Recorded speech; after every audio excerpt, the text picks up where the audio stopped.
One, two.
With the dawn of a new era on the horizon, it's time to awaken the sleeping lion.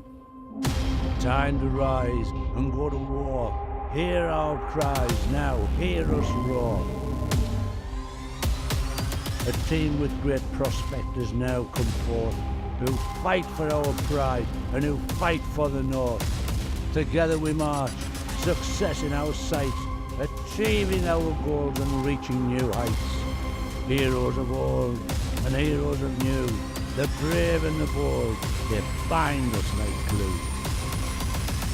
Stars will be born out on the wicket. Now begins a new chapter at Durham Cricket. Oh, that's six. That's a biggie. Lovely use of the feet. Excellent from Travaskis. And he's gone.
We rose from the dust of the coalfields. A dream of bringing professional cricket. 30 years later, we stand together. With many successes on and off the field. A trophy cabinet full of silverware. A professional pathway for boys. And girls in the north. And community programmes that both enhance. And transcend the sport in our region. But we want to achieve more. We want to reach every corner of society. A welcoming place for people of all backgrounds. Supporting the community to which we belong. We want to be at the forefront of inspiring generation. Inspiring people to be better players. Better people. Better members of society. We are working hard to welcome everybody. Developing inclusive environments. With a commitment to encourage equity, diversity and inclusion in everything we do. We aim to make a positive change across cricket. Our wider community. We must be accountable. Cricket is a game for everyone. Our programmes are for everyone. Seat Unique Riverside is for everyone. Durham Cricket for the North, for everyone. Durham Cricket for the North, for everyone. Durham Cricket for the North, for everyone. Durham Cricket for the North, for everyone. Durham Cricket for the North, for everyone. Durham Cricket for the North, for everyone. Durham Cricket for the North, for everyone. Durham Cricket for the North, for everyone. Durham Cricket for the North and everyone. Durham Cricket for the North, for everyone.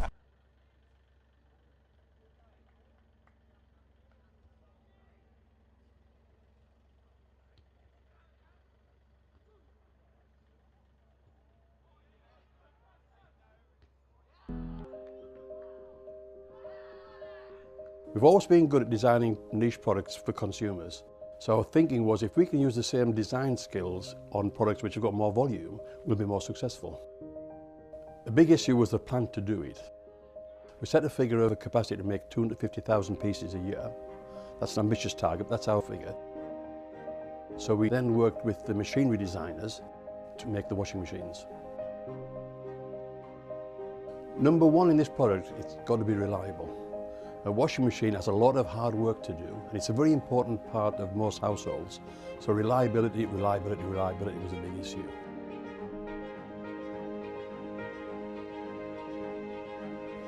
I think any new product, we've got to learn about it, and that's important. We've got to learn about it so we understand it inside out.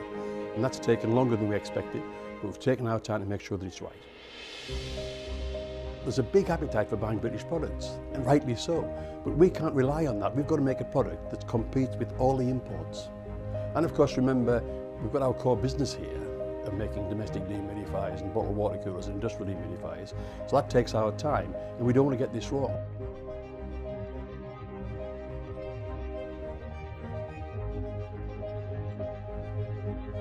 We've done 120,000 hours of testing washing machines here to make sure that it's absolutely reliable and does the job.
Rod Stewart in concert.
Well, good morning and welcome to Chesley Street for the final day of Durham against Worcestershire. What looked like it was going to probably be a turgid affair yesterday afternoon suddenly turned on its axis, because when they got to 366 for 5 and the 110 overs had come to a conclusion and Jack Haynes was on 134, which was one better than his previous best, Worcestershire walked off and declared 59 behind.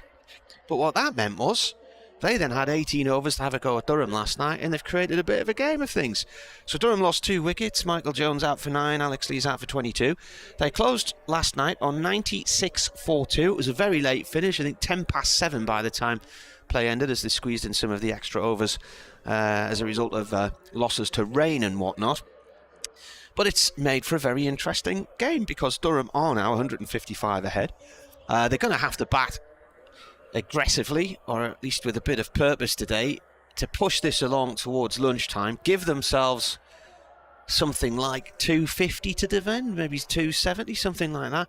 What they've got to do is a calculation. They've got to make sure that Worcestershire are interested and Worcestershire come out and chase the runs, because I still think it'll be difficult to take 10 wickets unless you're going gung-ho. So it could be that we see a very interesting afternoon here. If it comes to a case of chasing the runs or bowling a team out, I would think you're probably more likely to chase the runs than get bowled out. So possibly it's still in Worcestershire's favour. Anyway, I'm Martin Emerson from BBC Radio Newcastle, alongside me Dave Bradley from BBC Radio Hereford and Worcester. What do you think, Dave? I think you got that about right for once in your life. No, it's actually going to be quite a difficult decision for Scott Borthwick as to when he does retire. Because if they bat too long and leave too many, then Worcestershire might think, let's take 5 points from this. Well, they take 10 points because they got 5 bonus points. But if he dangles the carrot, then I think Worcestershire will go for it. Well, they've already done the maths. Yeah. So they know where they want to be. Yeah. And I know that because Ryan Campbell, the Durham coach, told me that last night. So we can have a listen to what he had to say, and we'll be back with you in a moment or two. And you've got an interview to play in as well, haven't you? So I got Mr. Haynes to talk. Mr. Haynes, yes. So we'll hear from Mr. Haynes as well. Well, Ryan, the game appeared to be heading nowhere and was becoming ever more difficult to commentate on with nothing happening. And then a bold move by Worcestershire, which I don't think many people saw coming. Yeah, it was interesting, wasn't it? That look, they obviously batted pretty well today. There was times where it was sort of looked like it was going nowhere, but in the end of the day, they made that decision. I think the way we batted for that last 18 overs showed our intentions as well.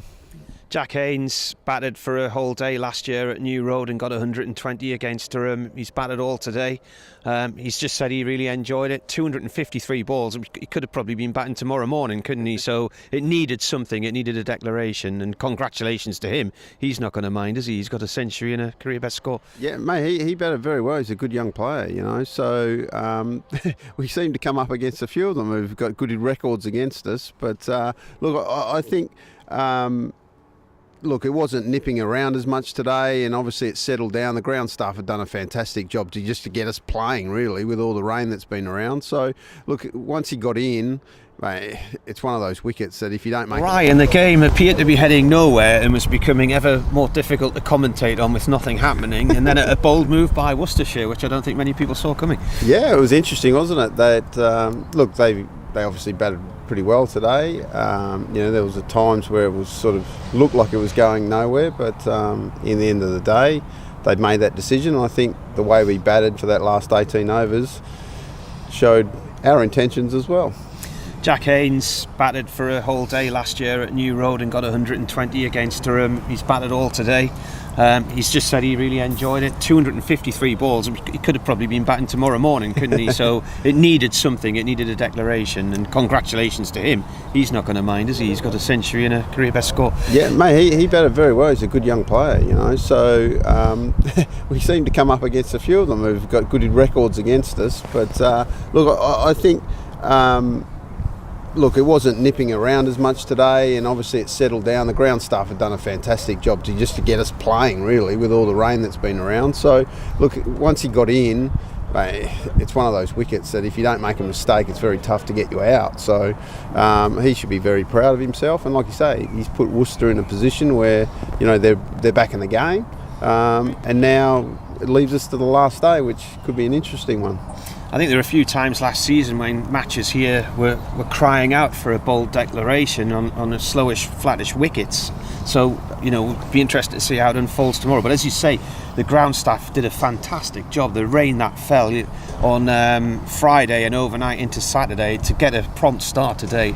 Underneath our feet here, it's very soft, isn't it? Yeah, well, and that's the thing, ground staff can cop a bit of stick over, for things they do, the pitches that they prepare, or is it flat enough, is it green enough, all that sort of stuff. But look, at the end of the day, you got to take your hats off because they do an amazing job to get us cricket. We've had, a week of pretty poor weather up here, and to Vic and all his staff, it's just been fantastic. And I think the actual playing surface, the carry through, and again, I wasn't here last year, but the carry through the wiki has been really good. So I think he's really encouraged with it, what he's seen as well. And as a groundsman, if he's watching the ball go through and with a smile on his face, I think we're on the right path.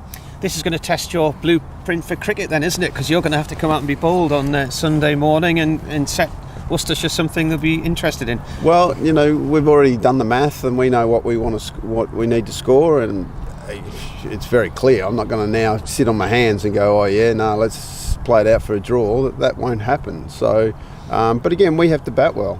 That's the plain truth. If you lose wickets, you won't score fast enough to to leave it. And I think in the end of the day, it's all about how many overs do we need to take 10 wickets. So, we have a figure in our heads, and hopefully we can get to there. Do you have a figure in mind for your target? Now, come on, Oh, I no. can't tell you the exact figure, but look, it'll be an opportunity for both teams to win. That's what I believe. Again, I think that the declaration came at a time which surprised a few, because it was just meandering along for quite a long time today, where it needs a bit of creative thinking, I reckon, and if more teams start to do that, which I think you're going to see this year, and as you can see already, there's a lot of declarations going on. I think that produces better cricket, for one. It makes better players, for two, and the crowds want to come and see it, for three, which shouldn't be underestimated. And I think it's set up for a really exciting last day. Was there a point in the day where you were concerned that it was like meandering towards a draw? Because like we were saying in the press box, we've seen this game against Worcester last year. Yeah. And is there any concerns about the pitch at all? Look, at the end of the day, it's a wicket that's, it's producing a lot of runs. But if you get it in the right areas, there's been a lot of play and misses. And the ball's carried through to the wickies. Yes, it hasn't spun yet, but it never really has here. But again, that could change on the last day. So I always believe that the fourth day wicket, it should be tough to bat on. And I think, generally some of the grounds around the world, it's got too easy on the last day. We want it to be tough. So again, mate, Vic does a good job. He knows more about grounds than me, so I'm never going to comment about his wickets. But like I say, and I said that earlier, the carry through to the wiki is really encouraging, because from what I'd heard last year, that was a factor. But if the ball's getting through the wiki at a good pace, that means, bowlers are bending their backs and something can happen. Yeah, because midway through the afternoon, we were thinking this is shake hands at 10 to 5. Yeah, I think very few people thought that. I think, the way sort of Bowles said he wants to play, and the way I think Durham will try and play as well. It's good in terms of people watching, and result cricket is always entertaining. Okay, well done, mate. Cheers, brothers. Thank you. So Jack Haynes there, who was speaking to Dave yesterday, and we will be ready to get underway in a few moments or two here on BBC Radio Newcastle and BBC Hereford and Worcester. Martin Emerson with you, Dave Bradley, and Liam Travaskis has joined us again. So we'll get Liam on. I'm just wondering whether we can rig 3 mics up, open the window, and do it that way. What do you reckon, Dave? If you say so, matey. I don't know. My degree in engineering was not as that mechanical as that. Yeah, we can do that. We can do that, can't we? Yeah. We have 3 of us on there, so yeah. I'll just alter the microphone situation. All right. And I keep talking and entertaining the yeah. troops.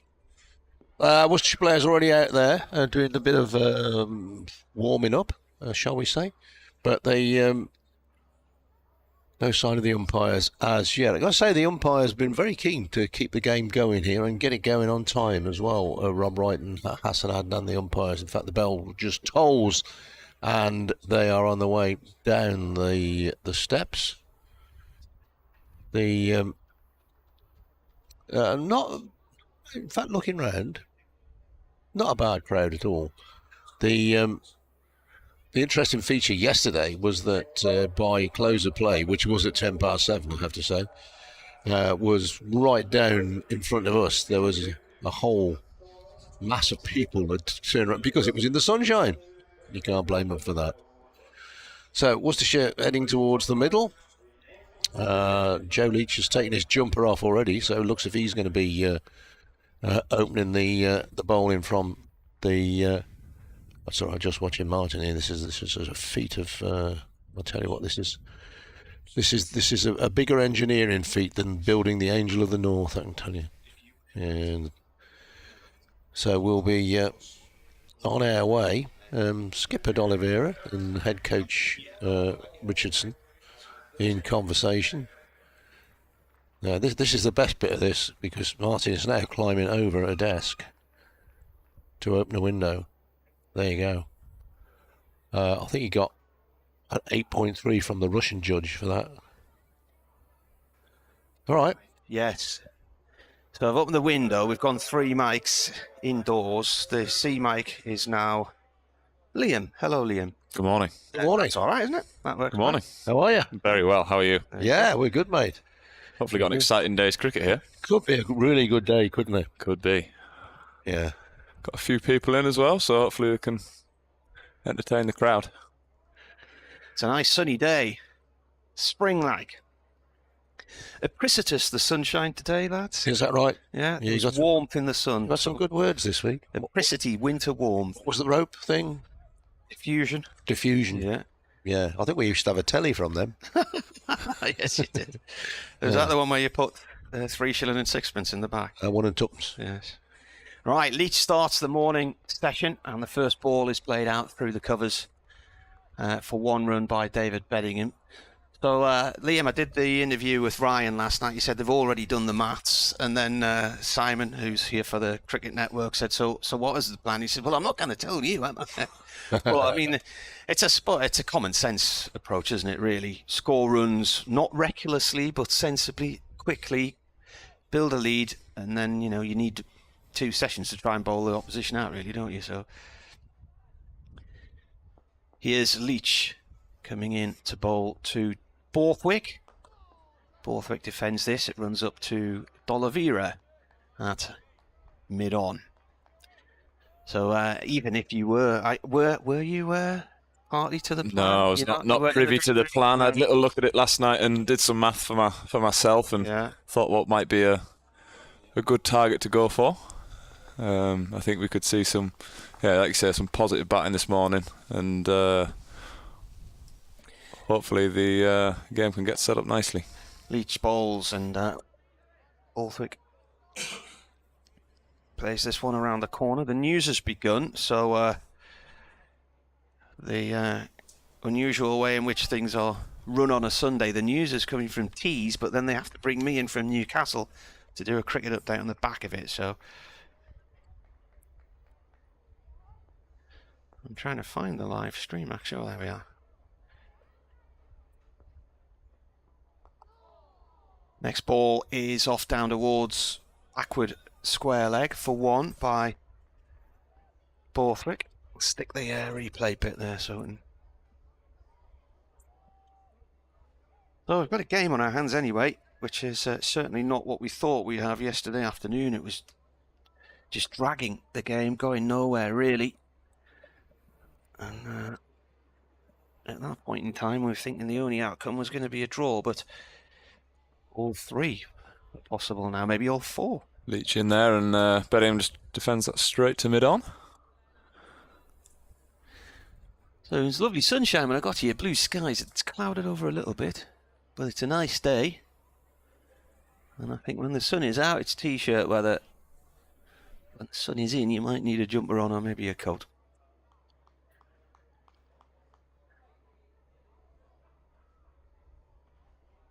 Leach in, right arm over from the Finkel end. Bit of a leading edge here from Beddingham. He was looking to turn that through the leg side. It's gone out in the opposite direction through the covers. Azhar Ali tries to stop it. It's gone past him. It's eventually picked up behind by, I think, Gibbon. Is that Gibbon? Or is I think we had Pennington out Pennington there at deep cover, but we're going to have Gibbon from the Lumley end for the first over.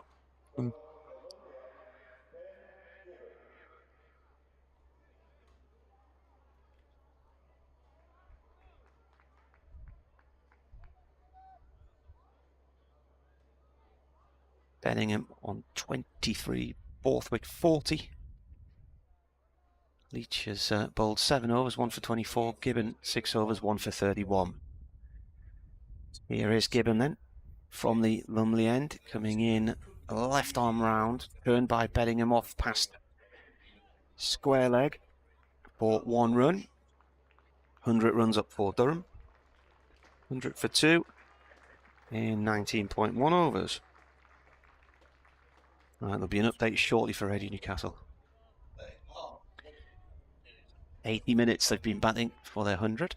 So the lead is 1-5-9. Do these come together? 61 they've added.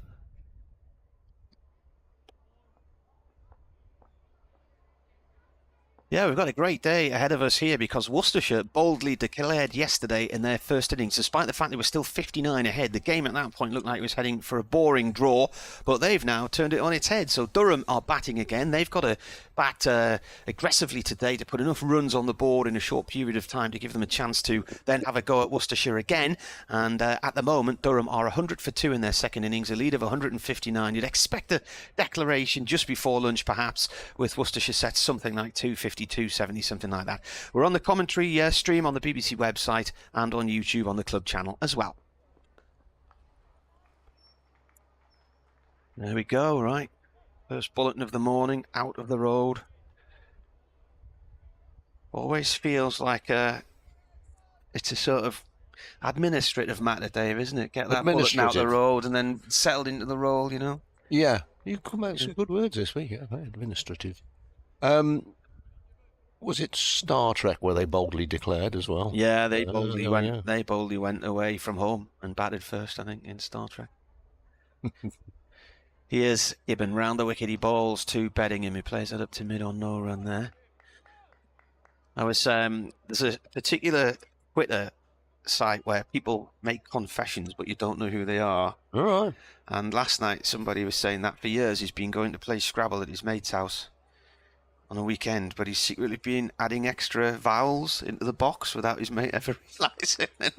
So you buy another set and put a few vowels in? So he's been trouncing his mate for years, and his mate can't understand how he keeps losing every week. Give it in. This has gone off through mid-wicket by Beddingham for 1. Causes a few arguments, Scrabble. Oh. That's not a word. Yeah, it is. Yeah. Dr. Dan's been on. Good morning, lads. He says, a bit of my dreadful doggerel to start the morning's play. I'm hoping for an interesting day, as in the Chinese curse to live in interesting times. Best wishes, Dr. Dan. He sent a thing. So if today there is no more rain and Durham still bat after lunch, then 5 points will be each team's gain as Gibbon comes in. That's gone down the leg side, a waft from Borthwick, but he doesn't connect with that one. That is the end of the over. So this is a poem basically from Dr. Dan. So if today there's no more rain after Durham still bat and Durham still bat after lunch, then 5 points will be each team's gain, which really's not much of a hunch. Though Durham will be in much pain if quick wickets fall in a bunch, then a 4-straw could be a strain if Worcestershire can counter punch. Right. Does it scan? Do you think that was badly read by me? I'm not sure Shakespeare's rolling over in his grave at that one. No. You got to pay a £5 to see him anyway, don't you? Or John Betjeman. Here's Joe Leach. Right arm over in the bowls, and this is turned away down towards fine leg. It'll only be a single. Finch comes round there to field. I don't know much about John Betjeman, but I always quote him when he was a good trumpet player, wasn't he? Betjeman? Is that the one? No, he's a poet, Gurney. I know he was a poet. That was the joke. Yeah. Yeah. Could be a long day, Liam. Could be. At least you can go and do something else, mate. We're off down to Essex today. Are you? Leach bowling round the wicket, and that beats the outside edge of the batter just a little bit. It's just bounced and left in there. Nice take from Roderick behind the stumps. Yeah. It's you're playing Essex in a place I've never heard of. We are playing Waldorf. Woolpit Cricket Club. Woolpit Cricket Club. Apparently it's quite small and quite flat. Yeah. Oh. It's just north of the Channel? No, it's down towards Ipswich, isn't it? Around near Bury St Edmunds, somewhere like that. Well, that's where we're staying. Bury St Edmunds. Leach in. That's another very nice delivery. It is, yeah. He's got it to do a bit this morning, Joe Leach. I was down there 2 years ago, and I went with Don Topley to watch Suffolk against Cheshire in the final day of the Minor Counties Championship 2 years ago, and we went to Ipswich, an old Copdockians cricket club. We used to stay in Bury St Edmunds on our cricket tours many moons ago. Here's Leach in bowls forward defensively, pushing the ball back up on the offside is Borthwick. What time you got to go down there then, Liam? I was setting off 1:30. All right. So I've got 2 minibuses, isn't it? 2 minibuses and a car, I believe, and then a couple of the lads from here that haven't played will join us for 4 days down there. All right. And that's against Essex. Yeah, hopefully they'll have a strong team, good competition to start off their second 11 campaign. Here's Leach rumbling in again, and this is down the leg side. It bounces off Roderick's gloves, I think. And, I guess hit him in the thigh pad. Did he? Yeah, he just hasn't been able to get any bat on that.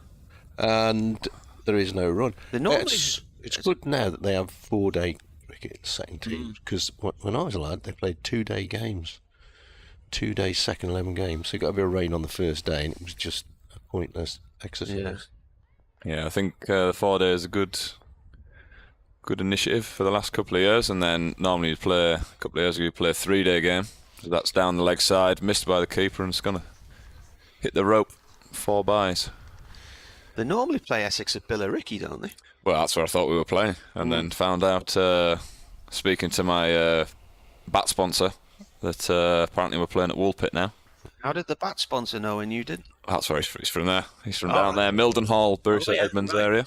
Yeah, well, and Lake and Heath, that's where all those big air bases are. It's all that area. The Americans fly off there. And you can, if you're on the coast of Norfolk and Suffolk, they come hurtling over. Yeah. I always think Billericay should be an island anyway. You know, the first time Happy de la Zouche should be in France. Yeah, it's in the wrong country. Sorry, that was the end of the over. 107 for 2. Our Durham lead of 166. Given round the wicket from the Lumley end. Played off towards mid-wicket, no run there. Yeah, Aspie de la Zouche. Mate was once asked if he thought he'd been there again. It turned out it was deja vu. Okay, moving on. At least you can go, mate, at lunch. I'm here all day for this. Yes. Yeah. You'll suffer. I think we might see Dave's just give himself a few balls here, and I think we might see something over that mid-wicket region with the angle at some point very soon. Well, this is played back to the bowler, but you reckon he's ready to tee off?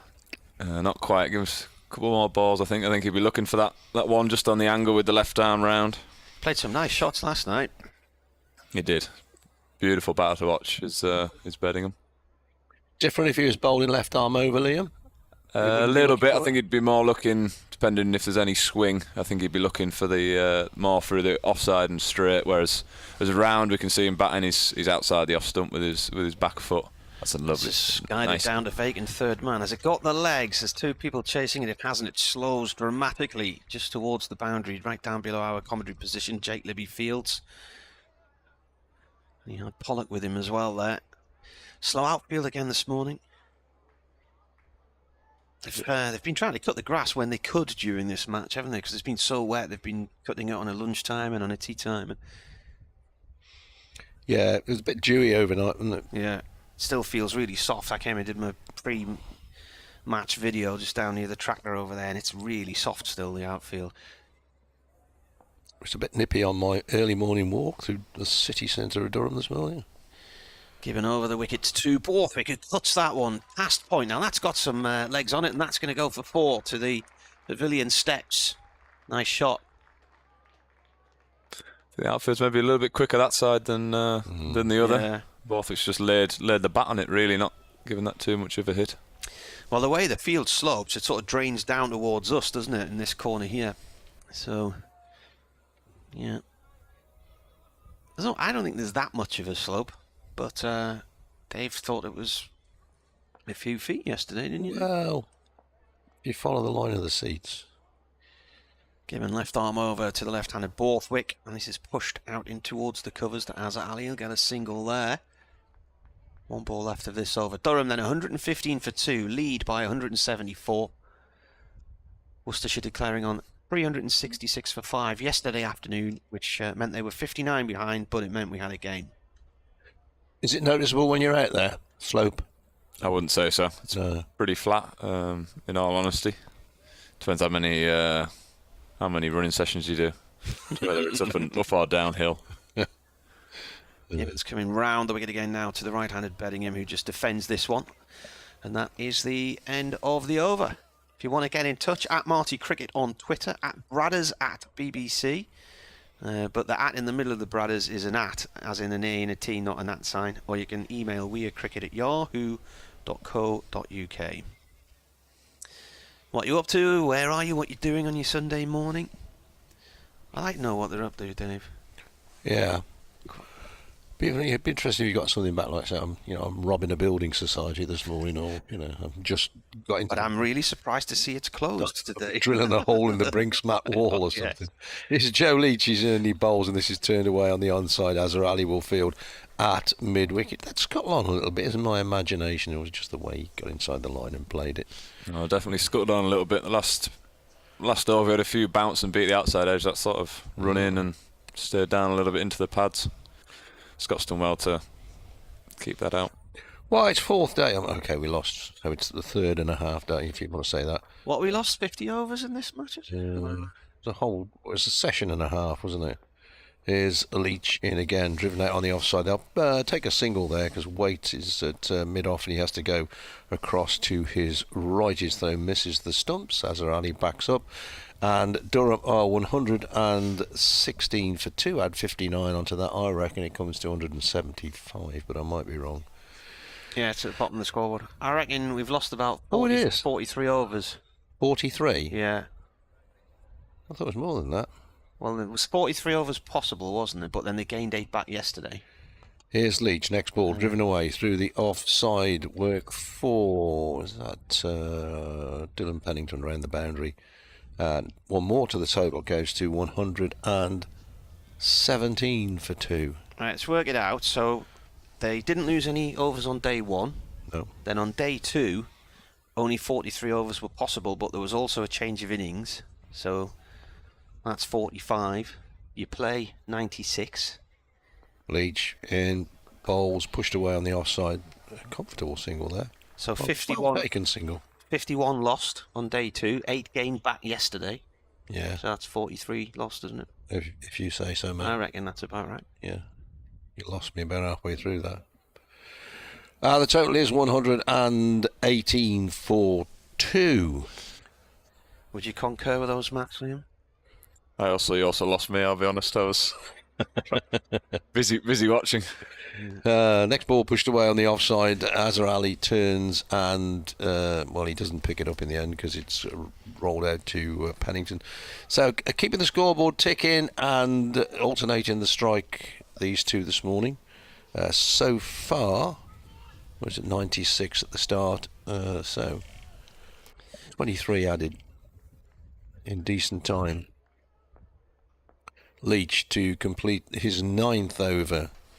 And this time driven away to the offside. Might be a couple there. Waite has got a chase down the hill. He's going into the boggy bit. Might come back for 3. And they do come back for 3. Oh, good running. Yeah, that was good running. Turning 2s into 3s. 50 for Borthwick. 50 for Borthwick indeed. I reckon it's off 65 balls in 77 minutes with 5 falls. If I was to hazard a guess. I just said that. Oh, you did well there, Dave. I did, didn't I? Very good. Be nice to see Scott push on and get 100 here, just because the last one he had was actually 2 years ago yesterday at Essex. Had a few 90 scores last year, didn't quite get over that 3-figure line. That's bearing in mind there's enough time in the day for it, of course, as well, because at the moment they're going along at 5.3, so that's decent progress, isn't it? They're going along nicely. Tempo's really suiting Scott's batting. Scott flicks this one off through mid-wicket out towards deep mid-wicket for 1 off Gibbon. Looking at the second team, it's Ben McKinney's going to skip with them, isn't that right? Yes, yeah. And then you've got quite a strong squad going down there, haven't you? It looks like it, yeah. Tell us who's on the buses? On the buses, well, Ben isn't going to be on the bus, but he'll be coming down. So we've got Ben McKinney, we've got Harry Crawshaw, Ross Whitfield, Bastelada, myself, and then Tom McIntosh as keeper. We've got Mitch Colleen, George Drizzle. In comes the bowler and played out to the covers by Bedingham. And then in the seam attack, Brandon's going to come down, and then we've got Stan McAlinden coming back, and then Oliver Gibson. Has Stan played much recently? Because he had a back issue, didn't he? He hasn't played much recently. I think he's coming back from obviously his last injury he had. He's trying to get his loads up ready for the opportunity if it arises. And then we've also got Academy seamer Dan Hogg He's a coming big down lad, as isn't he, well. Dan? Very big lad. Saw him in the nets the other day. He's huge. What about Ollie Gibson? Is he? Yep, he's there. He'll be there. It's not a bad lineup, now, is it? To play 12 and 11 bat. Yeah, we play 12, 11 bat. So I don't know who will be non-batter. And is it still a combined Essex and Kent team that you play? No, it'd be purely Essex. I think the Kent and Essex was usually more of a warm up than the actual second 11 championship. Gibbon balls to Borthwick, left arm over. Borthwick drives, but it's not timed well, and it just dribbles back to the bowler in the end. In fact, it goes past him up to mid-on. Just saying that did a bit. You've got the replay. Did it do a bit? I think he might have ran his fingers just down the side of the ball there.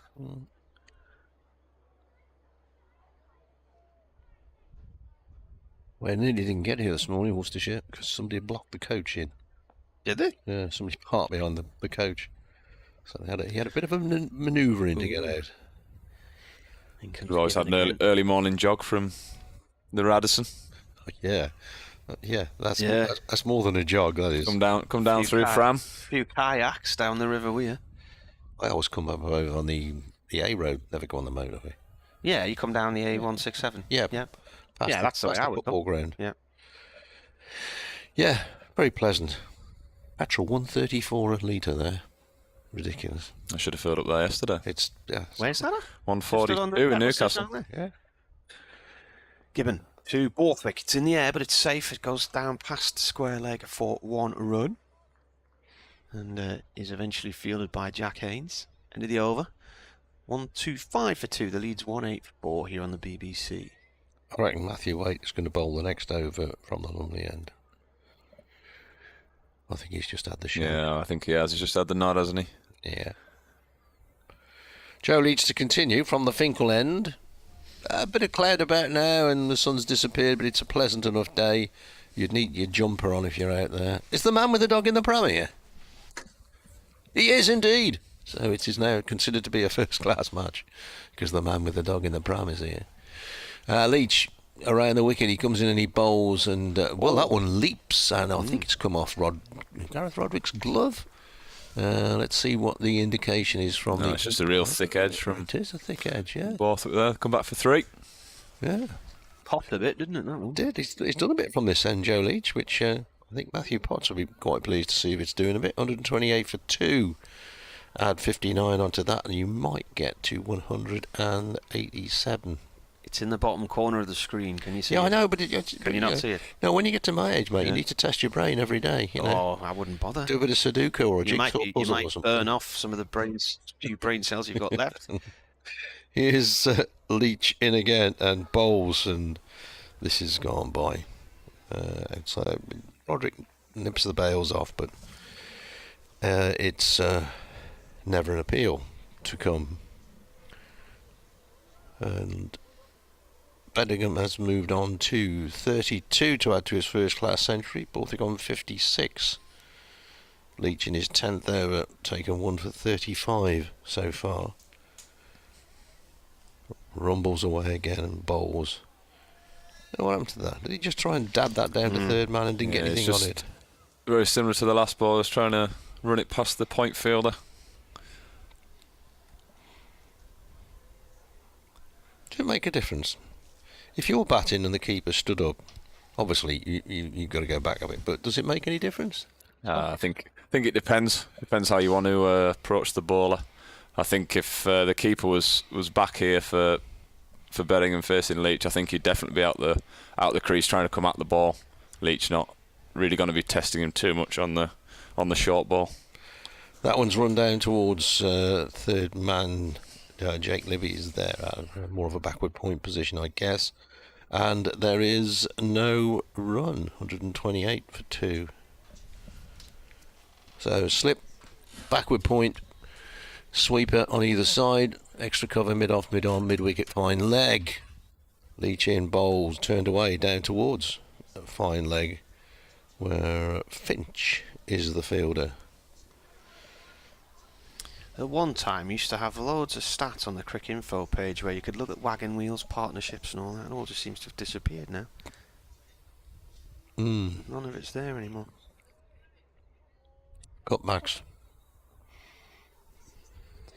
Well, if that's progress, taking all those things out of the system.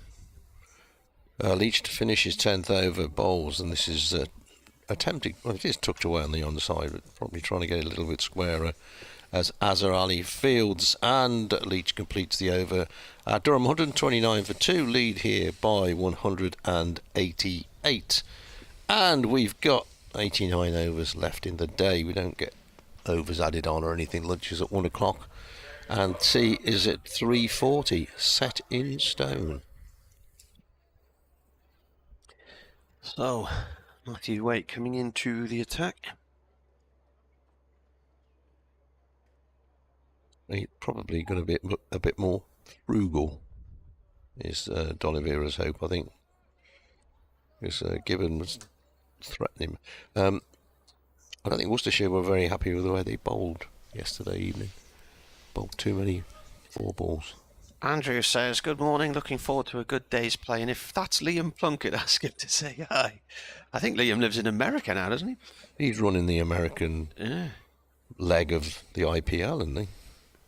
Is it their gig, is it? It's the IPL thing. Yeah, I think so. Waiting to Beddingham. He leans on that one and guides it down towards third man. Libby chases after it. 2 runs. It is Liam Travaskis who's alongside us, Andrew. Yeah, Liam Plunkett did. He did look into playing for America, didn't he? For the USA, cricket-wise. I have a feeling that he'll have qualified. His wife's American, isn't Yeah, she? he married an American woman, didn't he? Yeah. Slight change of feel for Waite compared to Gibbon, just taking the slip out, and we've got a very straight shot mid-on. Looking to bowl quite straight here. Right arm over. Comes in and bowls, defended by Beddingham. So why has he brought that man in there then, Liam? I think it's just going to allow him to bowl a little bit straighter. I'm not sure you're going to get too many nicks this morning, but I'm sure I'll be made to eat my words very shortly. None for 53 in 50 overs. Waite in the first innings.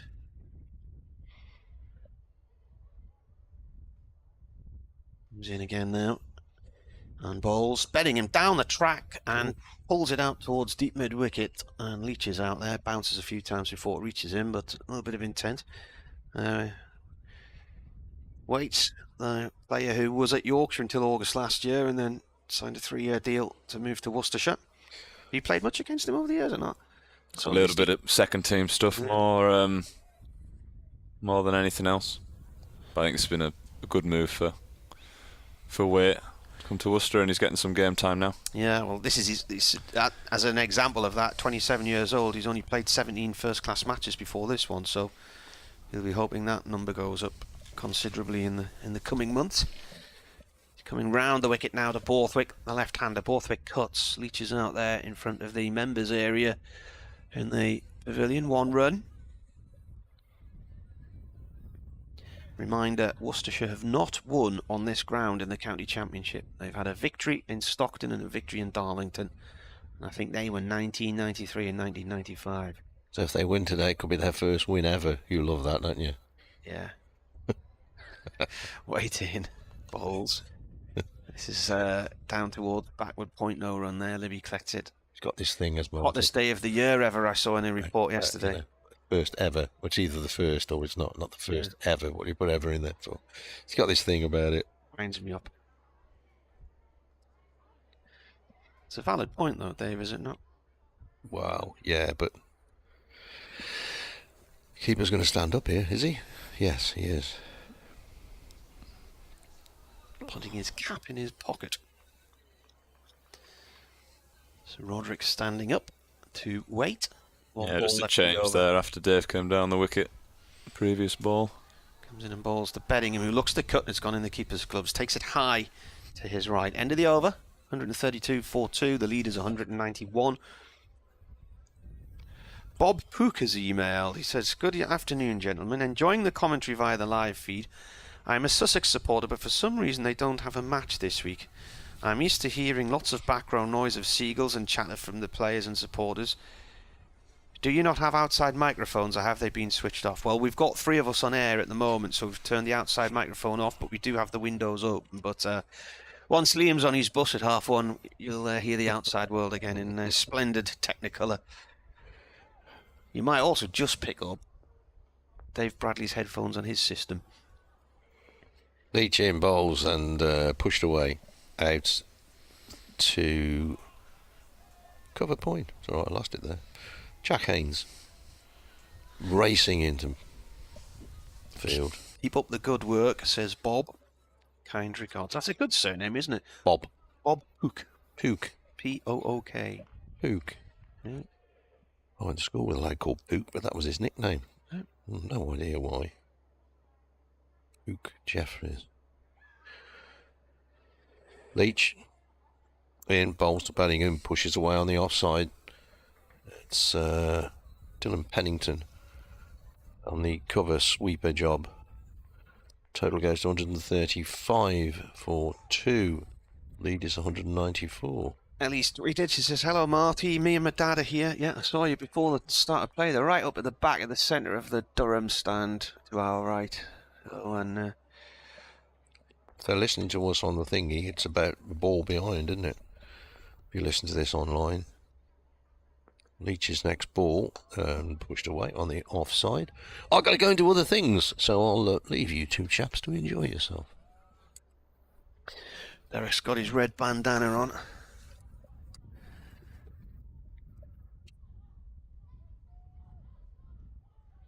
First visit here this season for him.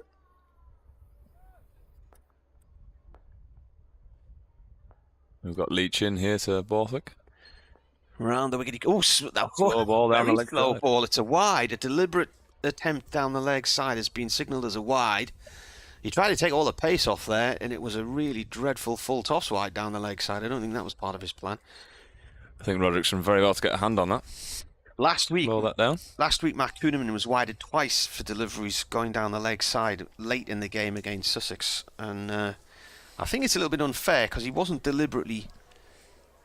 You know, they weren't unplayable. He was aiming for. Yeah, they're the rules, unfortunately. Yeah, they've changed Left the laws. arm over. Yeah. Not the same for other bowling. Leach is in. That's played out towards the covers. No run there. There was one of them where, from where we were sitting, it just looked like the batsman just poked his leg at it and let it bounce off him and go down the leg side. It was still signalled as a wide.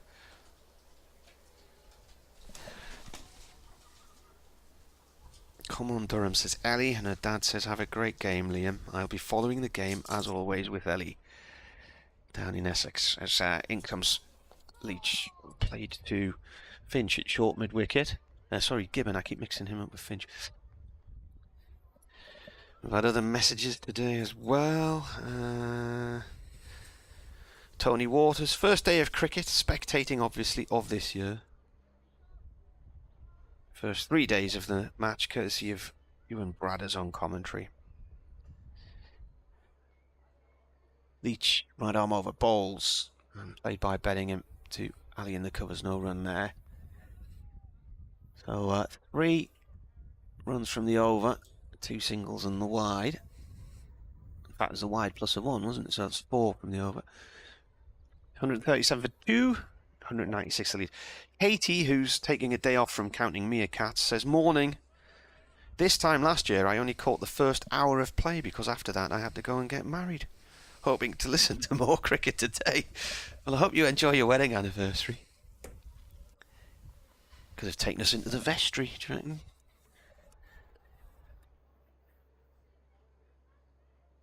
Borthwick on strike as Waite is about to bowl his second over. The first one went for 4. Keeper standing back now. Got backward point.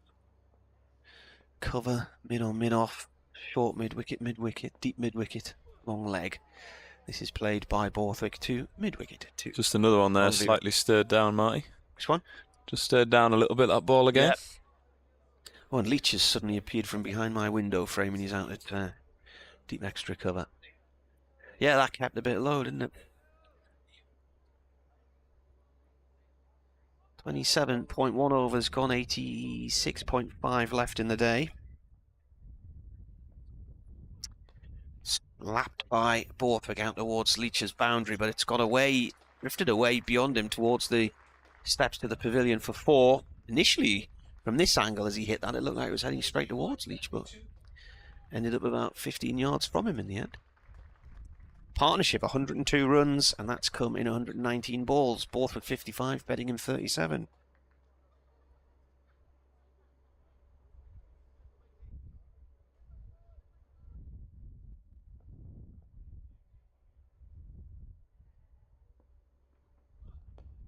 This ball is bowled by Waite, defended by Borthwick. Somebody on online yesterday said Beddingham and Borthwick sounded like a branch of a solicitor's office, solicitor's firm.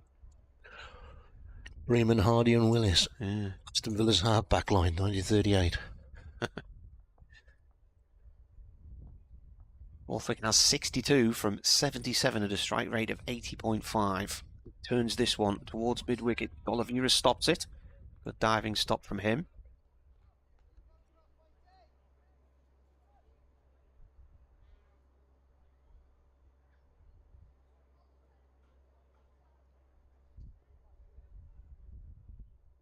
I only realised yesterday evening I got some money back on the Grand National. Did you? Yeah. Finished 5th, so they paid first 5 odds. Wait, round the wicket this time. That's squirted away by Borthwick down towards third man. I think it's gone for 4. There's a sight screen in the road. It has gone for 4. Pushing along nicely here, Durham. The lead is now 204, and they're going along at 5.2. Showing a bit of intent here and a bit of purpose. Well, what we got 90 minutes before lunch. Declare on lunch. You don't lose 2 overs, do you? No, yeah. I think we'll be seeing a declaration before lunch. Yeah. Trying to pick up a couple before they go in. Yeah. Waits to Borthwick. He tries to drive that one. He goes down the track to the bowler, but it's a rising delivery and he plays underneath the ball. It's gone to keeper. End of the over. The lead's 204. Beddingham has 37. Borthwick 66. Interesting. Brett Oliveira's coming on. We did turn a couple yesterday evening. Still behind on the over at Worcester by the look of it. -1 on the board. Ah, that's it. Going to have to bowl at some point. I couldn't see that. I think he might be coming around the wicket for both batsmen, trying to throw it into the rough. See if you can get Beddingham to hit him out to the long side with 2 men stationed. I remember being at Southampton once when Shane Warne was captain of Hampshire, and he declared 20 minutes before lunch. And everybody was going, what's he doing? So they had 10 minutes batting and lost 2 wickets because basically they weren't prepared. Nobody thought he was going to declare then. Got a fairly well spread field here, Oliveira. Yeah, we've got 5 men on the rope. Deep square leg, deep mid wicket, long on, long off, and a deep cover. He's in. There's a reverse sweep attempted by Beddingham. It comes off something. It comes off the wicketkeeper's glove or pad, and the umpire indicates a bye. Yeah, I think we've got left pad there of Roderick. Total goes to 146 for 2. The lead is 205. Field changes for the left-handed Borthwick.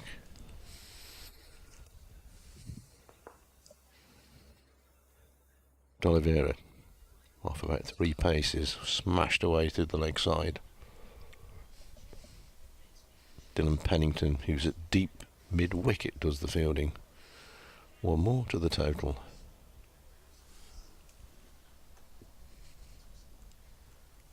He only bowled 1 over last night. I was thinking he bowled 2. He's in again, and this time the reverse sweep. He gets it, smashes it away through what becomes backward square leg and was originally cover point or just beyond cover point. 150 up for Durham. So lead by, I have to work it out now because the scoreboard's changed, 209. See another field change with that shot. We've swapped the point with the deep cover. This time pushed away through the onside. Haynes comes in quickly, but they're going to get back for 2. They do get back for 2. That's good running. Haynes had some metres to cover, but he's one of the quicker guys around, and they took him on there. As long as both are of the same mind. 153 for 2. Keeper Roderick doing some minor adjustments.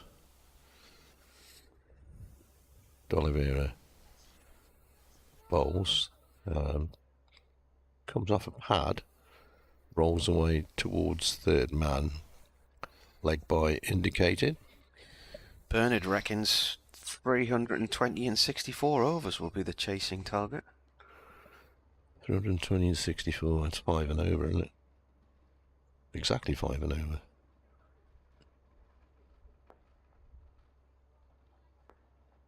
Oliveira in, and another attempted reverse sweep. This time by Borthwick, doesn't get anything onto it. End of the over. So it hit him up the bum there. I think it's hit the front pad and then nearly rolled back onto the stumps. 154 for 2 at the end of the over.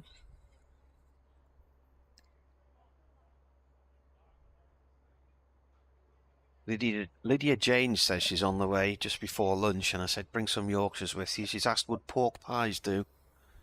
Some Yorkshires? Yeah, Yorkshire puddings. It's Sunday, isn't it? Right. Well, I've had the Fat Boy breakfast in the sticky wicket this morning. Yeah. No good being this big and being empty, is it really? Just causes a vacuum. Yeah. Causes that air that comes out of cows, methane. Yeah. Right, wait. Lumley end. Beddingham sweeps out towards deep mid-wicket. There's a man out there, 1 run. How much weight do you put on during the cricket season?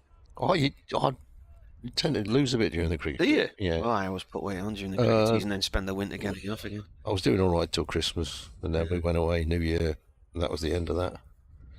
So I've had the gross national output of a small African country since then. Yeah. Mike Andrews said he's going to be watching the game on YouTube all day. Hope the weather holds. It could be Pollock's day, he says. Wow. Yeah, it's part of the equation. Wade in to Borthwick. Where's that gone? He's driven that. It's gone back over the bowler and up to the far end of the ground for 4. From the moment that left the bat, I never saw where it went there. Lost it in the black windows of the health club. What was your equation, anyway, Liam? Did you tell us? No, I didn't. I thought the lads would probably be looking to go about 6 and over this morning, which would leave 370 at 4 and over. In comes the bowler. And a quicker single towards backward, 0.4 Borthwick. 370 at 4 and over. 300 off 70. Oh, 300 off 70. Yeah. Right. Because you've got to give yourself time to bowl the team out. Exactly. I don't think you can go too far below. Even 65 overs, I think, would be a real good effort from the lads. I think 70. I don't think you're obviously not going to see a second new ball taken as well, which needs to be taken into the equation. Wait. To Beddingham. Oh, what's He's just deposited that into the stand. Is that gone on the roof or not? Members balcony. Yeah, straight into the members' lounge there. Dropped in the crowd. Poor effort. They're all looking to see where the ball's That's 50 for Beddingham off 62 balls, 2 4s, 1 6, striking at 80. So he follows his century in the first innings with 50 in this. That went right up onto the members' balcony there. That's some decent hit, isn't it? Although that's a shorter boundary that side. Just in the keeper push back there, could be looking to bowl his bouncer here. In comes the bowler. Where's that gone? That's straight over the other bowler's end head. of the ground now, straight back over the bowler's head. That is another 6. Into the car park and towards the car park at the far end of the ground. And the leads move to 231. It's gone over the fence. 1 ball left in the over. Fielder climbing over the fence to retrieve it from the car park. There's a punter wandering around to help him look for it. Looks like it might have ricocheted behind the sight screen. Lost ball. Yeah. 6 and out.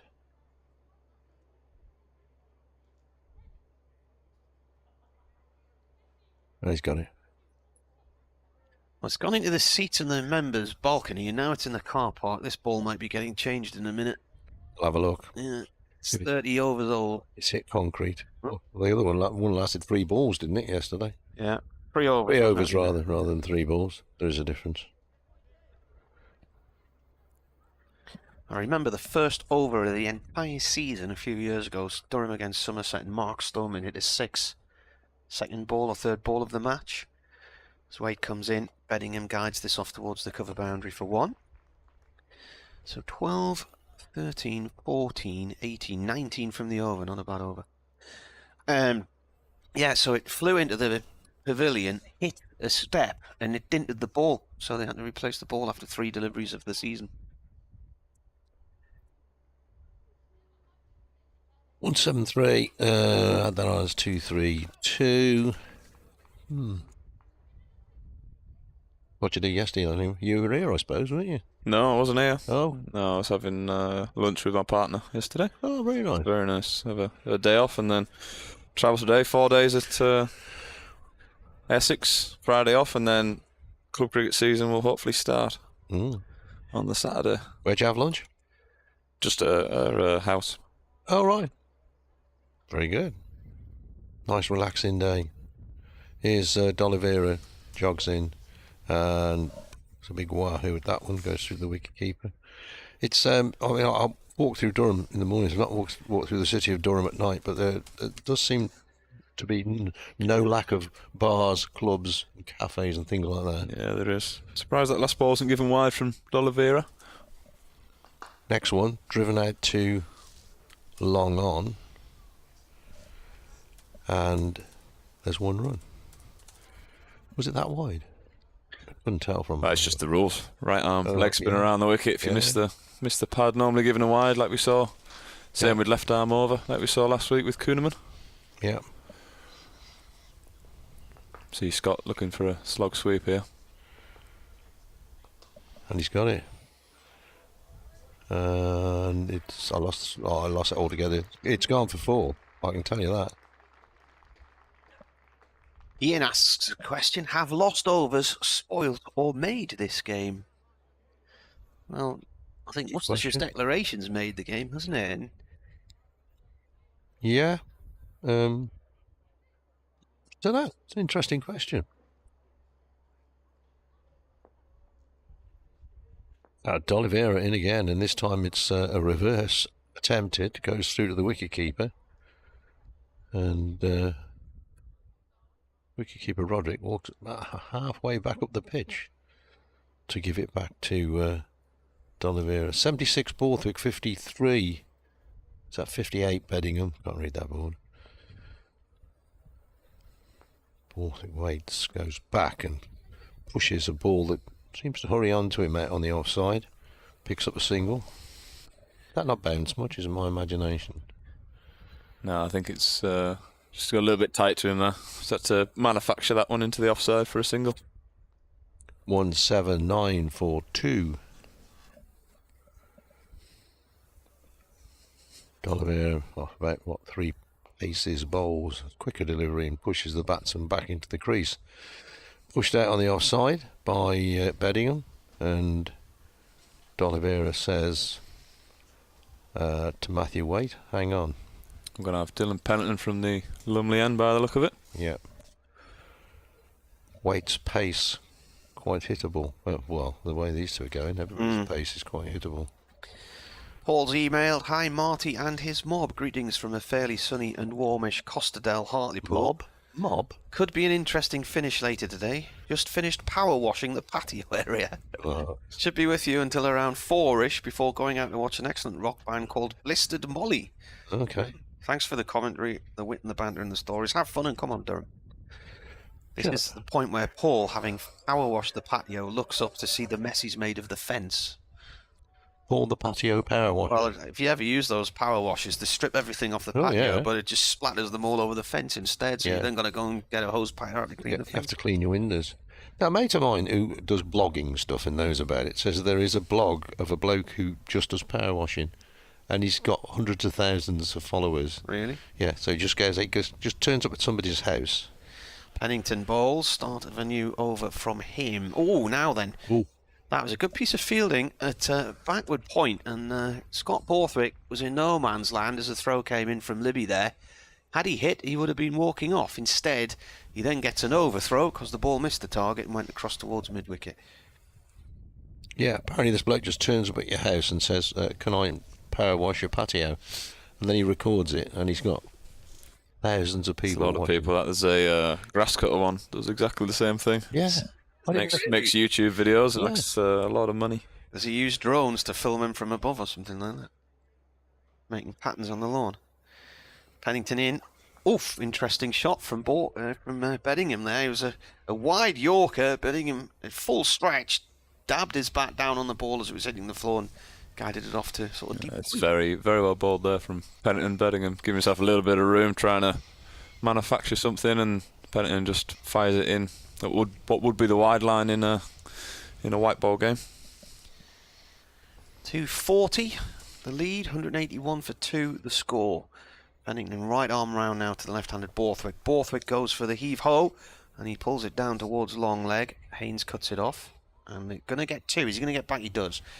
Good call there from Borthwick to pull Beddingham through. Good running. So the guy all he does is cut the grass, and there's lots of people watch it on YouTube. Oh, what was the other one he was telling me about? Power washing. Oh, I can't remember. Something. Oh, ironing. Ironing? Yeah. Bloke irons shirts and then folds them up, and yeah, loads of people. This is not some fetish site you've been on or something, is it? Because people make a lot of money, don't they, out of blogging, apparently. This is all new to me. I know what blogging is, but it's all new to me that people are making a lot of money out of it. Pennington round the wicket to Borthwick.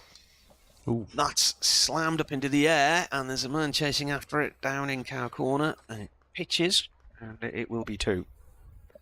It's come off the toe of the bat, and Borthwick examines it now. I should film me ironing on a Sunday night then. Yeah. I do all the ironing on a Sunday. Yeah. Bit of 6 music on in the background, Tom Robinson. It's quite therapeutic, actually. 2468 motorway. Yeah. It's the man. He does a show now playing on a Sunday night in 6 music. Saw him in Sunderland last year with William, the Durham scorer, at the Peacock. Good gig.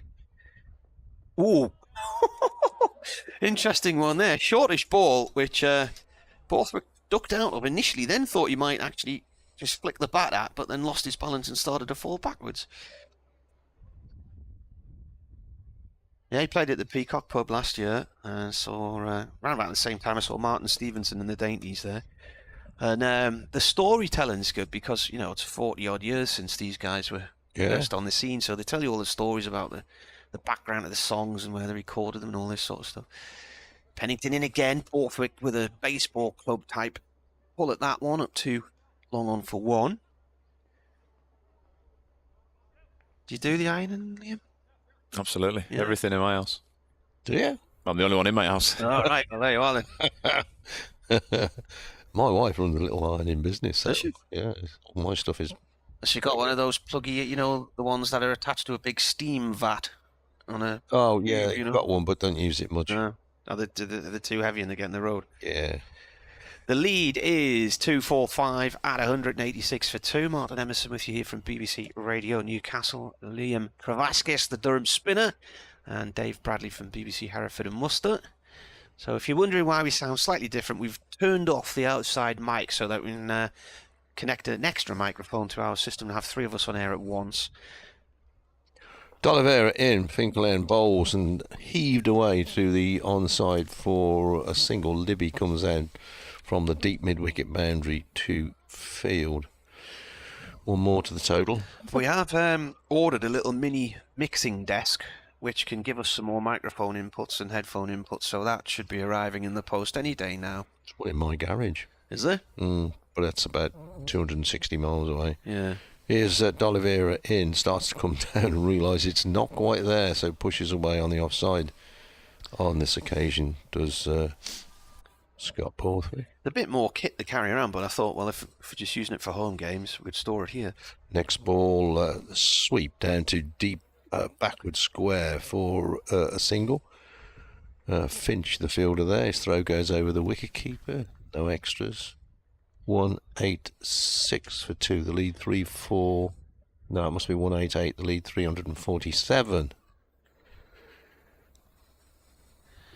Stuart Manger's asking, why is Chris Rushworth not playing? He is. Yes. Well, pushed away on the offside, and there is no run. He left Durham in October. There is a last run. year. Sorry, I'm being stupid here. 150 up. 150 up. A partnership of 150 indeed. Yeah, somebody last year before. Why is Simon Harmer not playing for England? Because he's not English. Here's the next ball, which is heaved away. Where's that gone? Over Jack Haynes' head and over the longest boundary on the ground for 6. Oh, do you see where it ended up? In the tractor? I think it's gone in the tractor bucket.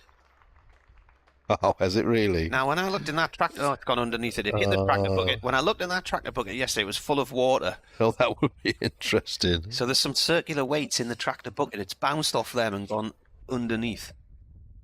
Well, that cleared the boundary bite. That is the longest boundary on the ground, I reckon, today. So that's a decent hit. 195 for 2. D'Oliveira, and again, this one dug out and trickles along the ground to mid-on. I think if Durham keep moving along like this, there might be a earlier declaration. Yeah, scoring along nicely. I think it's really helping with the left hand, right hand of Bedingham and Borthwick. As I mentioned earlier, both Borthwick's on 85 now. His last century was on this weekend 2 years ago, and it was at Essex, and it was a strange game because Durham were going along really nicely in the first innings, and this massive black cloud sat over the ground. Umpires couldn't decide whether to take Durham on or off or not, and during this period of going off and on in darkness, they lost 4 wickets. He was out during that spell for 100. New over from Pennington. That's pitched and daisy cut it along. It was wideish as well of Bellingham. He's got a 96 against Worcestershire last year here and an 89 there. Had a few other scores in the 90s last year as well. So nice to see him get 3 figures. John tells me Worcestershire's second's playing tomorrow against Lancashire at Kidderminster. If you want to go along. I presume the phone signal's better in Kidderminster than it was when I was there in 2001. Well, that's a long time ago. Pennington in. And, Bedingham sweeps at that. Sort of slog sweep. It's come off the back of the bat and gone down towards third man for 1. I had to cover a couple of days. Durham were playing Worcestershire and Kidderminster. I just got back from honeymoon in 2001. We're in a little marquee in the corner of the ground. No phone signal. And I had this brand new pair of jeans on that I'd bought on honeymoon in Canada, and as I stood up first morning to go to the phone box across the road, I ripped the pocket off the jeans on the corner of the table. And I think by mid-afternoon it was rained off. Pennington in, and Borthwick with a big swing of the bat. That's a thick edge for 4 down towards, backstop position really. They, a few years ago, when we were first using Wi-Fi, we got some off a house across the other side of the railway tracks. Yeah. Well, the phone box I had to use was outside. It was there a pub called the Railway Inn or something across the road from the ground? What's that pub called? That's a good question. Bowler comes in. Oh, that's a bit of a popper on. And they're now appealing for caught behind, but very half-heartedly playing a miss then from Borthwick. There was a phone box, and I had to go and file my hourly report into news from on a phone box because I think the bar was closed during the morning. Was that moved there because of bloody? I don't think so. Not in 2001. Really? Can't remember that. Well, I can't remember what happened yesterday. Pennington to Borthwick. And playing a miss there. Borthwick steps away from the stumps to try and give himself a bit of room. I covered days 1 and 2. So I was staying with my mate Chris, and when it was washed out on day 1, I went over to Kinver and had a wander around up there because Kinver's nice. Kinver Edge. Yeah, it's lovely around there. And then on the Saturday, I didn't cover the cricket on the Saturday because I was covering a Sunderland pre-season friendly at West Brom.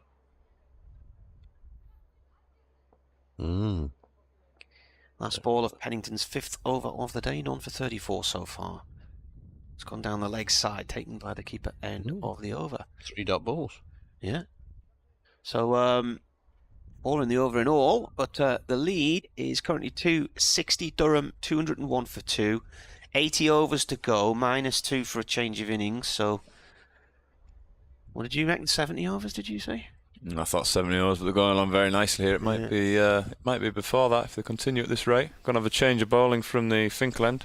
Well, Adam Finch coming in, and D'Oliveira's got the over rate back. Yeah. +1. That's it. So I think they're going to try Finch into the be into the long side for Beddingham.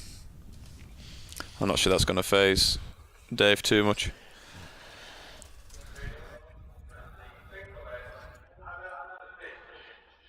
Yeah, you name dropping there, Marty. What's that? When you were on about Tom Robinson. Mm-hmm. I told you about the time I met Roger Daltrey up here. Here, did you? Well, kind of. I was due to cover a T20 game. Came up on the Saturday with my wife, and I was taken ill. Ended up in Durham Hospital overnight. She told me I wasn't doing the game, so I think Trevor Owens raced up from Worcestershire to do it. Anyway, she drove back home. Got to Borough Bridge on the way back. We'll stop I for some remember lunch. you being ill, yeah. Who came up and did? Trevor. Yeah, I remember that, yeah. Stopped for Borough Bridge on the way back for some lunch, and was sat in this pub, and she kept looking behind me. She said, "There's Roger Daltrey over there." I said, "No, it's not just a bloke who looks like him." But it was Roger Daltrey. And I got to go and do something else as Finch bowls pulled away down through mid-wicket. D'Oliveira's on the chase, as indeed is Waite. Flicks it up. Waite does to D'Oliveira, who gets the ball back in. It must be approaching news time. It is, yeah.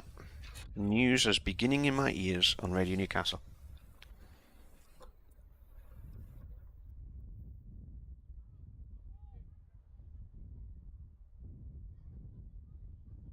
Midday on the final day here in Chesley Street. Sun shining. Pleasant April day. In comes Finch. Cut. Oh, it's blown off Beddingham's bat. There's a man at backward point. It's gone right through him and away for 4. That was absolutely motoring. That's Libby, is it? Down there? Libby at points. Just beat him to his left-hand side. Probably wished he would have done better there. Quite a few people in T-shirts and shorts in the health club seats in Northwest Terrace. 265 is now the lead.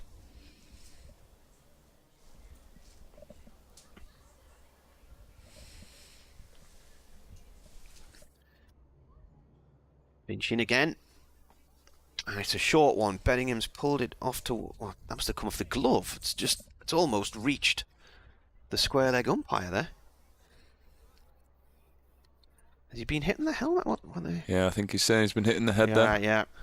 Gonna have a concussion test. Umpires. See the physio run on shortly. Come on. What's the physio's name again? Susan Dale. Will be on her way shortly. Is she Irish? No. What's her accent? Oh, she's from up here. Is she? Yeah. We're going to have a little delay here while they check his helmet and just make sure he's okay. We're having a full Worcester team huddle just off to the right-hand side of the pitch. This is Scott Borthwick's 137th first-class match for Durham. He started it with 7,280 runs. In all, he's got 20 hundreds and 57 50s. 13 of those hundreds for Durham, and the last, as I said, at Essex in 2021. Got 41 50s for Durham too. He's currently on 89. It's Beddingham who's being looked at, though. It was a shortish ball from Finch, and he went down the track and tried to hook him, and it's clipped the helmet, possibly via the shoulder, maybe. Drinks have been brought out. Who's that with the drinks there, Liam? That there? That's McKinney. Oh, is it Ben, is it? Has he been... He's hard to miss. He's 6'7", isn't he? He's a big lad. Interesting, he's going to be captaining the seconds as well. We've got a little bit of conversation here from 12th man McKinney and head coach Ryan Campbell at the bottom of the stairs. Might be a slight change of plan.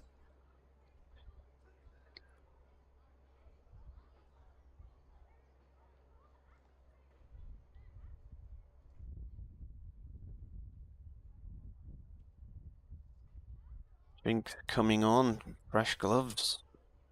Physio's having a word with the umpires. What's that all about then? Why would the physio be talking to the umpire? Just saying that Beddingham's all right, I suppose. She'll be coming back on in the after the over just to make sure he's okay with all the new concussion protocols for the last couple of years. All for it. But I'm sure she would have said he's fine to continue. It's interesting, this concussion thing, because I mean, I see players get injured and stuff, but until I bashed my own head in last year, I had no idea what it was really like to be concussed. And after all that, I've had a single there. Must have come off the glove onto the helmet. Judged by the umpire. Here's an update for Radio Newcastle.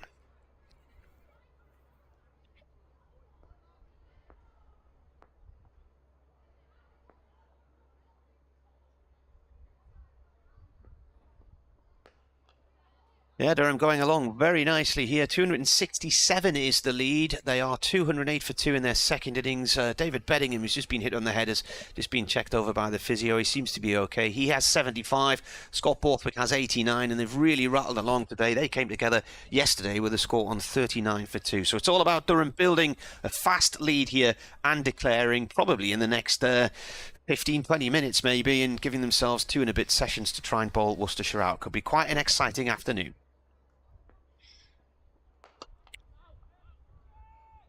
Next ball to Borthwick, played out into the covers. No run. Turn that down.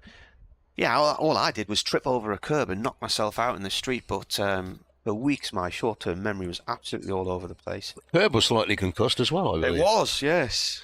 Although there's 2 stories to what I did. My wife thinks I nutted the pavement, whereas my daughter thinks I nutted a wall.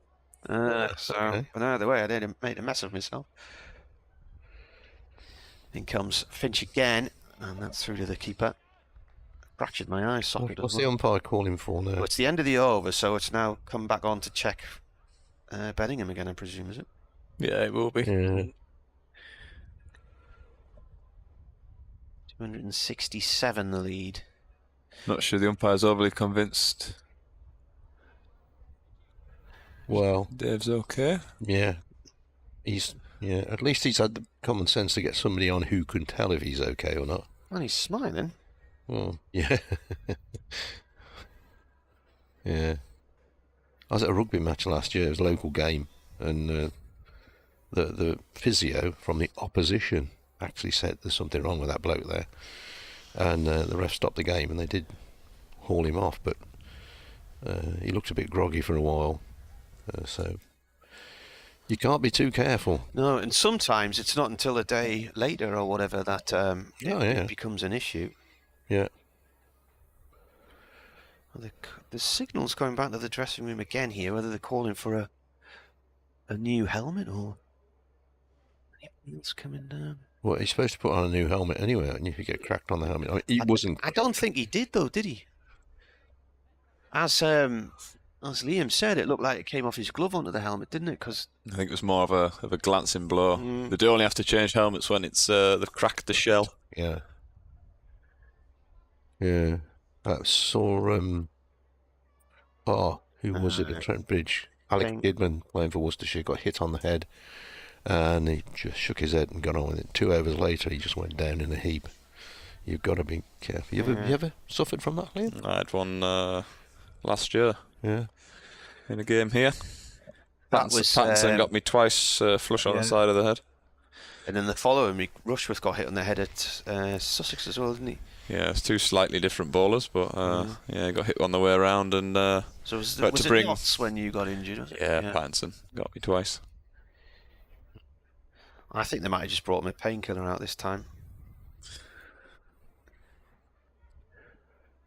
Anyway, he's playing on. There we go. Dylan Pennington bowling, Lumley end. 2 Beddingham. This time he steers it. Well, no, he doesn't. He just drops it into the offside. Didn't really time it, but they pick up a single. Because there are not many fielders within the ring, shall we say. Just another slow ball there from Pennington. Saw a few last over from him as well. Just trying to take all the pace out of the ball, making it harder to hit through or over the field. So which services did you bump into what's-his face at? We stopped at Borough Bridge for lunch. Bridge. Yeah. All right. My missus kept saying, looking behind me. I said, Roger Daltrey over there. Don't be daft. Anyway, he did have the selfie taken. Next ball, turned away on the onside. And they'll pick up... In fact, it's gone to mid-on. I lost it behind the post there. They're going to have to hurry, but that's well taken. They've run well, these two. Two more runs. Yeah, he came over, Roger, and said, oh, you're Dave Bradley. Can I have a selfie, please? Yeah. Yeah. Will you sign my guitar? Yeah. He didn't know where he was going. No. I said, where are you off to then? Don't know. I think they was playing in Gateshead or something like that. I'm not sure. The Who are playing here this summer. They are. 211 for 2. Pennington around the wicket, bowls. Borthwick pushes out in the offside and goes for the single. Who's that? Jake Libby at backward point. Our friend John Curtis has emailed. He says Francis Rossi is appearing at Huntingdon Hall in Worcester in November doing an acoustic storytelling show along the same lines as your Tom Robinson show. I saw, if that's the place I'm thinking of, in the centre of town, which is like an old temperance hall. Yeah. I saw the Christians there a few years ago. Right. 4 or 5 years ago. That was a great night. About the Lions, were they? They weren't there. No, neither the Gladiators. Pennington in bowls. Goes for a big wahoo outside the off stump here, and taken low down by Gareth Roderick, the wicketkeeper. 212 for 2. Clouded skies above at the minute. We're told there's no rain around today, but as I mentioned earlier, it's probably a bit chilly if you sat out there. Well, there's a couple sat in shorts. Kev Ramsey's emailed. He says, loving this simple microphone coverage. Save your money on the mixer. Well, it's already been ordered and it didn't cost much. Pennington in bowls. You got hold of this one. Smash that one away out towards long off. They'll come back for a second. Finch, the fielder, out there. Total goes 214 for 2. The lead is 273. He says Rushy got Crawley out twice in one day yesterday. One of them was a duck, wasn't it? Certainly the first one. And he said, thanks for the advice about the patio power splash as well. I've just washed and hung out 4 re-waterproof coats and was considering getting the washer out as well. But it's not going to bother now. Here's next ball. That's gone a long way. Smash that. Over long on. Into the bleachers for 6. It's hit the windows at Bannatyne's. That's hasn't it? There's no one up there today either. Oh, is it up on the balcony? Yeah, I can see it where you've got the advert for Banks Group and there's 2 speakers on a pole that's sitting on the balcony right behind them. And there's no one up there. New ball, please. Yeah. There were about 5 or 6 people sat up there yesterday, weren't there? Rob Wood's pointing. I think he's thinking somebody's going to climb up that pole and get it back. John says he's going to see Francis Rossi, but before that, Michael Bublé and Fairport Convention. Probably not in the same gig. Well, one will cost him considerably more than the others. Fairport Convention. There's a man up there. Somebody appeared there. Look, and they're going to retrieve the ball. It's good. Where's he come from? Gets a round of applause and he waves to the crowd. Excellent. He looks like a young Tim Bostock, Durham Chief Executive. Now, will they change the ball anyway? Oh, it's been on the balcony. Have a look at this. They're having a look in it, aren't they, through the... I'll have a scratch in it. Go through the ringer. They're getting rid of it anyway. I'd write down the ball's changed, but I don't think it matters at this point in the game, does it really? Didn't change it, did they? Yeah, he's just thrown it off the field. Oh no, he's thrown it. Still using the same ball. The bowler was behind the window frame. I didn't see him. I thought this is the original. Yeah. There we go. Pinch then with the ball, and that's gone through the keeper. I was watching the umpire, and he just looked like he was throwing the ball off the field. And I thought normally they'd put it in their pocket or they'd put it in a box. Why has he done that? But this steel window frame, Finch was stood right behind it. 222, 279 the lead, and at the moment 76 overs after this one. Lose 2 for a change of innings. Borthwick's on 92. I'm sure he'd want his 100. He is, of course, the skipper as well. Finch bowls and tries to York him. Borthwick plays it into the ground through to the keeper.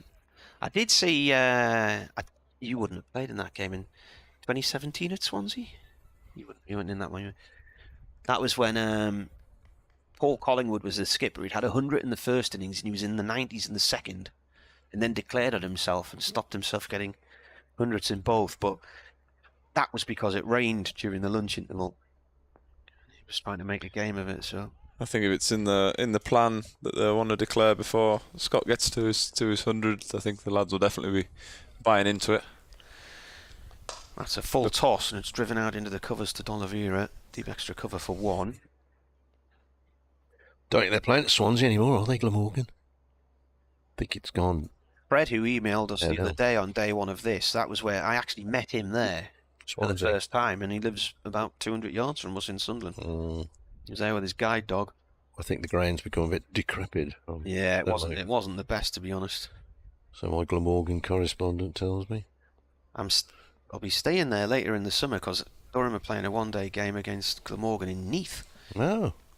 In comes the bowler. It's a Yorker and it's flown through past the stumps. Good stop from the keeper. I've not been to Neath before. It's on the end of the rugby ground, the Knoll. Right. You'll get to be a good crowd for that. Played there last year. I think they played a one-day there last year, Glamorgan. It's not too far from Swansea, is it? No. It's a rugby there, blimey. That's a slightly intimidating atmosphere. Durham's leads 280, and there's 2 balls left of this over. Pulled by Bedingham out towards long leg. There's a man down there at the far end of the ground. 1 run. Executed very well this over, Finch. Well, three good Yorkers. Yeah. He's just dragged that into the ribs of Bedingham and to hit out to his fielders. 2 off the over so far.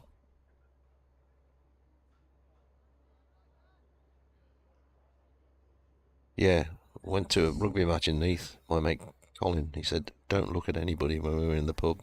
Just don't look at anybody. Okay. Finch in. That's another Yorker. That looked quite wide-ish, and Scott Borthwick's down on his knees and on his hands there. He tried to waft at that one, and it was miles from him. End of the over then, so just the 2 runs from it. 77 overs left in the day, -2 for a change of innings if the change of innings doesn't come at lunch, and it is 12:15, so 10 minutes for the change of innings, isn't it? So I don't know, maybe past. Come off in 4 minutes time, come back on at past. Yeah, I think it would more be the time left if they're happy with the runs they've got. But yeah, I think they'd want it. I think they'd want at least 20 minutes at them. Dylan Pennington in bowls, smashed away down towards long on. Didn't get right underneath it on this time. Bedingham, so didn't put it up onto the balcony of the health club. Paul says, can we set them 300 off 50, or am I being too generous? Well, it's nearly 300 now. There's another 18 and it's 300. Well, it's 6 and over.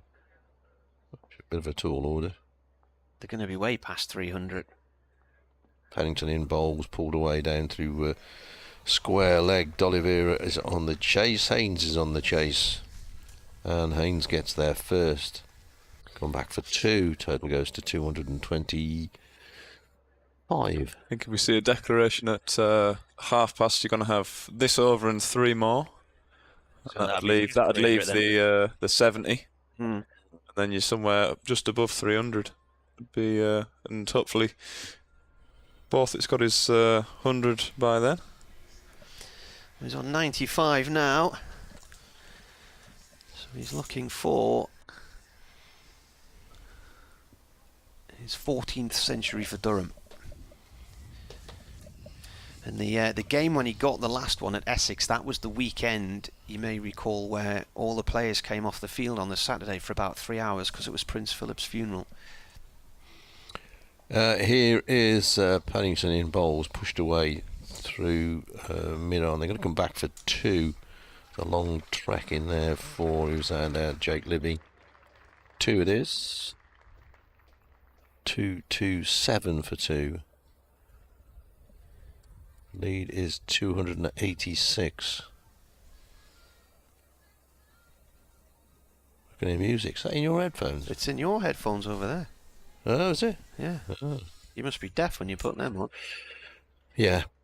Hey, here's next ball, which is pushed back down the pitch. Bowler himself does the fielding. No run. I'll get rid of that in a minute.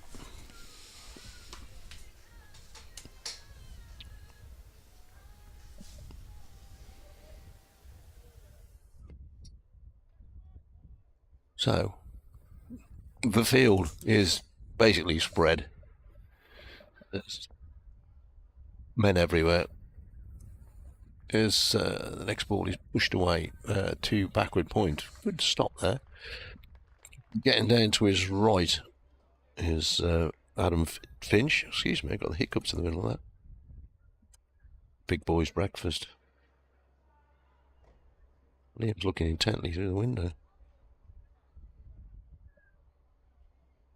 What are you looking for? Just trying to see who's got whites on in the Durham balcony, trying to get a idea of when they might be pulling the plug. Good thinking. My eyes just aren't quite that good. I think it's Ben Rain with his whites on, which suggests quite soon. Next ball smashed through extra cover. That's going to race away for 4. 113 balls.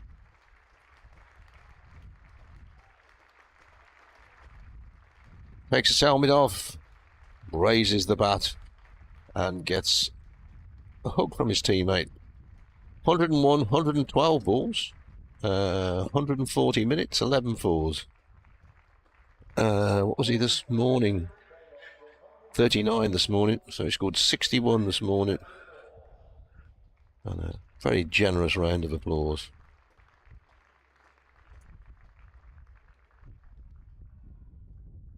And that was the end of the over. 2-3-1 for 2. I'll go and turn that music off. It's annoying me now. Warbly noise. Here comes Finch, new over.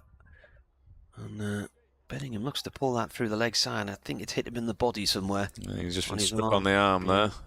Somewhere around the elbow region.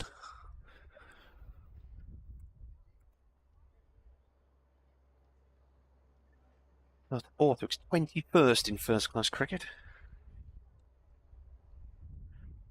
And what did I say? His 14th for Durham.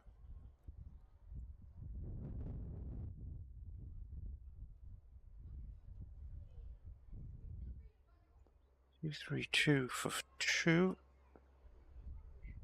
By 291. The widest Yorker.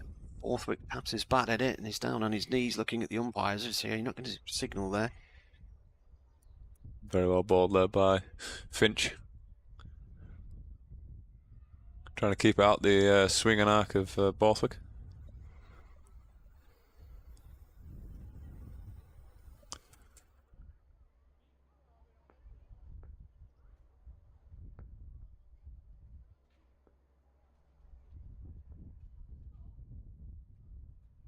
Finch again comes in.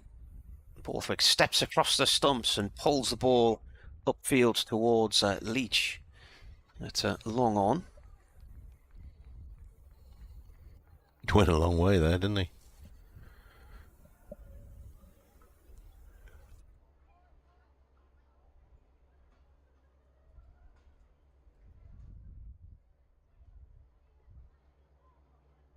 He's continued to execute very well here, Finch, I'd say. It's going to be probably going into a straight Yorker or into the pitch here for Bellingham, getting hit out to the long side.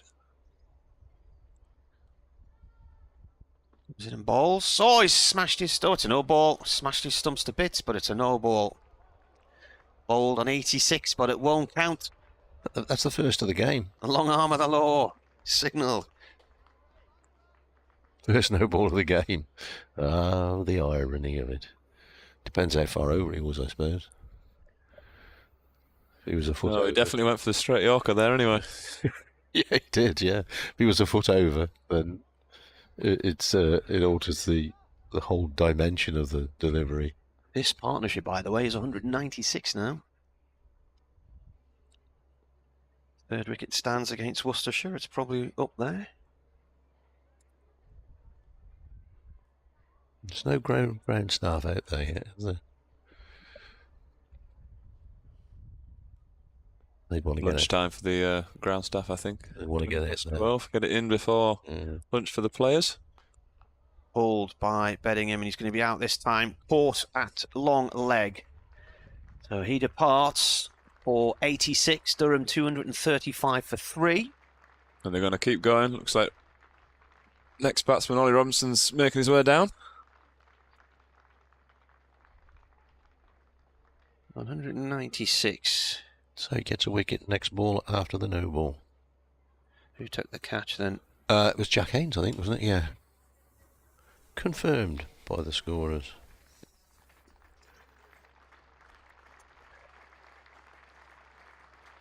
100 in the first innings, 86 in the second. Yeah, well, he's ended up with about 200 odd runs in the match, hasn't he? Got a bit of form. He enjoys batting against Worcester as Beddingham the last couple of years. Certainly does. Well, that's the highest third wicket partnership for Durham against Worcestershire by some considerable margin, actually. The previous was 138, John Lewis and Paul Collingwood here. Really? In 2001. Doesn't seem much, does it? No.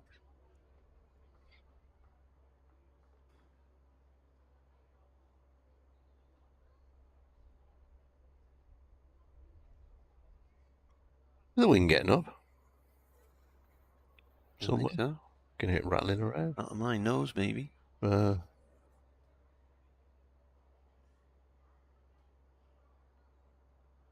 What time we got? 25 past 12. Another 2 overs? Yeah, I think there might be... Finish this one. What's the lead? 249. Finish this one, have 294. Maybe the next one and the one after, or just the next one possibly. See how many runs get scored. But I think we are getting into the realms of a pretty good game getting set up here. Good opportunity for both teams to be winning. Robinson is the new batsman. 2 balls to go in the over. And he guides this down to third man. There is a fielder down there. 1 run. That man who retrieved the ball's now staying on the balcony on the health club. Yeah, they have more business.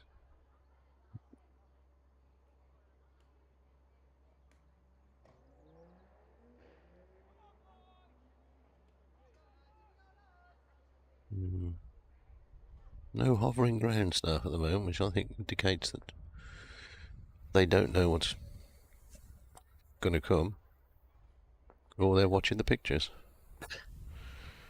Finch to Borthwick. That's gone up. Yeah, he's going to be caught here. Waits running in and slides in. And has he held it? Oh, he's dropped it. He's dropped it. Borthwick driving that one. Waite was on the long off boundary. He had some yardage to cover. He's probably gone 30 yards to try and slide in and get that one. And he slid in, but he couldn't hold on to it. I would say in a one-dayer, he's come from the boundary rope to roughly where the discs would be. Anybody else padded up? Still got a couple padded up. We've got, I can see at least 2 with the pads on over there in the change room, so there's definitely a couple more overs still to come. Trying to set the game up just how Durham want it. And we're going to have a change at the Lumley end. We're going to have Ben Gibbon again.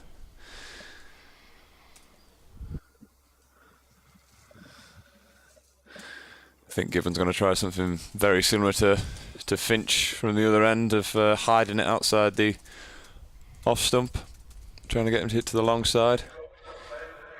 Might see a couple more inventive shots from Robinson. He awaits, and Gibbon bowls, pushed away on the offside. Might get 2, we'll get 2 now because Jack Haynes has a little fumble out there.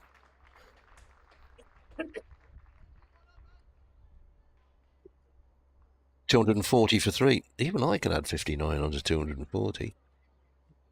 299. Figures on the scoreboard, bottom right corner. A bit blurry to me. I have got an optician's appointment tomorrow, so it's worth looking into. Certainly is. Don't want to make a spectacle of myself. Here's Gibbons' next ball, which is gone through to the wicketkeeper, trying to haul that across the line. Was Robinson. I think he might be a little bit disappointed he's missed out on that one there.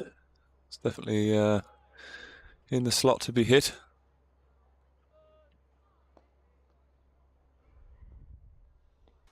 Robinson going to keep working himself across to the offside to try and open up the shorter leg side boundary. Gibbon again, and this time ball wide of the off stump. Slower ball. Went through low to the wicketkeeper.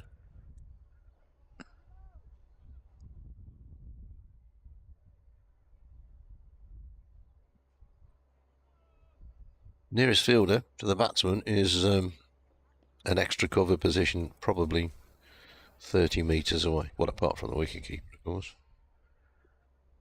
Gibbon bowls, and this is off an outside edge down to third man, where Waite is the fielder. Be disappointed he put that one down, but on the other hand, it was not an easy chance. He had a long way to go. Total goes to 241 for 3. Exactly 300 the lead.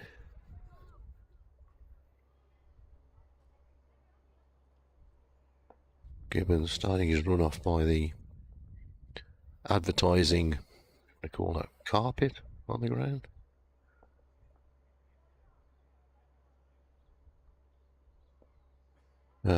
This ball pushed away. Robinson pushing hard. Yeah, not going to get two though. Did it a little bit too well there, Borthwick to long off. Pollock, the fielder out there. Could have a big part to play in this game, Ed Pollock, if he gets in and stays in.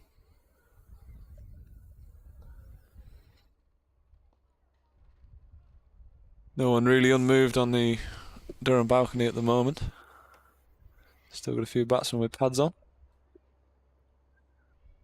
Gibbon bowls and it's gone away in the air initially. D'Oliveira looked interested, but it bounced somewhere in front of him in the end. Pick up a single. Thought they were going off there. Ollie Robinson was just looking at the dressing room for a signal then. He started to walk as if he was going off. But 2-4-3 for 3. Yeah, I think we've got Michael Jones warming his hands up on the heater. Looks like someone's waving at Robinson. All right, those they're quite powerful, those heaters, aren't they? Very powerful. Who get a tan off them? Yeah. We were interviewing Ben Rain under there the other night, and it was chucking it down, and it was a bit chilly, and I think it was burning his head. It's like those heat lamps you see in pub beer gardens. Discussion here. Yeah. I think Worcester just slowing it down a little bit. I think Finch will still be going with the same approach here. Either going straight Yorkers or into the pitch, getting him to hit out to the longer side. Got quite a fine leg posted and a very, very backward deep square. Here he comes, bowling to Robinson, who flicks that into the air, and the ball bounces down towards long leg for 1. Surely they'll declare before lunch, because if they continue batting, I think we'll definitely see a declaration before lunch.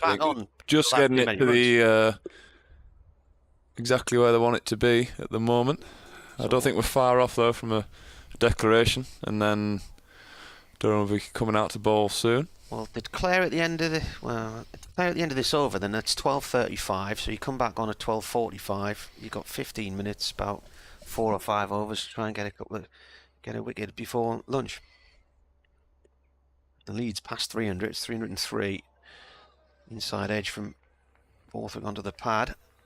Runs away towards the covers for 1.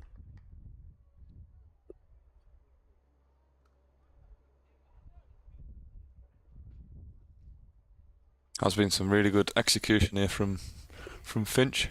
apart from the no ball.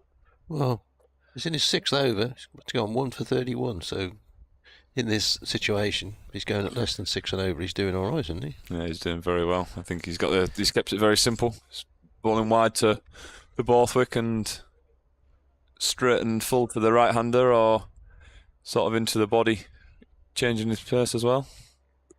2 balls left of this over. Here's one of them, and that's guided out towards deep point. Oh, has he stopped it? That's a runny. Managed to stop it. I thought he'd gone past it there. Hurt his hand as well. Was he touching this rope there when he spun around to pick that up? Can't tell from here. And there's 3, we're halfway through the over, there's 3 balls left. They got 2 there. Warwickshire have got Kent following on, and they're 59 for 5, and they trail by 236. Very good looking seam attack at Warwickshire now. Plenty of stocks in reserve as well. This is up in the air, and it comes up towards weight at long on from Robinson. 2 runs. Let's have a look and see who got the wickets there then, because Wokes was playing as well, wasn't he? The ice cream man's here. Is he?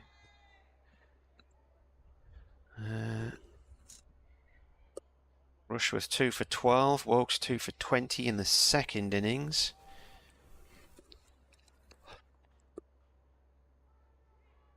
Uh, 2 for 38 and 2 for 28 respectively in the first.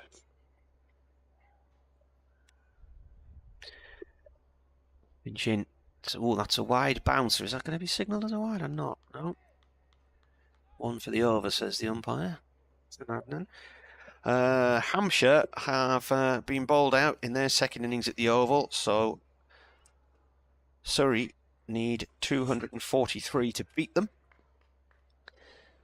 Somerset are 44 for 3 in their second innings in Trent Bridge and need another 251 to win. And Lancashire batting again at Chelmsford, rain-affected match there. They're 286 for 7 in their second innings and lead by 274. Last ball of the over. It's a shortish one. It's gone down the leg side to the keeper. And Borthwick, is he walking off here or not? No, he's just tapping his bat in the crease. I think we've got one more over here for Durham, and then I think they'll be coming out to bowl. Well, they're only going to have about 10 minutes in that case, aren't they? That's the thing. That'll leave 70 overs in the day, won't it? If they have. Yeah, 70 overs. Probably try and get 6 or 7 off this over at least, and then you're just over 4 and over for the 70 overs. They're managing to play again at Leicester, and I don't think David Griffin thought they would today, because he was at the ground at 7:30 this morning. He said there was still lots of moisture in the outfield, and they're still in the first innings of that match. Leicester's are 339 for 5 against Derbyshire. Here's Ben Gibbon in bowl, smashed away through mid-wicket. Where's that gone? I've lost it. Oliveira's picked it up coming in from the mid-wicket boundary. Durham's 250 comes up, which means they lead by 309 from our 41 overs and 1 ball. Kev says, a witty lady behind me on the members' balcony suggested. Gibbon into Robinson. It's got this scoop this way in the air. It's going to land safely between 3 fielders. Come back for a second. Oliveira jogs into field. We've got head coach Ryan Campbell just on the boundary, on the balcony there. It could be after this over.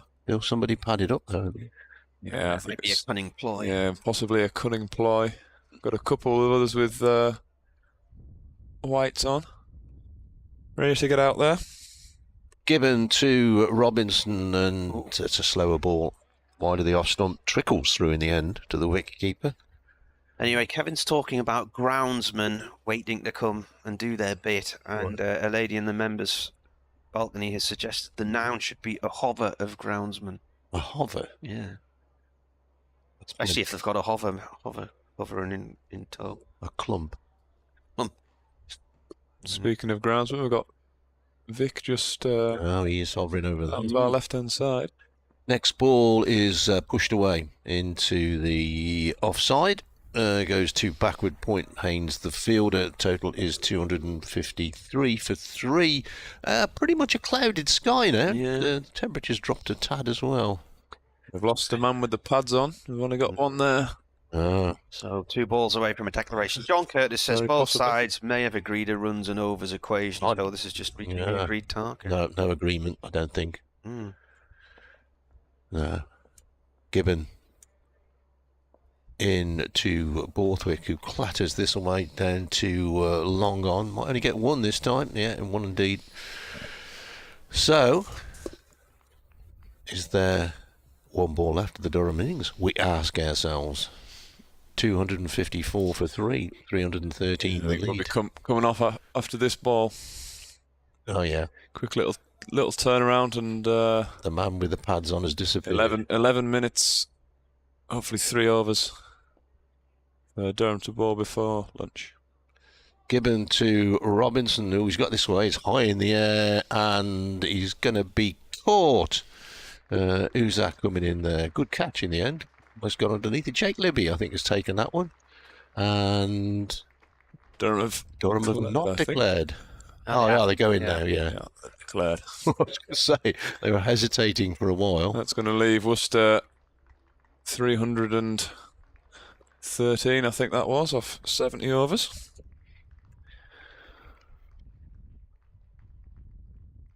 So, Robinson caught Libby, bowled Gibbon for 13.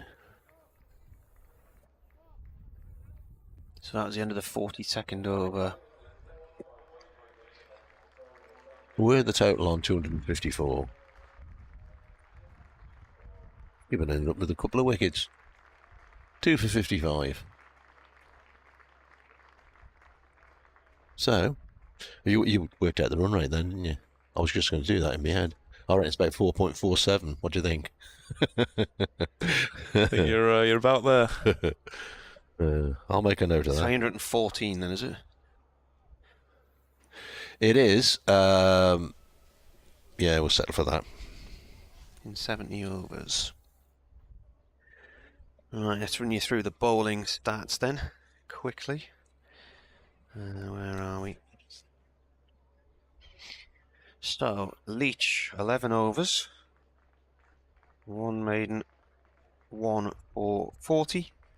Pennington, 7 overs, no maidens, none for 55.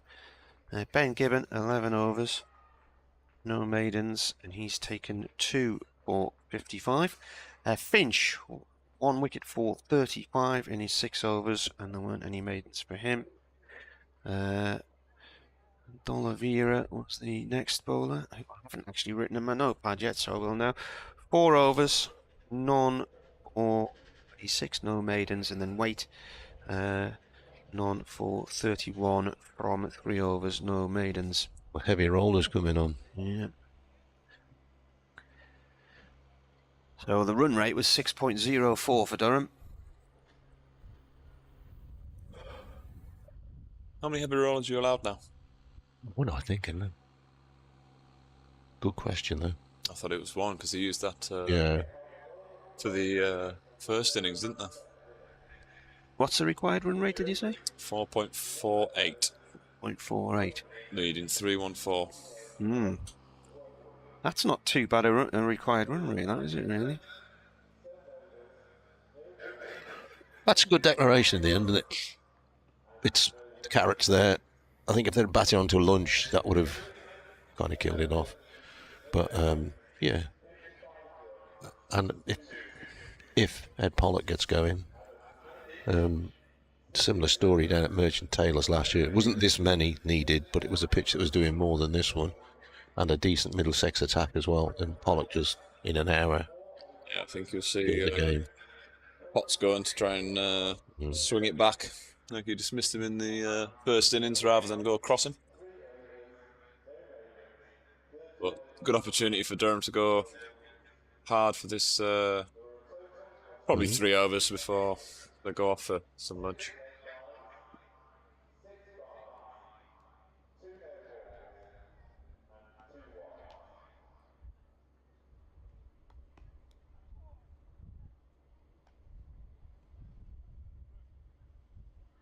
42 overs they batted there, didn't they? Did we see? Yeah. Wouldn't have seen this coming yesterday lunchtime. No, definitely not. Definitely not. You got to praise Worcestershire for that, then, really, haven't you? It was the Worcestershire's approach. Yeah. Well, I think both teams this time of year, this end of the season, want to be positive. You don't actually know how many days cricket you're going to get in. Durham tweeted, tune in to the Durham stream as Liam Travaskis joins Marty Cricket and Bradders, and Scott Easby says, does he get points for good commentary? Because he's in my fantasy team. Is he injured? No, he'll be playing tomorrow. Is it tomorrow it starts that? In a place none of us have heard of, near Bishop's. Where was it? Bury St Edmunds. Bury St Edmunds, which is in Suffolk, isn't it? Yeah. Not in Essex. So they're playing Essex in Suffolk. Yeah. That's the Bury St Edmunds. That's where you come down the motorway past that huge sugar plant, isn't it? Yeah. All the big towers. It's where St Edmund is buried. Is it? Yeah, it is actually, I think. Right. Yeah. Well, that's amazing that he ended up living in a place called that, and then he died there and got buried there, isn't it? Went cricket tours there, going back a long time. But rain one day, no game, and they had an indoor bowling alley, 10-pin bowling alley.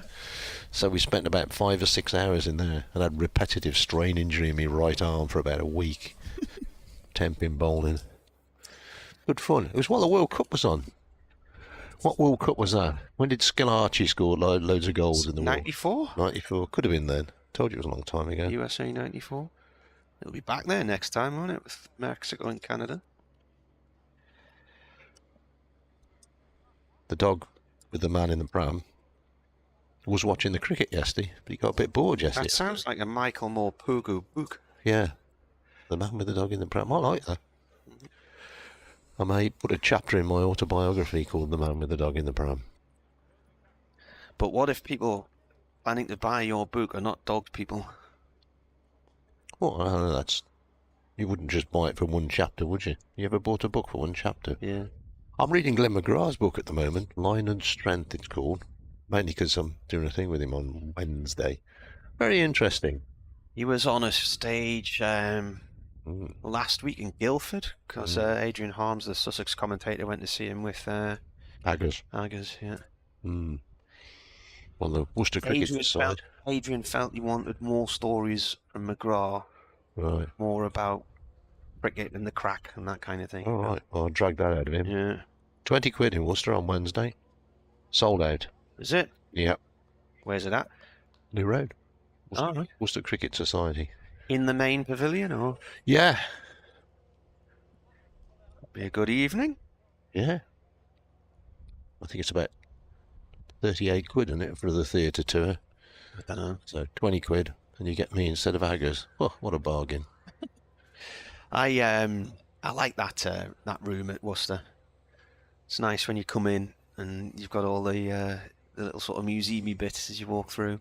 Yeah. It's a nice pavilion, that. Oh, I think today they were having a seat cleaning day, asking supporters to turn up, clean the seats and sweep up and get it all ready for Gloucester on Thursday. Well, talking about your pressure washer gadget on YouTube, there was a team of blokes cleaning all the seats here the other day when I came on Wednesday with my daughter. A good pressure washer. Do a bit of damage with that. Huddle for the Durham fielders. If you've got the wrong nozzle end on, you can cause plenty of damage, can't you? Because having stripped our patio clean and the coping stones on the walls, I realised I'd made a mess of the fence, so I turned it on the fence and stripped all the paint off the fence. Gotta be careful. Yeah. What are they saying in the huddle, Liam? What are they saying? Who's saying what? Well, might be a couple of jokes flying around, maybe. Yeah. Quote here and there of something one of the lads thought was funny. Nothing from Winston Churchill. For the North. Yes. I'm sure it'll be take 2 wickets and we'll go off for some lunch, lads. Yeah. We've gone down the Pork Loin Avenue today, haven't we? Oh, yeah, Pork Loin, yeah. Looking forward to that on top of my fat boy breakfast. Not sure I'll be stopping too many services on the way home. No. Is it called the Fat Boy Breakfast? It's not, is it? No. It's not I think it's official called title. called a full English, but Yes. I'm English and I was 4 when I did it, so yeah. It's actually not bad value because It's excellent I popped value. in there to see my dad last night. The close of play, and I saw the advert for it. £7. Yeah. With a cup of tea.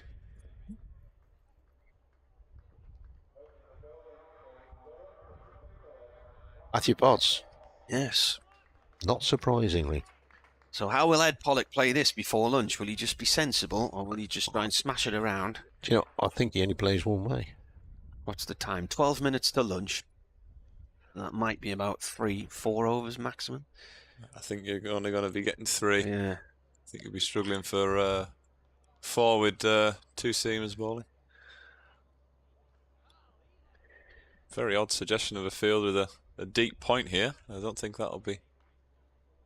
Got a deep square leg though. Oh, that's not staying. I'm not surprised about the deep square leg. I think Place for Ed Pollock, isn't it? Yeah.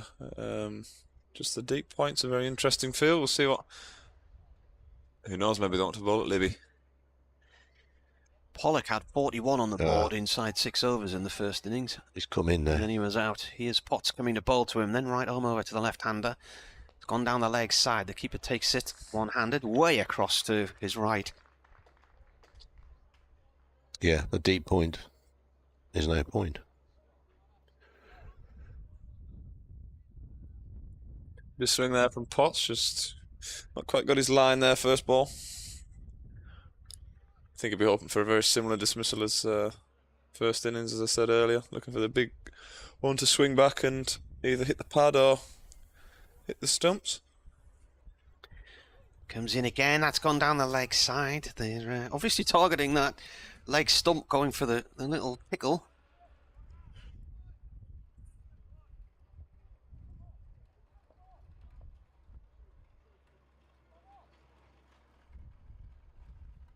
Durham scored 158 off 24 overs today, says John Curtis. Well done, John. Julia Weatherall reckons it was Italia 90, Scalacci. In comes the bowler, defended. Runs up the rain at mid-off. Salvador Toto Scalacci, the Sicilian. Scalacci. Again, wasn't that on the Italian Football Italia? Remember on it? Used to watch the Italian football on Channel 4, didn't you? Oh yeah, on a Sunday night. Yeah, and they had the theme tune had Scalaccio mixed into the music. Potts bowls. Pollock sweeps that out towards long leg. There's a man out there. 1 run. Who's that out there? That's away. Graham Clark out there at deep square leg. With a wide rimmed hat on, yeah. You went in the air for a little while there into the square leg region from Pollock. The sun's gone in, so quite a few people who were in t-shirts earlier are now back in jumpers, and some have donned coats again. It's a little bit overcast at the moment. The breeze, a fairly gentle one from the south by the looks of things. A little bit more of an orthodox field here for Libby. 3 slips, point, cover, mid-off, mid-on. Quite a straight square leg, and then the fine leg in place. Potts bowls. Oh, he's a little tempter there, just slightly wideish delivery, Yorker length, and Libby played at it.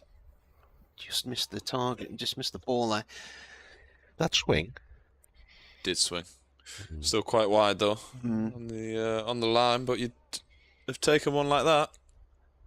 Prompts a change in field. Cover's coming to quite a square gully. Bit of a lonely afternoon for Matt Kuhneman. He's miles away on his own, way down at long leg, far into the ground as Potts comes in and bowls. Libby defends. Ball comes back to the bowler, end of the over.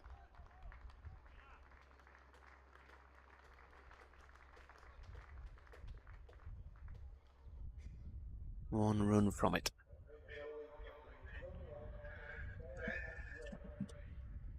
Rain it will be.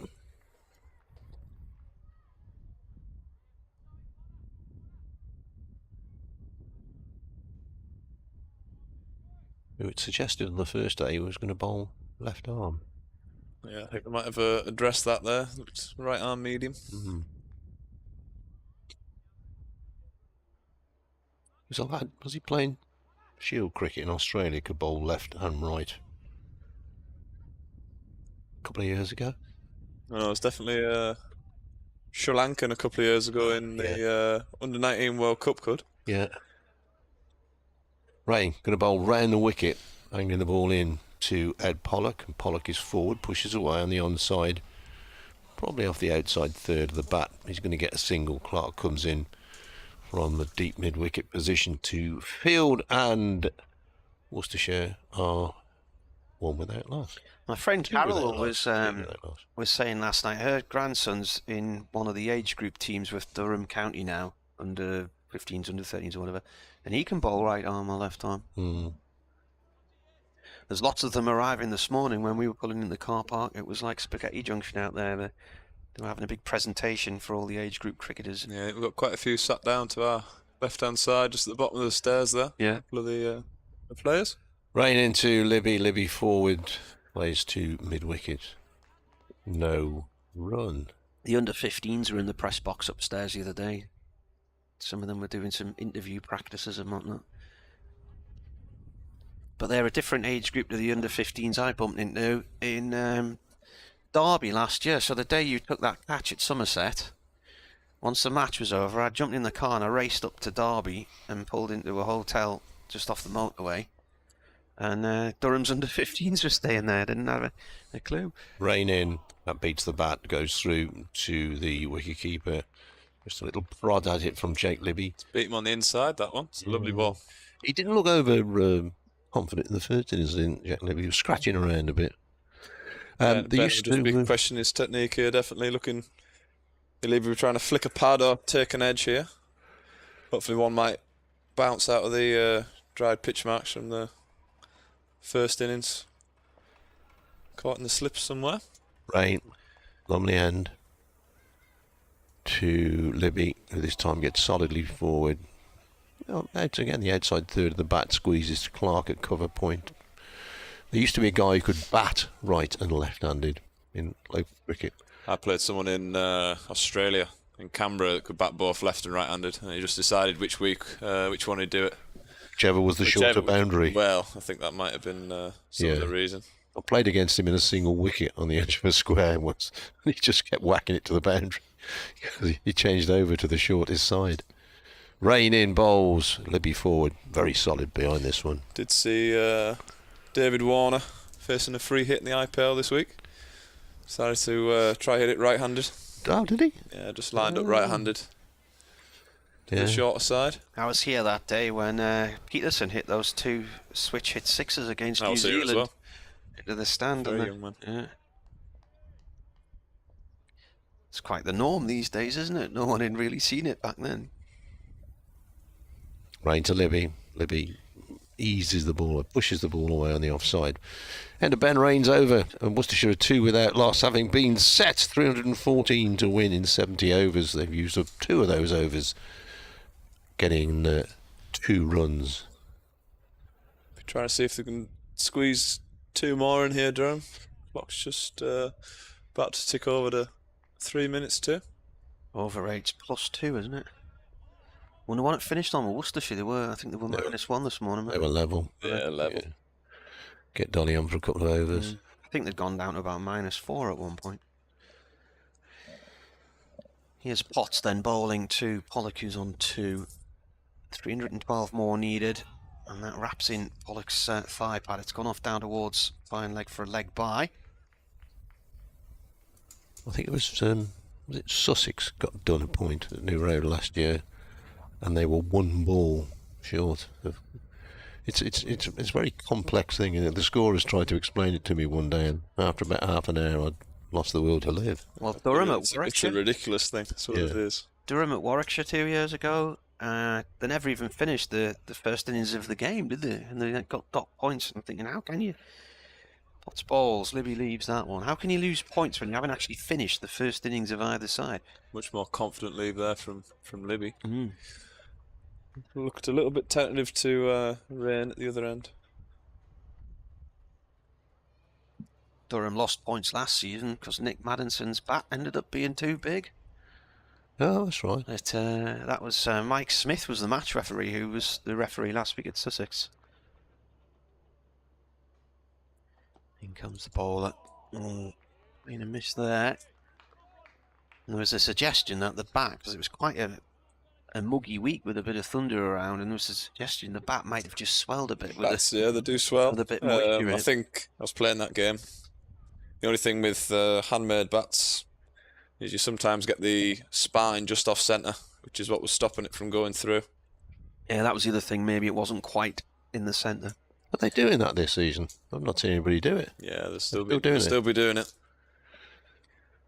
Potts bowls. Oh, taken at the second or third or fourth attempt, I think. Yes, eventually. An edge from Libby, and it bounced past the keeper, hit first slip. Did it shoot in the air? Yeah, it's just popped above his wrist, I think. And I think that will be... That's lunch. Lunch. Who was at first slip there? Jones is at first slip. Michael Jones. There you are then. Worcestershire are 3 for 1 at lunch. And the plan worked. Let's just see this again. Yeah, hot potato. 2 or 3 efforts before Jones had that in his hands there. But excellent. Right, so that will be lunch. Our thanks to Liam. And good luck in Essex, Suffolk, wherever it is you're going. The Durham Seconds will be playing Essex for 4 days from tomorrow. Right, we'll rearrange the kit and we'll actually bring back into play the microphone from outside. There you are. So that's lunch. I've got to do a quick update for Radio Newcastle, and then we'll be back with you in 40 minutes.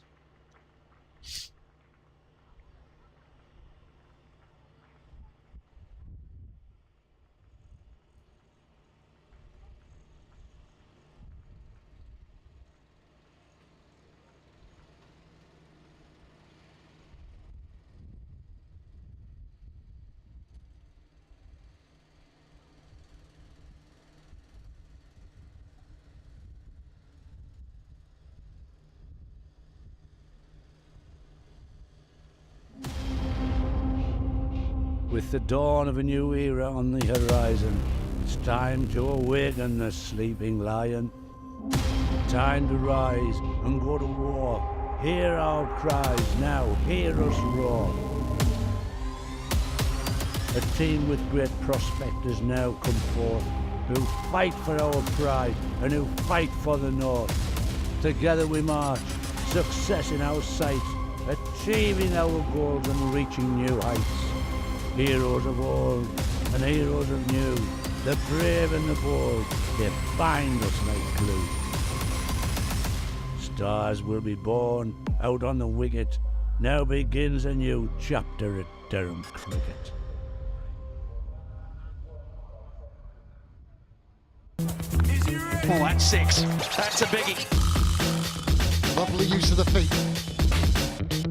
Excellent from Travaskis.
We rose from the dust of the coalfields. A dream of bringing professional cricket. 30 years later, we stand together. With many successes on and off the field. A trophy cabinet full of silverware. A professional pathway for boys. And girls in the north. And community programmes that both enhance and transcend the sport in our region. But we want to achieve more. We want to reach every corner of Quite society. an afternoon here. Durham declared a few minutes ago Supporting the community to which we belong. in their second innings, leaving Worcestershire a target of 314 to We win want to be at the in forefront 70 of overs, and in the 3 overs Inspiring possible people to be better before players. lunch. Jake Better Living has people. gone 10 balled up. Better members by of Michael society. Jones, who slips at We the are third working attempt hard to off welcome the bowling everyone. of Matty Potts. So Developing Worcestershire will inclusive resume after environments. lunch on With a commitment to encourage 4-1. Equity. Diversity. And inclusion not out from the Durham skipper Scott We aim Borthwick. to David make a Bedingham made positive 86. change Their across partnership of 196. Wider Durham's community. highest for a third. We innings must be against accountable. Worcestershire, and that was Cricket Borthwick's is first a game century for everyone. 2 years. It was actually 2 years ago this weekend. Seat Unique Riverside is for everyone. Durham Cricket for the North, for everyone. Durham Cricket for the North for everyone. Durham Cricket for the North for everyone. Durham Cricket for the North for everyone. Durham Cricket for the North for everyone. Durham Cricket for the North for everyone. Durham Cricket for the North for everyone. Durham Cricket for the North for everyone. Durham Cricket for the North and everyone. Durham Cricket for the North for everyone.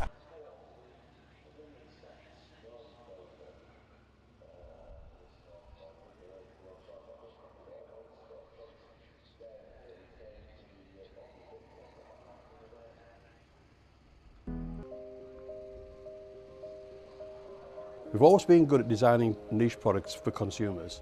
So our thinking was if we can use the same design skills on products which have got more volume, we'll be more successful. The big issue was the plan to do it. We set a figure of a capacity to make 250,000 pieces a year. That's an ambitious target, that's our figure. So we then worked with the machinery designers to make the washing machines. Number one in this product, it's got to be reliable. A washing machine has a lot of hard work to do, and it's a very important part of most households. So reliability was a big issue.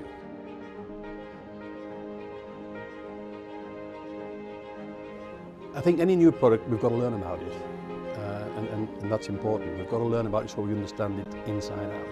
And that's taken longer than we expected, but we've taken our time to make sure that it's right. There's a big appetite for buying British products, and rightly so.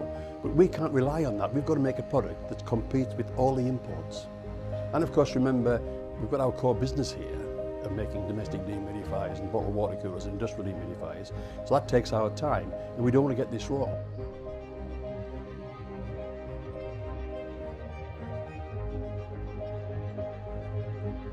We've done 120,000 hours of testing washing machines here to make sure that it's absolutely reliable and does the job.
Rod Stewart.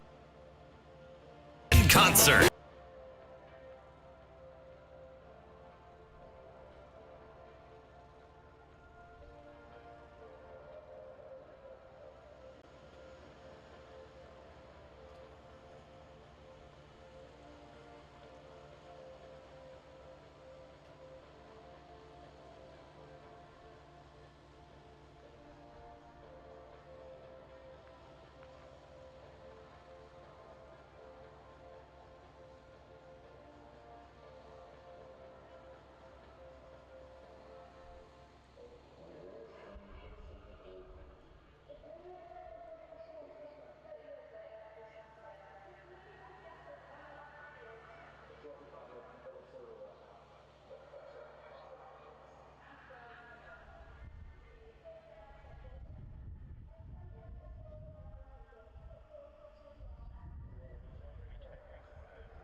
From the Lumley end, coming in left arm round, turned by Beddingham off past square leg for 1 run. 9th over.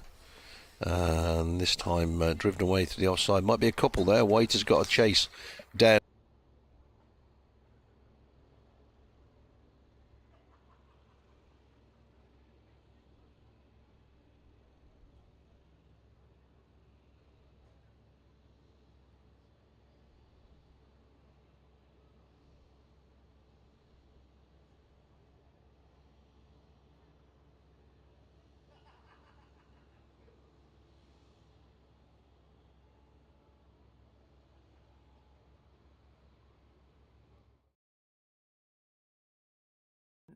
From the Lumley end, coming in left arm round, turned by Beddingham off past square leg for 1 run.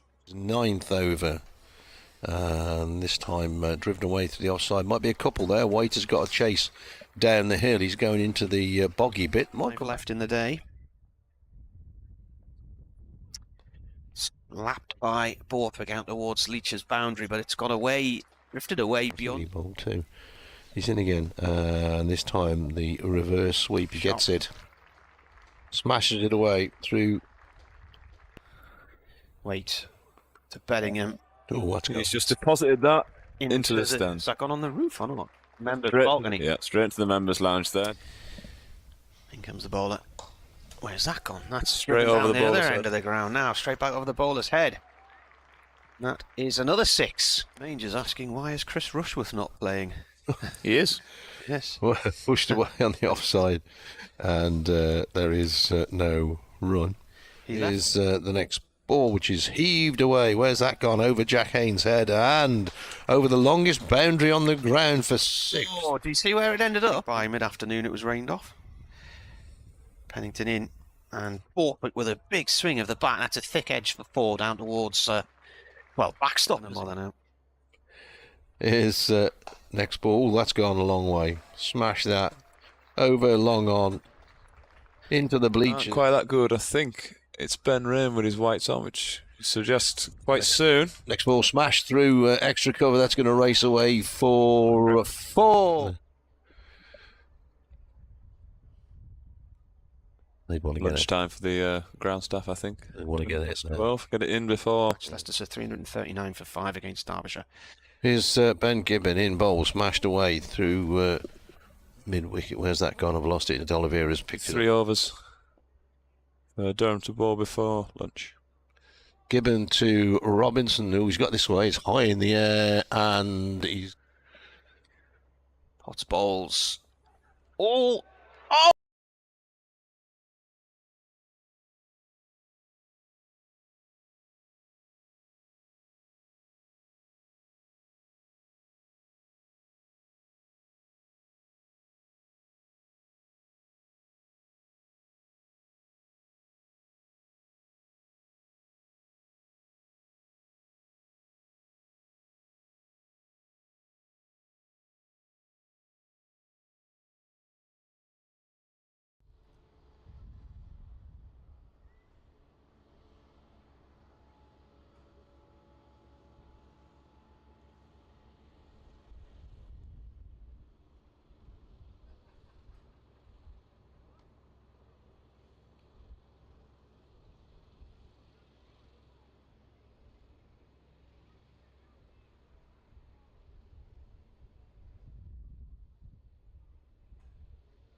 Well, welcome back to Chesley Street Players, back out there in the middle.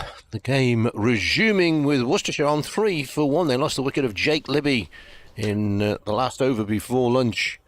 And this is chasing down, 254 for declared was the Durham score. Left Worcestershire 314 in 70 overs. So let's resume with Azhar Ali facing up to Matthew Potts, and Azhar Ali is letting the ball go by outside the off. It goes through to the wicketkeeper. No addition to the total. Story of the day, have not been with us so far. Batted on this morning, Durham. Borthwick made 108, Robinson 13, Beddingham 86. 314 was the total. They made 254 for declared. As I mentioned, 314 left for Worcestershire in 70 overs. And they lost that wicket of Jake Libby. Eventually caught by Jones in the slips. Bit of a juggle there off Potts. And Potts it is who's in and bowls to Azhar Ali. Pushed away on the offside. That is the end of the over. Potts completing the over that he started pre-lunch. A nice ripple of applause. Got a score from the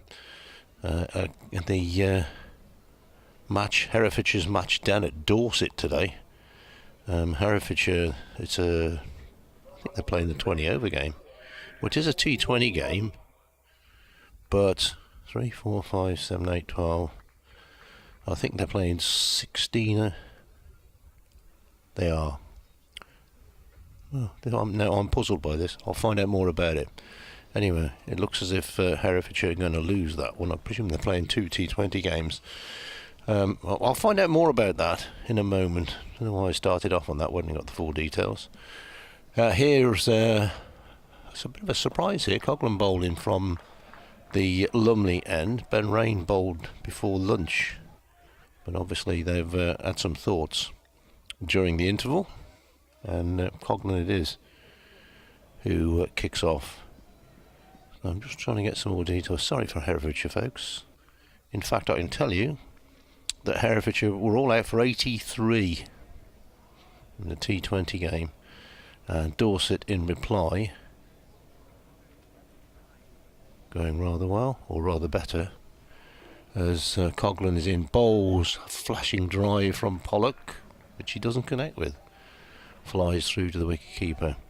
Ross Whiteley is playing for Dorset, but he only made 1. And they are 68 for 4 in the 16th over. Now, glad we got to the bottom of that. Sounds as if it's doing a bit. 2 slips. Cover point. Mid-office. There's 2 men in at short mid-wicket for Pollock. Coghlan bowls and Pollock drives down the ground in the air. And caught! Fine catch by Ben Rain at mid-on. It was lobbed in the air, and it looks as if Rain doesn't get there, but he stretched himself on the turf. And Worcestershire have lost their second wicket. They are 3 for 2, and Ed Pollock goes. That was a brilliant catch. Didn't look like he was going to get there, did he? Well, he's a big lad, and he had to go a long way, and he just dived down as it was kind of lobbed back past the bowler. So Pollock goes for 2. This changes the whole perception of the game now. Worcestershire obviously hoping for a good start to chase down what was 314 is now 311. So he was looking to drive that, but then it just turned into a lob. So I don't know if he was through the shot before the ball had really reached him, but it was just. It just stopped on him a bit, didn't it? So a clever bowling change there. Yeah, well, I say a bit of a surprise that Rain wasn't bowling, but then he took a very good catch. And lost 2 for none here. Yeah, well, Jack Ain, the century maker in the first innings, to come in. As I say, will this alter the whole perception of the game? If Worcestershire were 100 for 2, you'd say, yeah, they're going to keep clattering on, but I don't know. No, they're not going to pull out at this moment, but I think they might just say, let's play till tea and see what's left then. Tea today, by the way, is at 20 to 4, whatever happens. It is a worry if, I think if Worcestershire decided to just drop anchor, I couldn't see I'd struggle to see Durham taking 10 wickets, really. 8 now. Well, yeah, but including the others. It's not been that kind of game, has it? That's the thing. No. Mind you, the Glamorgan game here last year was heading towards a draw, and then Durham got themselves bowled out quite cheaply in their second innings, and it suddenly turned the match on its head and gave us an event we weren't expecting. Haynes is doing some very energetic stretching.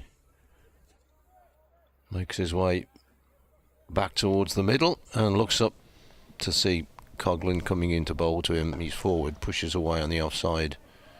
And Ben Rain has gone over to mid-on on the other side, if you see what I mean. So he swapped positions. So mid-on and mid-off normally don't bother. But on this occasion, Rain has gone to mid-on for the right-hander, where he was mid-on for the left-hander. If you understand any of that, you've done very well. 3 for 2, Worcestershire. Under clouded skies, I have to say. Coghlan in bowls. Ooh, that's an off an edge, and it's gone into the slips, and it's pitched well short of Jones, who claimed the catch, and I think his fellow slips and his wicketkeeper are now giving him a bit of stick about that, because it definitely pitched well in front of him. Maybe it was just the excitement of the ball coming off the edge. Yeah, there's very little blue sky above us at the moment. We are told we're going to get a full day's play in. It's not going to rain. Rain now would come and ruin the whole thing, the whole conundrum, the whole calculation. Coghlan in bowls, and Haynes lets this one go by. Outside the off stump, end of the over. At the end of it, Worcestershire 3 for 2, having been set 314 for victory. As I say, I think these two, well, about the next hour, we'll just bat and see what comes along. See where they are a bit later in the day. If they can do that. Might be that the Durham bowlers take them to pieces.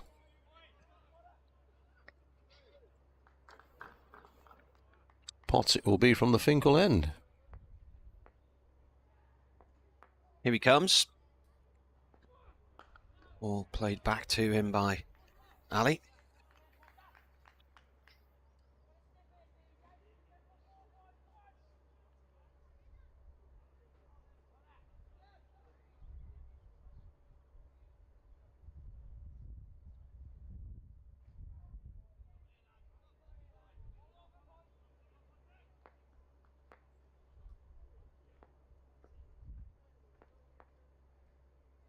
Potts again, right arm over.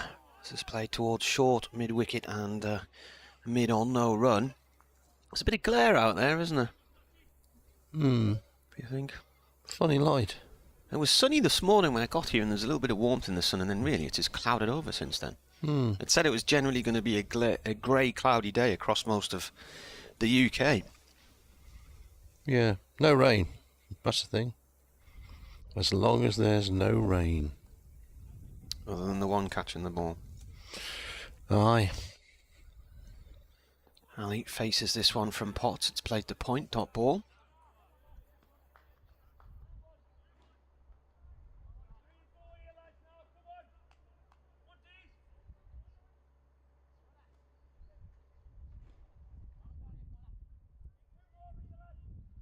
So 2.4, 3.3, so 2 for none in 5 balls.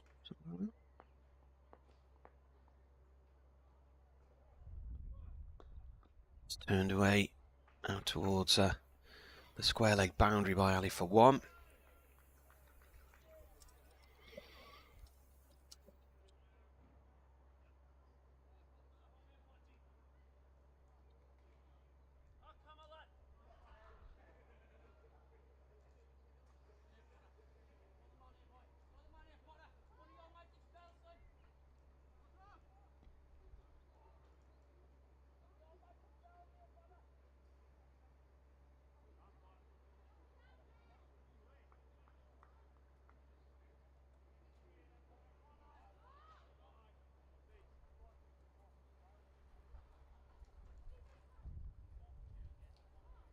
Bit of a delay while the field has altered.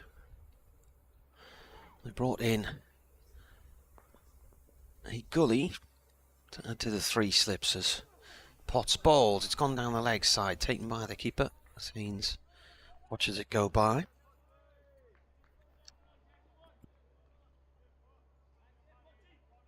was nice to have Liam Travaskis in this morning. He was there prompt for the start, wasn't he? And yeah. Did the morning session with us, and then nice lad. We've altered our microphones now, so we've got a mic back outside again, which actually I turned down during the lunch interval. Here comes Potts. He's fended off towards square leg, no run there.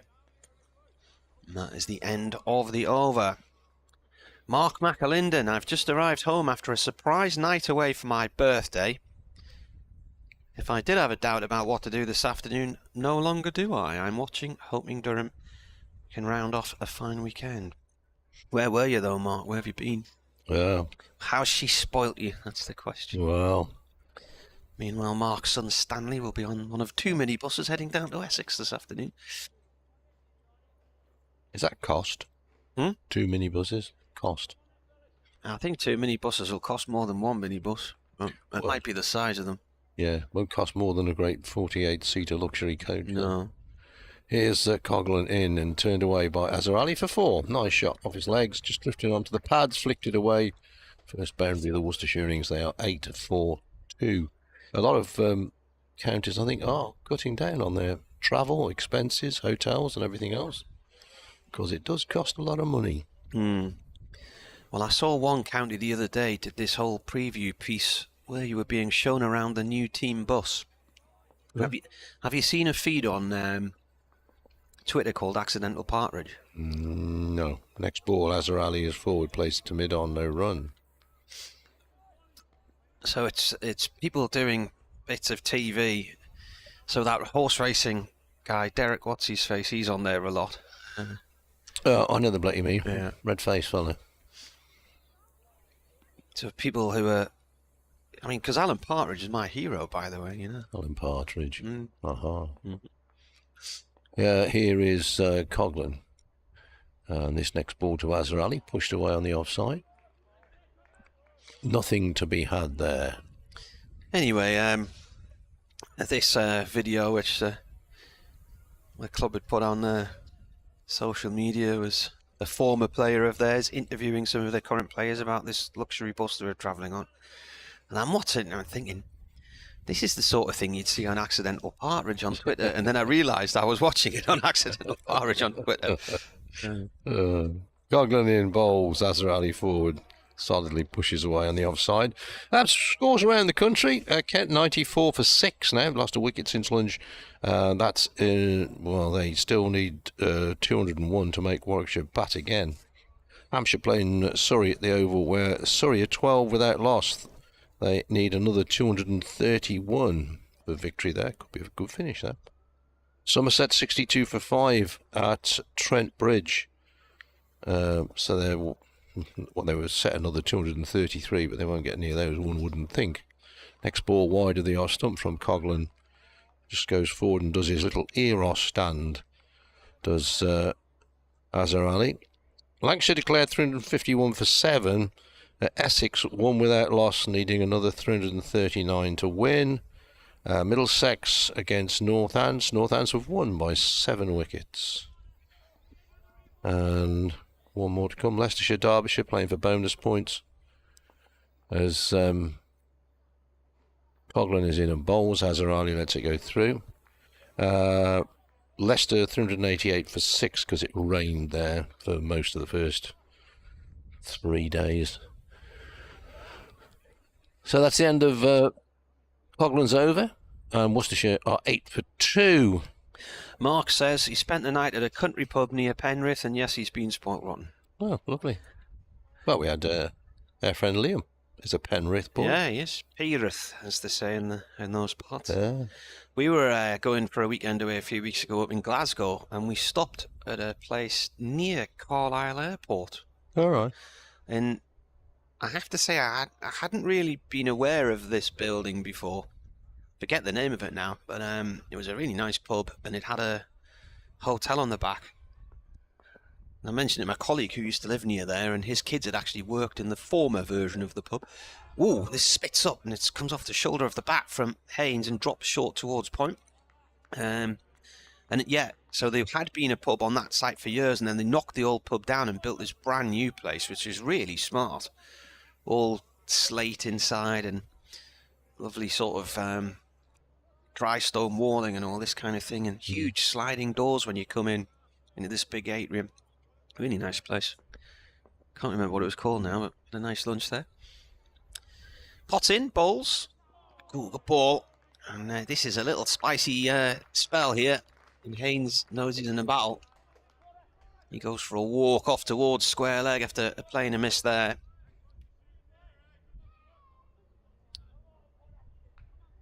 Yeah, we're playing a miss and one that jumped a bit as well.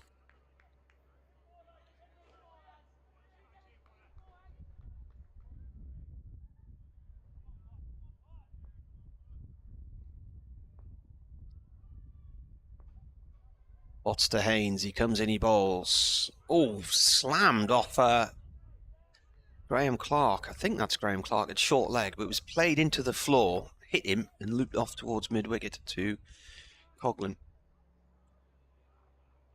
That is indeed Clark under the helmet. 3 in the slip cordon. Michael Jones at first slip.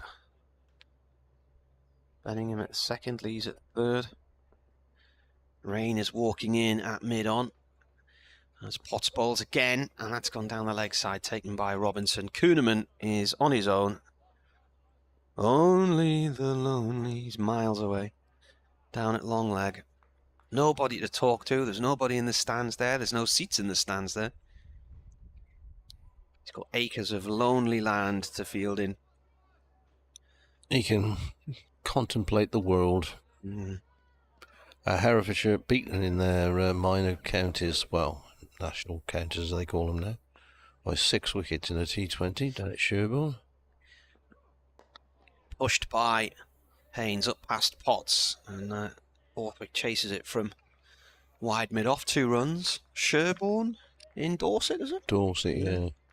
Is that where the horses are based? Isn't this racing stables around there? There are a few down that area, yeah. The irony is that Matt Pardo, his captain in Herefordshire, was working at Sherborne School until recently. The former Worcestershire player, of course, Pardo.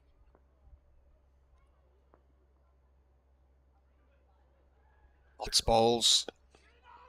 And Haynes is thinking about a quick single, but he's sent back by Azarali. End of the over. 7 overs gone, 63 remaining today. 304 more needed to win it, 10 for 2.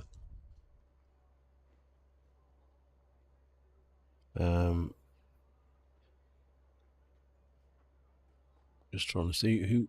Well, they often have a couple of Worcestershire lads playing. Do Herefordshire. I'm not sure they got anybody playing in this one. Sri Lanka are playing Ireland in the first test match between the two in Gaul. All right. Sri Lanka 386 for 4. Coughlin the bowler in, and forward playing the ball back up the pitch is Azhar Ali. Decent crowd in this afternoon. Of course, yesterday they all moved round to the sunny side down in front of us, but it's not sunny at the moment, so they can jolly well stay where they are.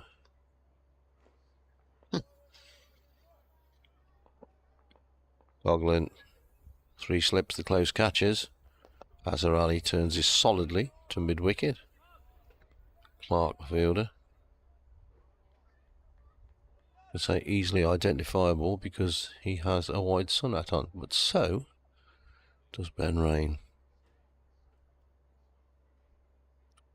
The sunglasses on the back of Michael Jones' head, once again reflecting the sun. It looks as if he's got a blue cap on, or a turquoise cap even. Next ball from Coughlin, let go by Azhar Ali.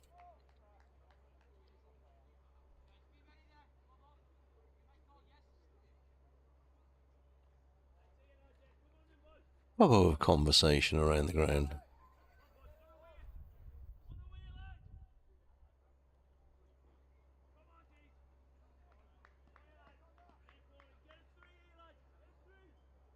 Lots of hand clapping.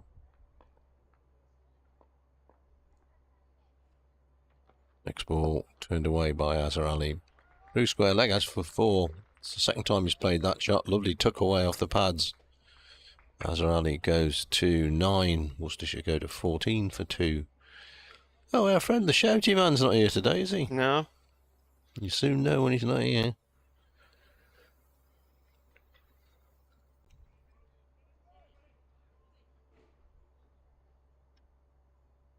I've tried loading the NV Play Cricket scorecards for the county matches again, and there's something wrong with the system. It's just empty when you try to load it up. Nothing appears.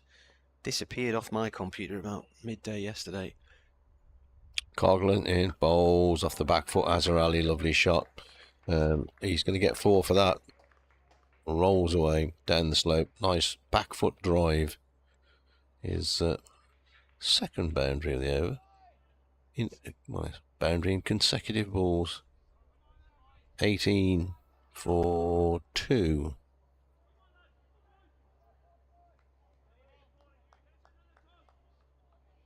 I think I've got to do an update for Radio Newcastle. There's covering. Oh, it's 2 o'clock. Newcastle women's football match. It's been a delay apparently, so find out what.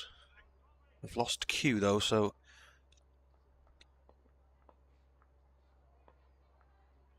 in comes Coghlan. This is played by Azhar Ali to backward point, no run there.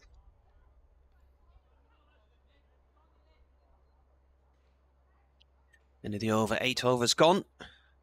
18 for 2. 296 needed.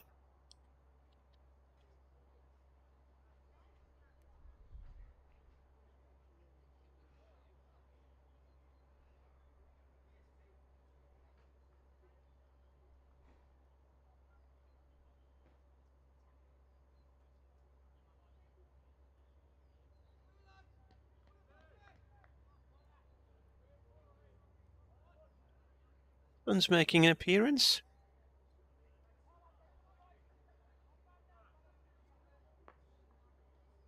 Potts, start of a new over, bowling to Haynes. He comes in and bowls. Haynes cuts at one, which is a half volley wide of off stump, and it's away past backward point for 4 to the Health Club boundary.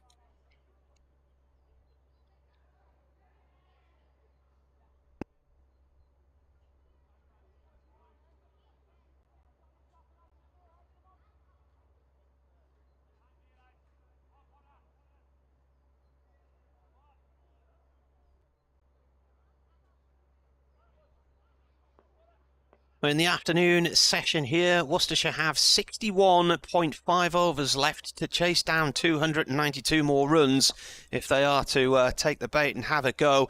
They have lost a couple of wickets though, either side of tea, either side of lunch, sorry, both openers gone. So there were only 3 overs possible before lunch after Durham declared their second innings on 254 for 4, and that left Worcestershire a target of 314.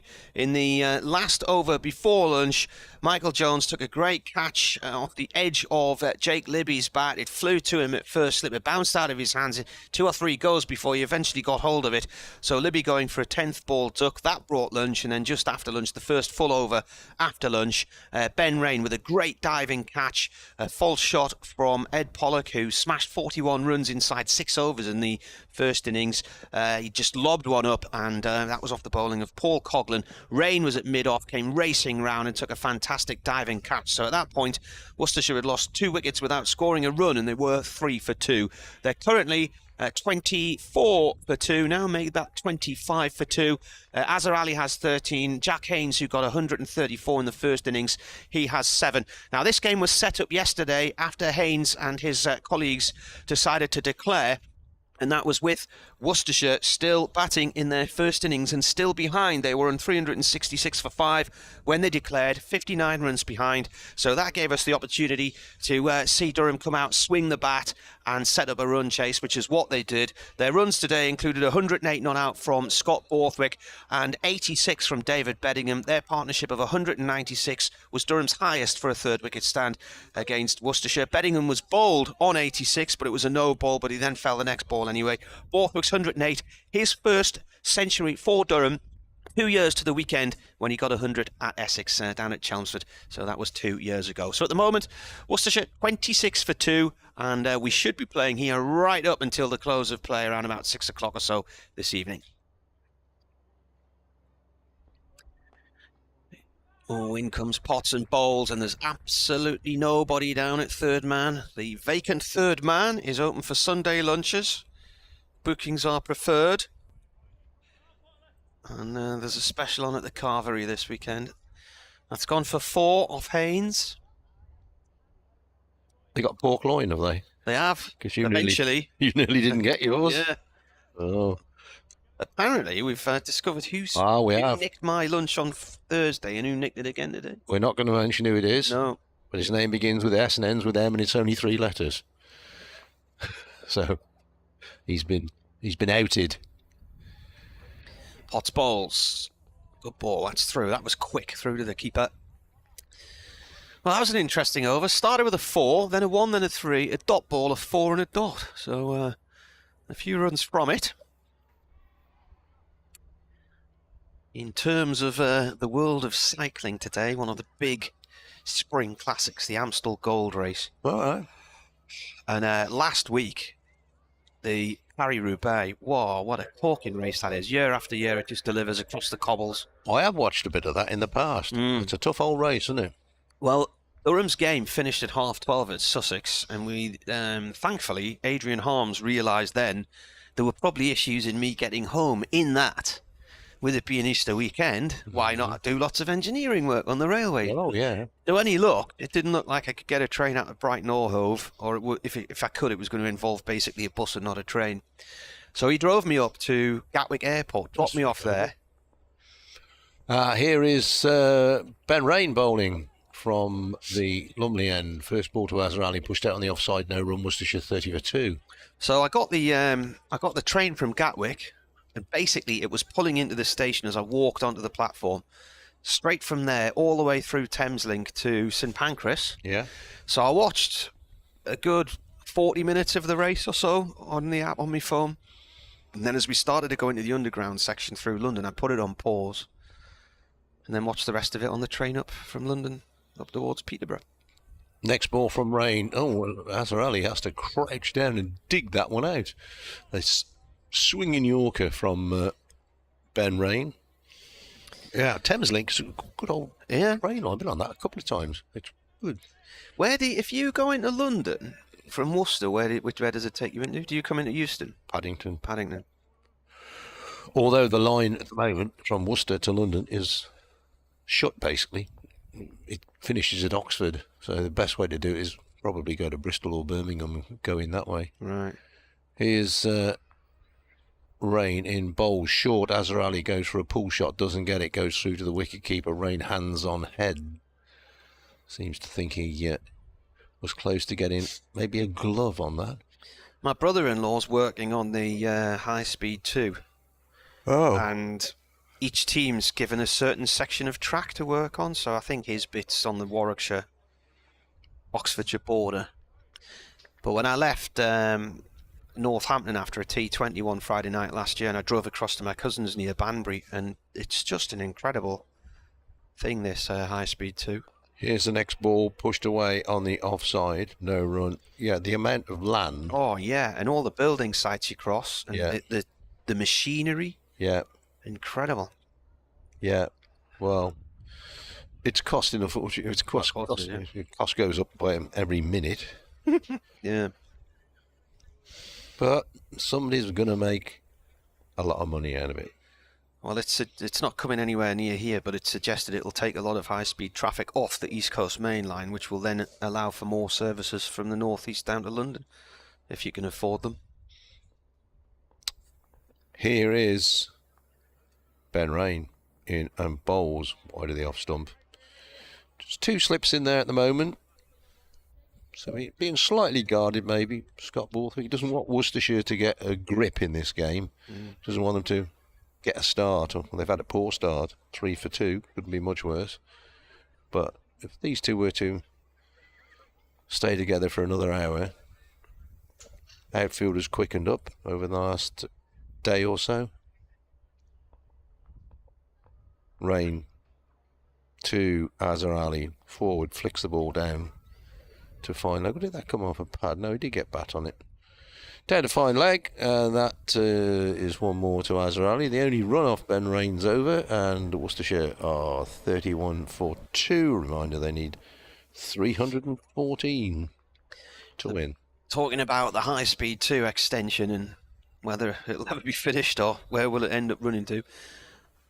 You can only imagine how much a train ticket's going to cost by the time it does finish. But big news this morning was the smart motorways thing, wasn't it? Yeah, smart motorways. Government's called a halt to plans for, I think it was up to 30 new smart motorways. Yeah, they're going to finish the ones they've started, aren't they? Potts Bowls, and this has gone out towards the covers, no run there. I mean, there aren't any round here, but of course they're right across the Midlands, the M1 as well, the M6, the M5. And when they started these things, they were doing about 30 miles at a time, weren't they? So I remember coming back from a game at Somerset a few years ago now, as in comes the bowler. This has gone off towards the cover area. And I think we got up to Wetherby. It was a horrible wet night. Slow through all the roadworks. And we worked out that it was about 220 miles to Wetherby, something like that. And about 140 of it had been in roadworks. Yeah. And then there was that really long stretch on the A1M that forever seemed to go forever at one time. In North Yorkshire. 4 or 5 years ago, yeah. In comes Potts and Bowls. This is played out towards mid-wicket, stopped by Clark off the bowling of Potts from the bat of Azhar Ali.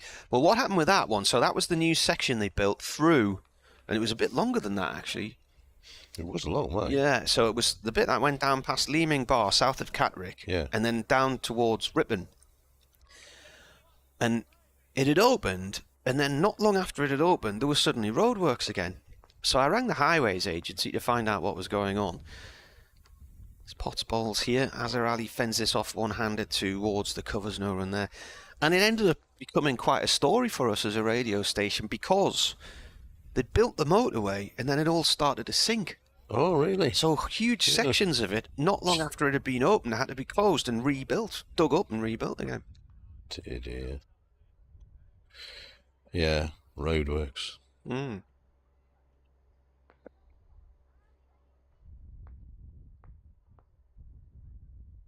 In comes Potts. That's gone off down towards long leg. It's racing away for 4. And it's gone past, well, it's going to go underneath the stand on the east side of the ground. The little bit where it's gone off the boundary is, there's no sponge there. No Toblerones. That's where they bring in the covers on and off, isn't it? Yeah, a question in my quiz the other day, the longest traffic jam ever was in China in 2008. 62 miles long. Apparently it took 12 days to completely clear it. They were sending emergency vehicles out with food and drink for those that were stuck in it. 62 mile traffic jam. What caused that? I don't know. Potts to Ali, played to mid-wicket, no run. End of the over, so 35 for 2 Worcestershire. Their target, remember, was 314 in 70 overs at 4.48. So they needed another 279 in 59 overs. So the news reporting about the smart motorways, the building of all new smart motorways is being cancelled as a result of cost issues and safety concerns. So some 14 planned schemes, including 11 already on pause and 3 set for construction, will be scrapped due to finances and low public confidence. And one of the issues was the danger of breaking down and having nowhere to escape to. Well, there's been a big campaign, isn't there? Yeah. I was listening to a woman on the radio this morning whose husband got killed. He'd only just stopped. The lorry ploughed into him. Back here at the cricket, Ben Rain is bowling to Jack Haynes, who pushes forward out on the offside. There's Derek Allen and Ellie, who are here. She was meant to be playing for the Northern Warriors yesterday, but all the games were called off because of the weather. But they're sitting up the front of the stand, and she came around and presented me with this lovely picture. Oh, I at saw that. Very nice. So it's Donald Duck and I think Pluto commentating on a cricket match. It was very good. Probably better than us. Well, this has been called a bit Mickey Mouse in the past. Yeah. Rain in, Haynes forward defensively. Ball just drops in front of him. So it's a lovely little gift, that. So that's going to go in the office. Nellie says Donald Duck's full name is actually Donald Fauntleroy Duck. Correct. Walt Disney took inspiration for the Duck's name from Australian cricket player Donald Bradman.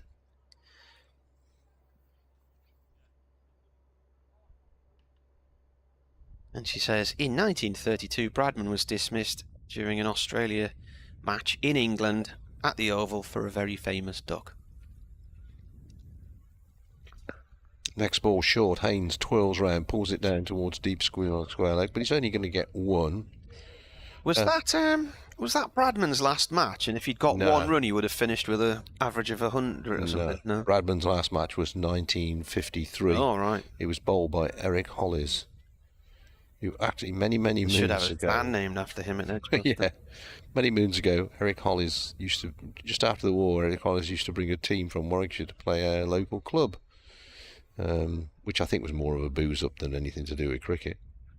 Here's the next ball from Rain, pushed out on the offside, and he was very good friends with a local legend called Eddie Taylor, and Ed got him to play in a club game one day, and I think it was against something like Bromyard. Anyway, Hollis came on to bowl and said, somebody shouted bowler's name, Smith. Anyway, after about 4 overs, somebody said, you're not Smith, you're Eric Hollis. And they didn't play each other for many years after. Did not go down well. Rain in, bowls, wide of the off stump. The Steve Smith leave. Yeah. That was actually a good stump or two across there, so I'm not really sure what the reaction from Ben Rain was. No, I thought it was a bit weird. Steve Smith, who will be at New Road in a couple of weeks' time. On the 5th of May, there's an event in the marquee at New Road for Ben Cox benefit. And it'll be 2018 revisited. And they were hoping to get Joffer Archer to come along. As soon as he went for 14 off one ball in the final, that just about put the tin hat on it for Sussex. I suspect he may not want to turn up. What are we doing here? We've got a helmet coming on, which suggests that Clark is going to go to short leg. John says he's reported NV play crashing to the first and second scorers. I think there's an issue with their website or something. In fact, where's he going? He's going to silly mid-off, not short leg. So 2 slips, silly mid-off, the close catches now. Last ball of Ben Rain's 3rd over. Bowling to Azhar Ali, who just lets the ball go by outside the off stump. End of the over, 36-2 Worcestershire. There are a total of 58 overs remaining in the game, and Worcestershire would need another 278 in those 58 overs to win. Change of bowling here. Coglan coming on, replacing Matthew Potts. Bernard's emailed. He says Marcus North said the game is being played on pitch 5 on the square. It is. So they might play maybe 2 more pitches up towards the pavilion, and then anything after that is generally a practice net or whatever. We can see 2 across from where they are now is where they played the Durham University game a few weeks ago. So I think they've been practicing on that one today, haven't they? Yeah, I think so. So, in terms of boundaries, he's asking the distances to boundaries as Coglan comes in and bowls. That's left alone.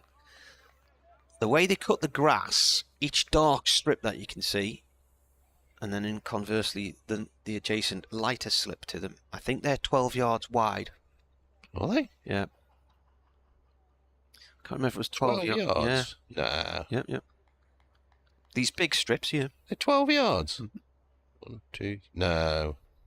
Not having that, mate. Sorry. Okay, don't have it then. In comes Coghlan Bowles. It's played away to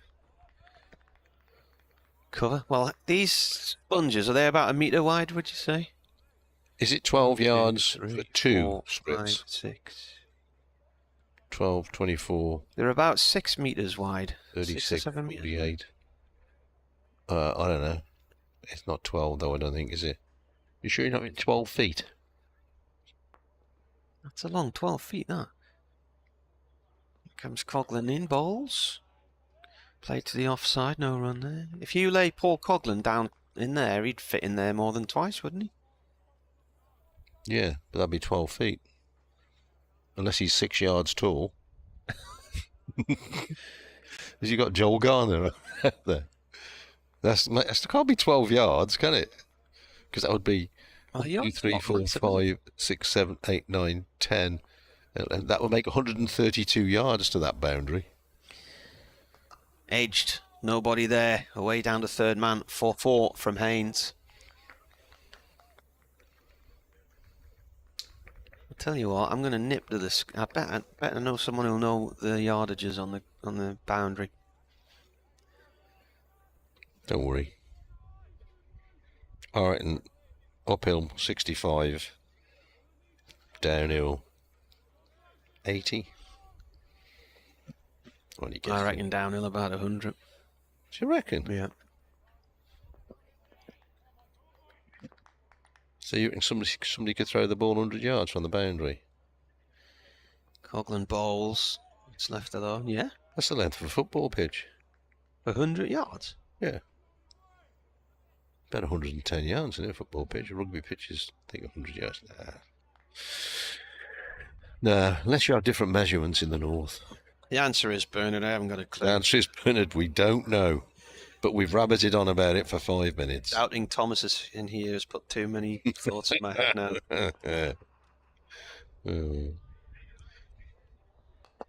This is whipped off the feet by Haynes, down towards long leg for 1.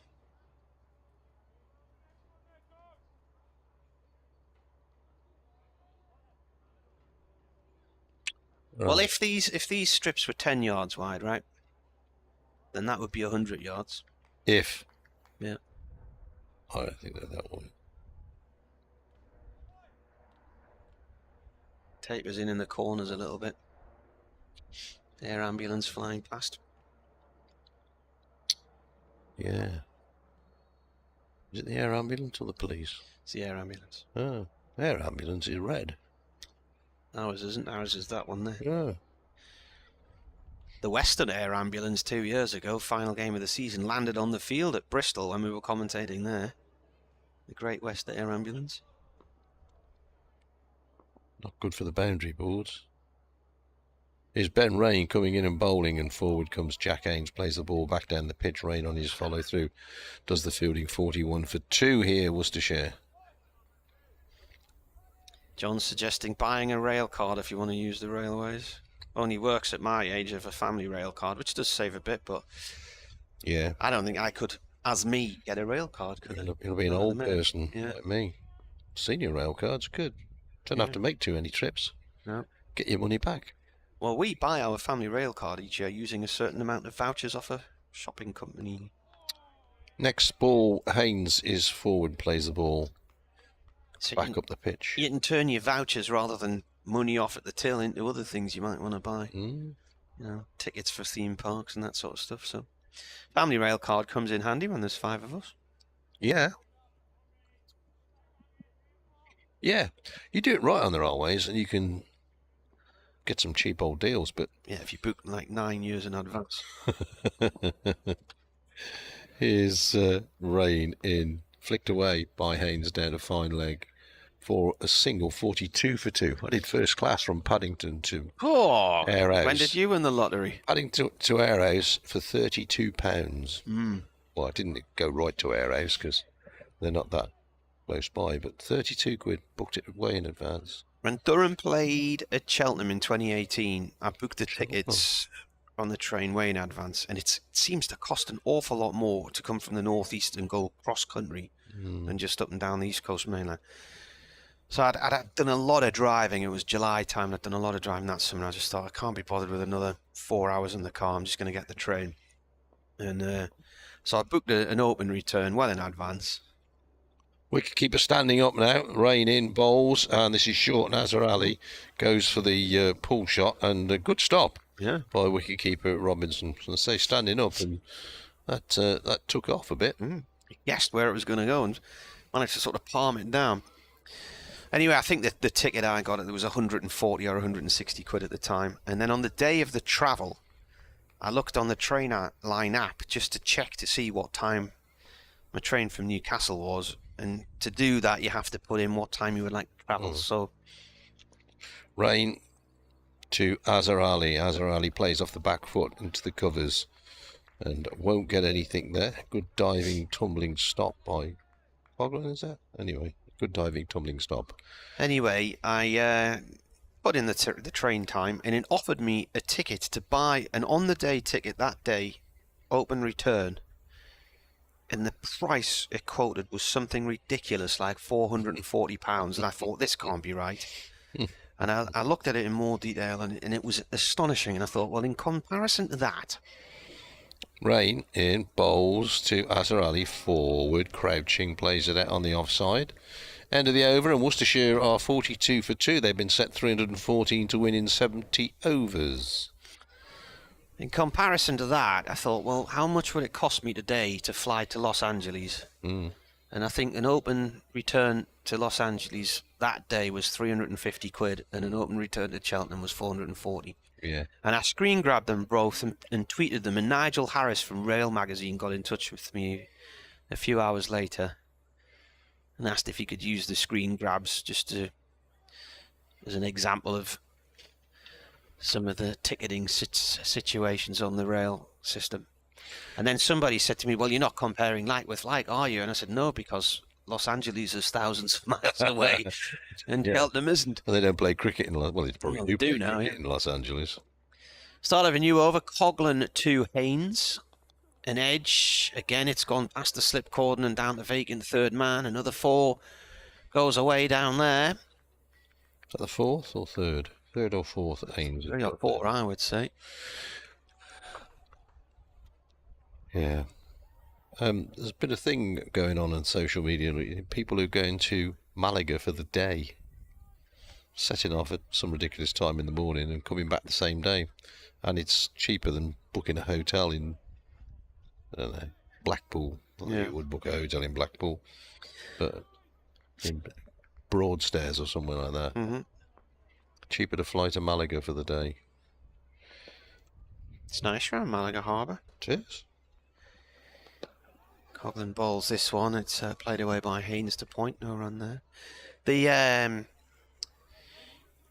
when Sunderland got to the playoff final last year, I think we did a story about a lad who was trying to get to London, and trains were all full. Flights down to London were full, so he basically got a cheap flight from Newcastle to somewhere like Ibiza. And then flew back. Yeah.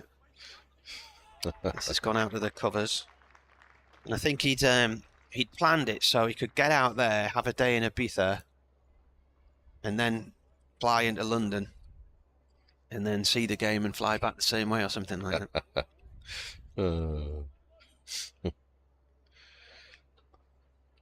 Never see hitchhikers these days, do you? No.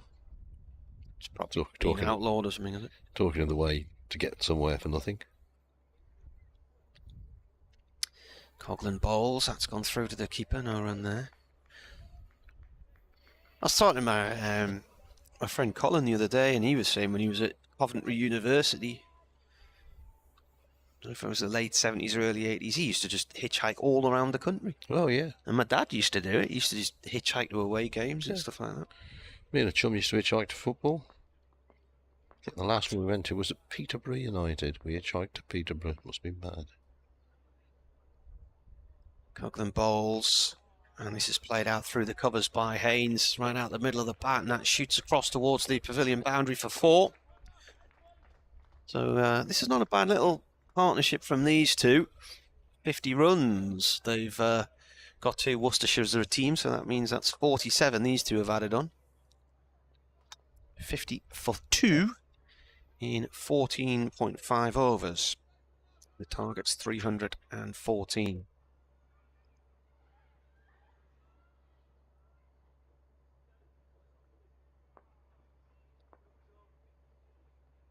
Last ball of the over from Coughlin. That shoots up and away to the wicketkeeper. Off a length. End of the over.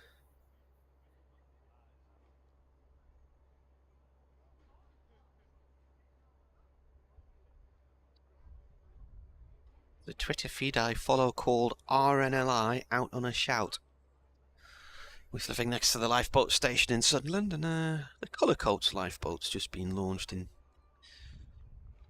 North Tyneside a few minutes ago.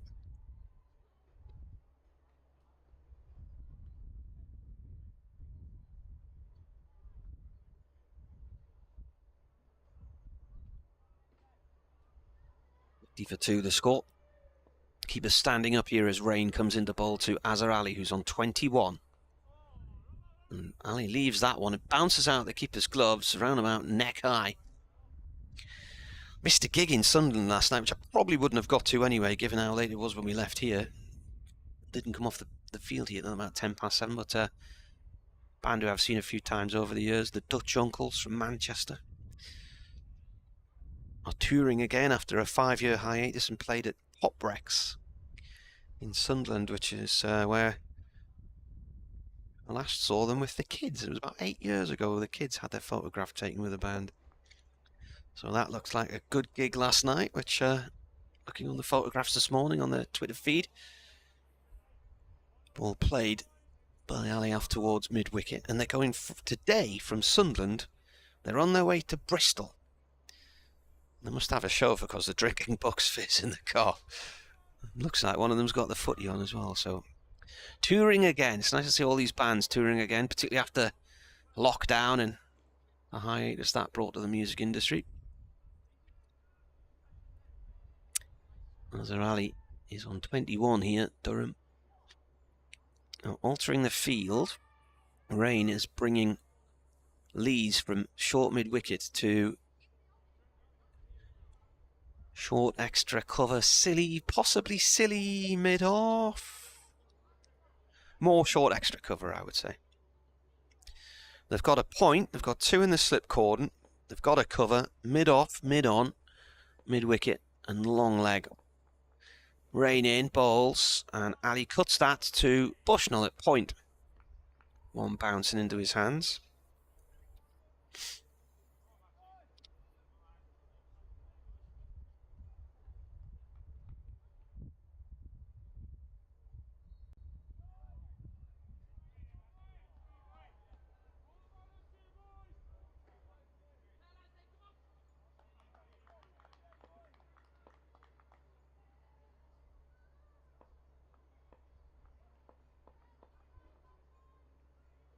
Rain in. This has gone off down towards fine leg from Ali's bat. There's a chase on for Coughlin. He slides in and stops it just in front of the rope to the left of our commentary position. Worcestershire run 3.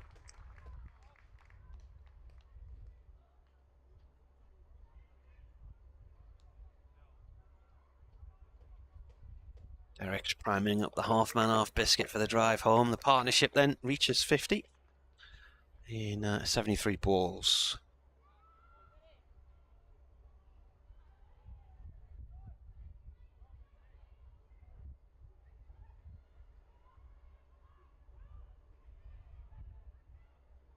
Sounds like there's a lot going on behind us on the sports fields out the back where the athletics track is and the football pitches.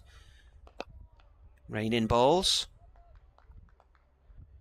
All played back to him.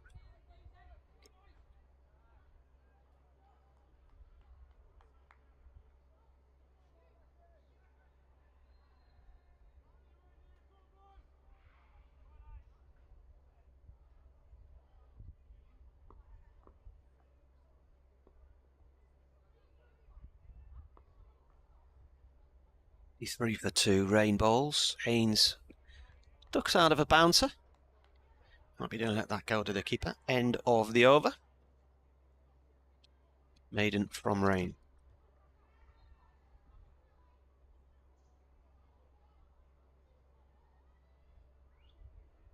There's some youngsters in today.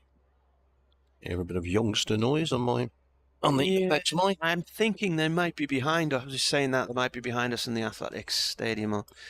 There's quite a lot of the age group cricketers from Durham have come today for a presentation day. So the under-13s, under-15s and whatnot. Harpark was absolutely rammed this morning. It was, yeah. Yeah, your man out there Maybe the steward like, where they're all coming from. Yeah. Right. Well, it's the Easter holidays, so the indoor school's been busy all week with age group cricket in there as well, in the nets. Nice to hear them enjoying themselves. It's Coghlan. Finkel end runs away to bowl to Azhar Ali, and Azhar Ali's forward, driving into the offside. Won't get anything for it, though. Picks out the fielder. He's got 21. Jack Haynes has 26. Kids are back at school in the morning, aren't they? They are. Yeah. That was a really short term, this one. It seemed like only a month since we've been away for half term. Christmas to Easter, with a half term in between. Yeah, half term, mid-February. My two daughters are teachers, so I don't mention the school holidays anymore. Here's Coghlan in, bowls. Why not? Well, because it always causes a little bit of... well, we don't argue about it. I just say... I used to say, teachers, are always on holiday, but I now realise how hard they have to work to get those holidays. No, it's just... It's a short term because Easter's early this year, and we worked it out the other day. Easter is... something to do with the moon again. I've forgotten what it was now. Here's an export which is flicked away off the pad by Azhar Ali. In fact, it was no flick, it was all pad. And Worcestershire get a leg by. Does Easter comes on the first full moon or the first new moon after the spring equinox or something like that? Easter comes when the eggs are out, mate. That's all I know. Yeah. I don't know anything about those equinoxes.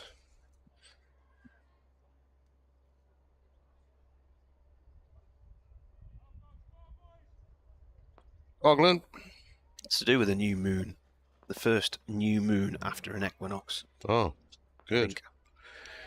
He's in and bowls to Haynes, who gets one that nips back at him and jabs down on it just in time, pushing the ball away on the onside. Used to be a science program on Channel 4 called Equinox. Remember that? Equinox? Yeah. No. Don't remember that. Don't think we ever watched Channel 4.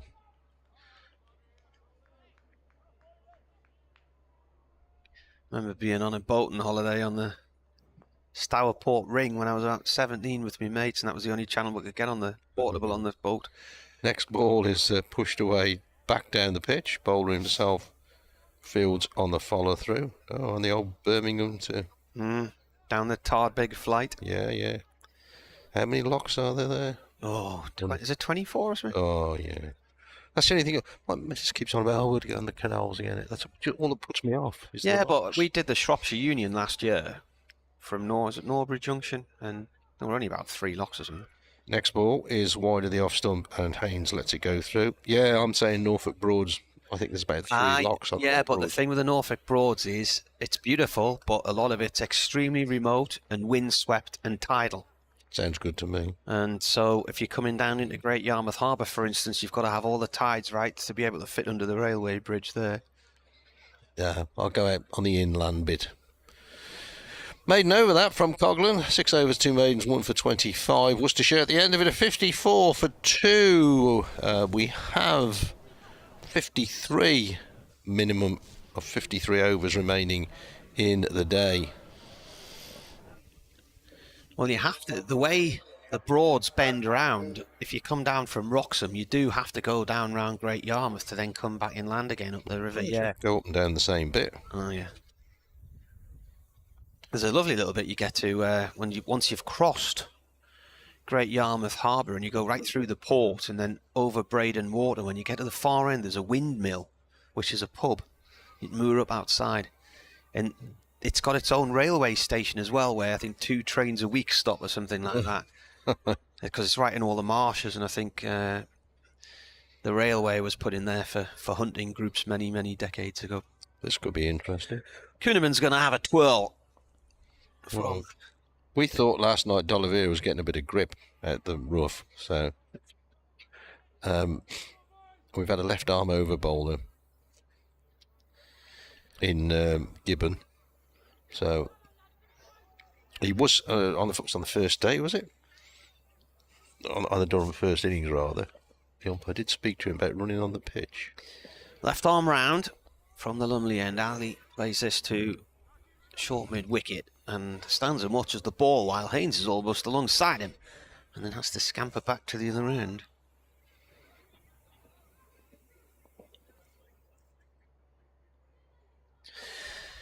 Comes in and bowls again.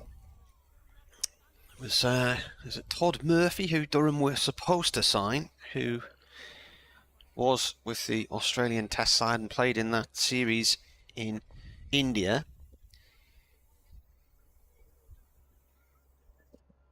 Bowls once more. Ball pushed by Azhar Ali for a quick single up to Borthwick at mid-off.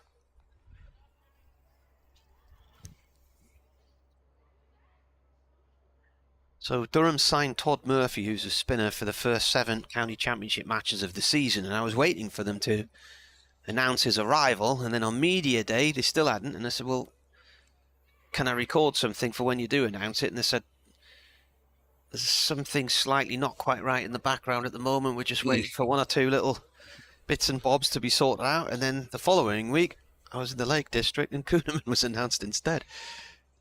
Here he comes, he bowls, defended.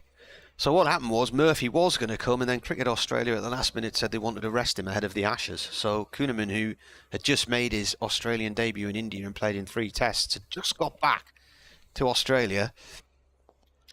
As this is tapped away by Haynes out towards mid-wicket for 1.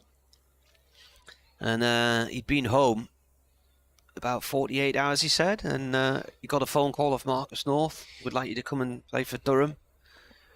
And he's like, oh yeah, when will that be? And he said, can you get on a plane tomorrow? It's like, I've just got back from India, so... Yeah. The life of international cricketers. End of the over, dot ball to finish the over. I also remember going back to the Broads, and we were chugging along, and there was this lovely pub right next to the water. Oh, let's stop here for lunch. It was packed, lovely sunny day. Of course, I'm manoeuvring the boat in, and everybody in the pub garden is watching. See if I get it wrong. I got it right. All right, chugged in. And my good lady wife jumped off the boat and didn't take the rope with her. So we just drifted back into the channel. And the dog was trying to get out of the boat at the same time. I was not a happy bunny.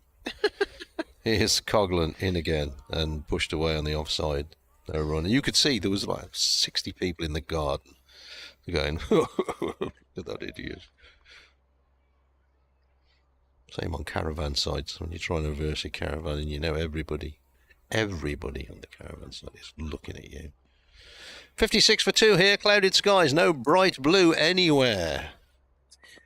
Charles Runcie's just messaged me. Has he? Been listening to us for the last 3 days, he says. Dear me.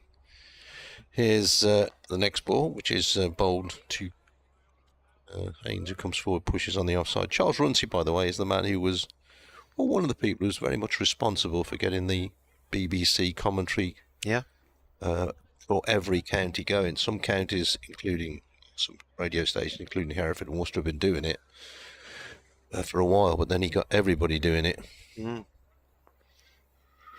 Here's Coghlan in bowls, short. Haynes thinks about a pull shot, but then pulls out of the pull shot. Did you go to his leaving lunch in Birmingham? In Brummagem, yeah. That landed really handily for me because I think Durham were either playing in Birmingham the next day or Worcester, so I was down there anyway, so... Yeah. I've seen him, he calls in every now and then. Right. Yeah. Does he listen to your Saturday morning quiz? Well, probably not. No. Not many do.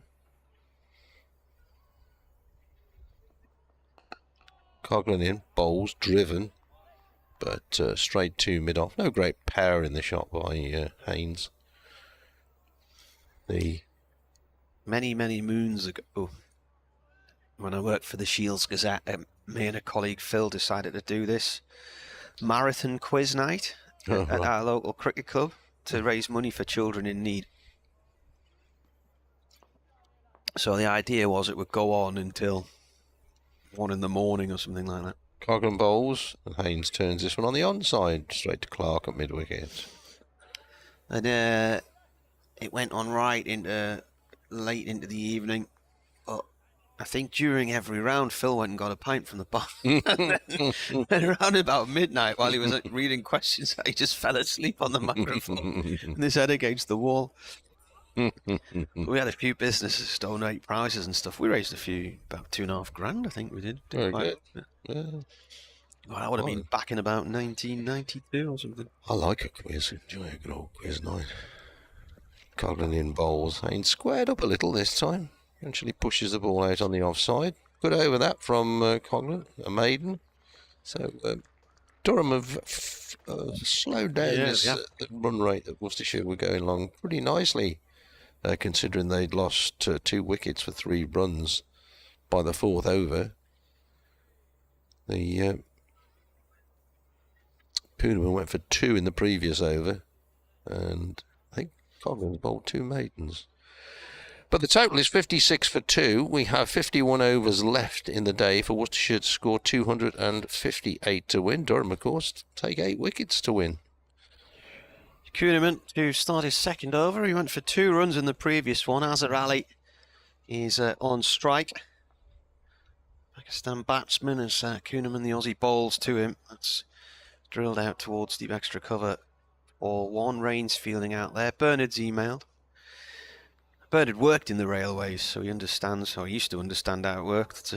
It's a bit different these days. He said, I've just looked at getting a train from Lincoln to Newcastle on Tuesday. He sent me the hyperlink. 1 change at Doncaster is required. Well, I know how expensive this trip can be as Kuhneman bowls again.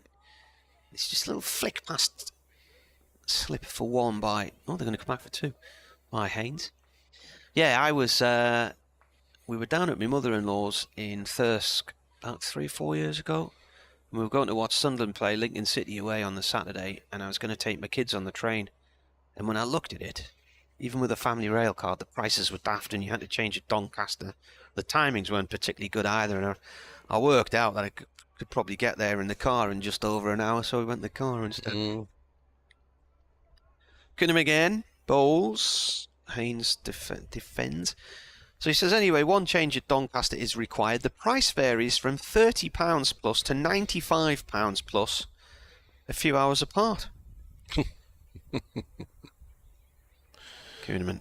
A sweep slog from Haynes as a man out in the square leg boundary in Bushnell, 1 run. He says at one time the basis for the journey fare was based on mileage. But now it's much more complicated, and it baffles professors of mathematics who have given up when trying to study how they're calculated. And there is the split tickets you can get. Yeah, well... Don't know what they call them, but... Well, there's varying websites. Kuhneman to Ali. He said, sadly, rail privatisation, which I was involved in as a trade union rep in the 1990s, has brought in so many different agreements between multiple companies which were created in the reorganisation. Comes and bowls again here. This is defended, and that is the end of the over. I'll give you an example of how it works. So, while my mother-in-law was living in Thirsk, I had a couple of days off a few summers ago, so contacted a mate of mine, Chris, who writes about the rail industry for a particular website, and I said, I'm thinking of getting the train to York with the bike.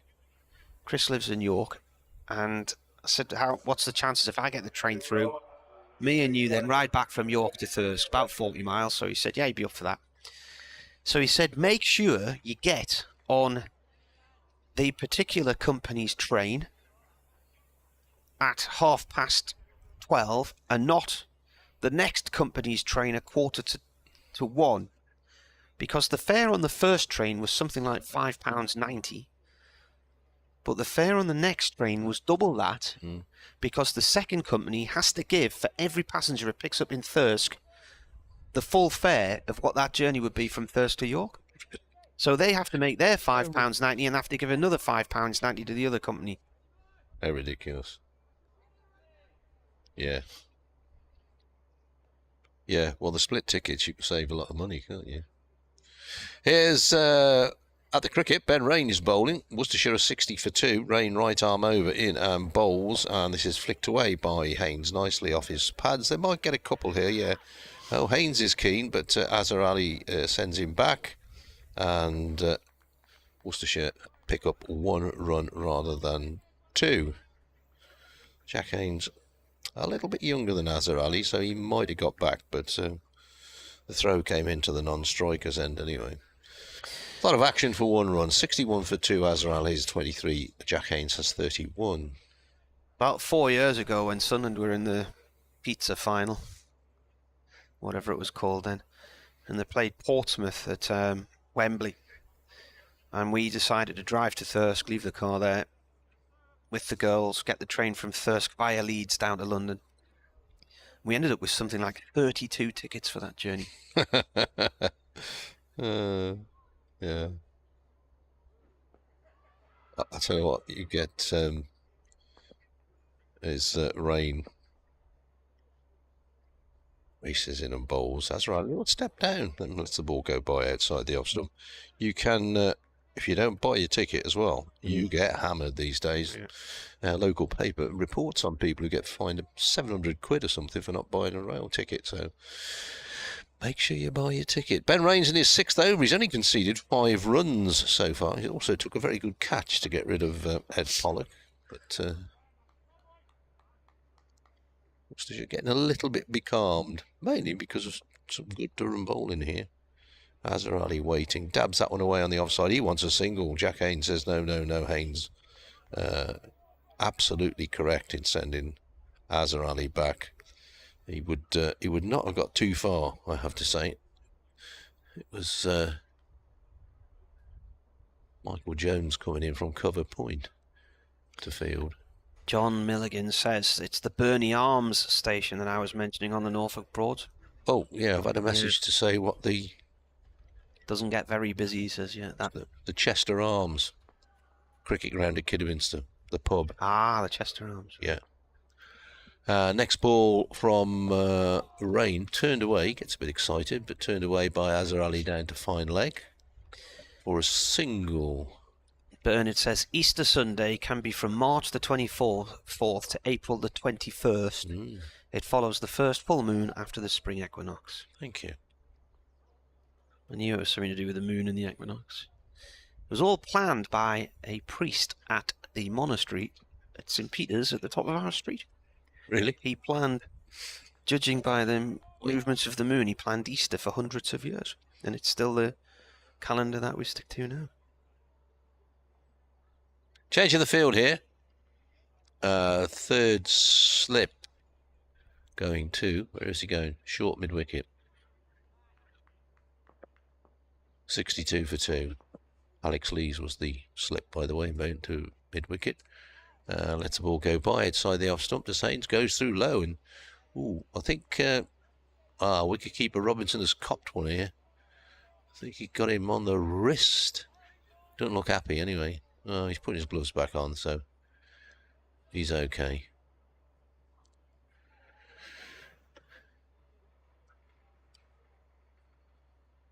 The wicketkeeper's nightmare, the one on the end of the finger. Still, at least got a pair of gloves on a cold day. Rain in, bowls.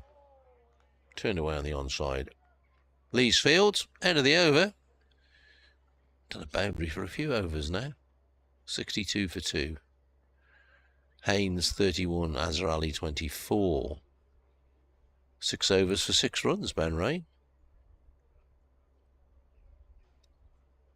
Worcestershire need another 252 in 49 overs remaining. I hesitate because the numbers on the scoreboard that tell us that have got a blue background, which to me makes it slightly hazy.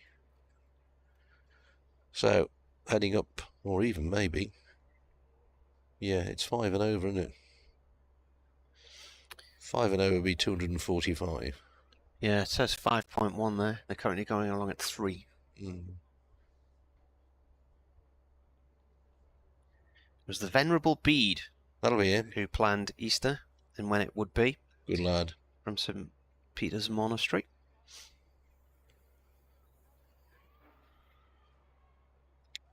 Why was he venerable? What's that mean? I've got no idea. Does that mean you're sort of clever? I think he went and studied for years in Rome. Kuhneman round the wicket to Ali, defended. Who was the only English pope? Nicholas Breakspear. Don't know. Only know because... Was it in your Saturday quiz? No, it's in... Oh... Kuhneman to Ali. Ali down the track, launches it over the top of Lees at mid-on, and it's gone for 4 to the Health Club boundary. Breakspear. Nicholas Breakspear. Is there a beer called Breakspear? You know what was the name? Adrian Mole books. There was something to do. He lived in Nicholas Breakspear. Or he lives in Breakspear Close or something, and Nicholas Breakspear was the only English pope. There you go. Every day's a school day. Kuhneman round the wicket again. Ali forward to this one, defends. How many tests has Ali played now? 97 tests for Pakistan. He's got 1900s in test matches and 7,000 runs. Retired now from international cricket. Got 92 against Durham last year in the draw at New Road. And he's got a single here. Down a deep backward point.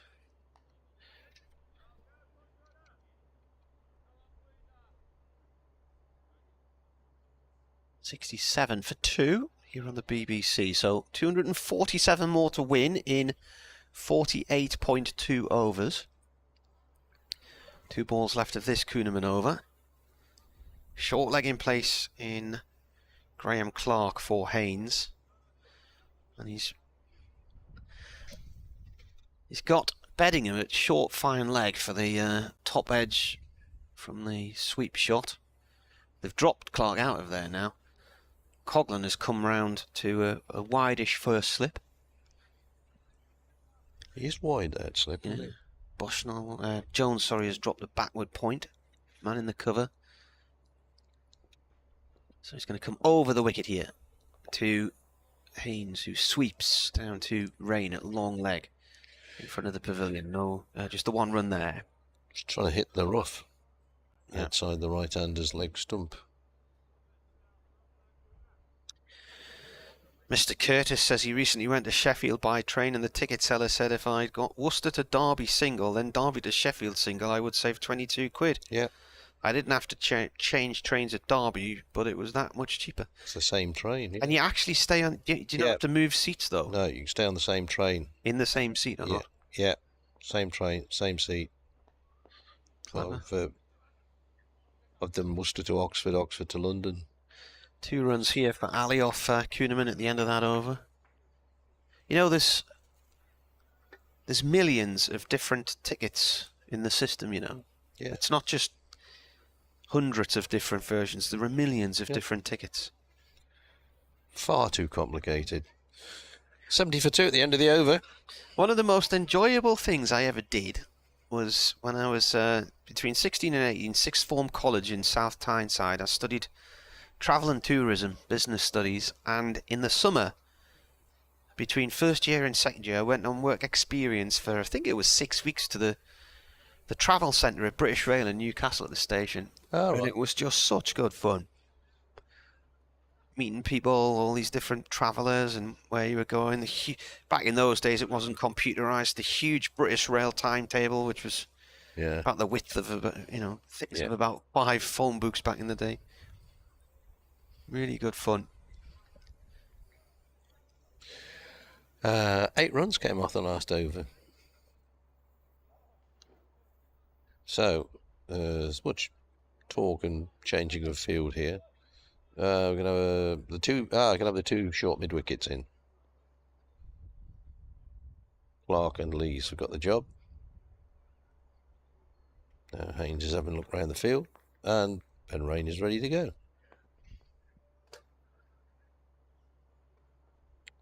Haynes flicks this one away off the pads. Might get a couple here.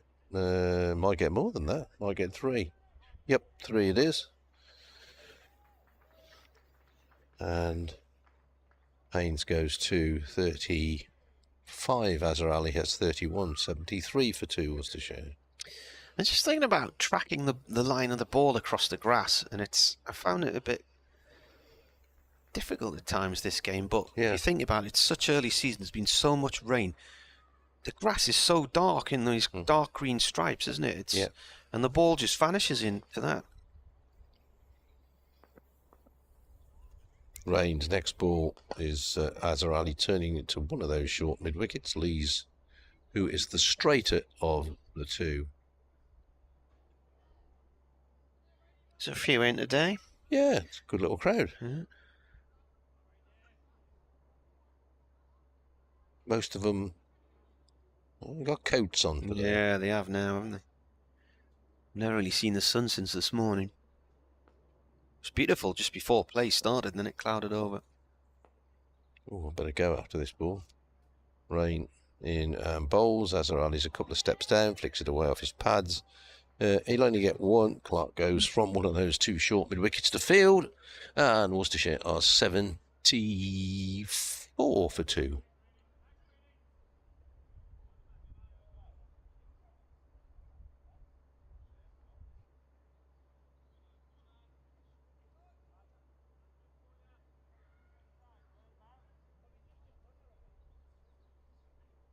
Both sides got 5 bonus points out of this. Worcestershire 3 with the ball and 2 with the bat, and Durham 3 with the bat and 2 with the ball. 16 points for a win or 5 for a draw, so they could come out with 10 each, or one of them could be walking away with 21 points here. Rain comes in and bowls. Haynes cuts, stopped at backward point. This partnership began at 3, so they've put 71 on these two, and it was halfway through the 4th over when they came together, and we're now halfway through the 23rd.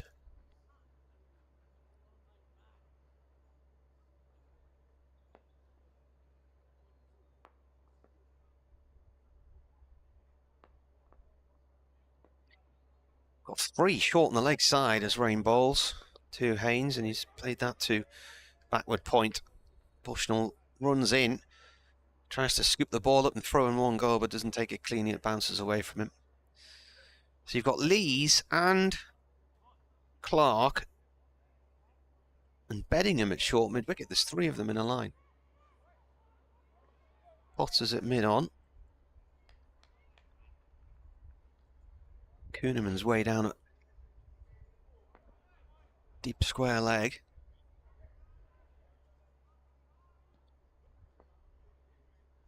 Rain, ball in hand. This is the end of his 7th over. None, 4-11 so far. 1 made, he's kept it tight. He bowls. That's driven by Ali. It was a wideish half volley. Good diving stop from Bushnell. It will be 1 run though.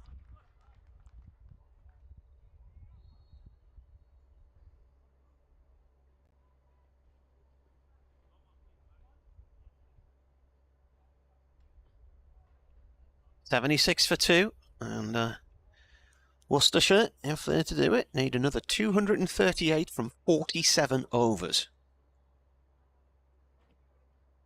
At the moment, they're being fairly cautious. Tea will be at 20-4.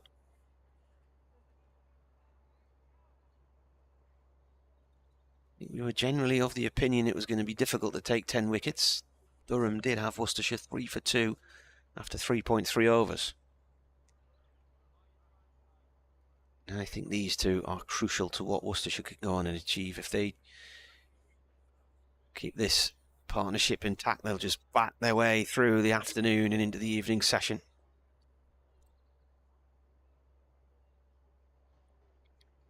And they can assess again in that final session.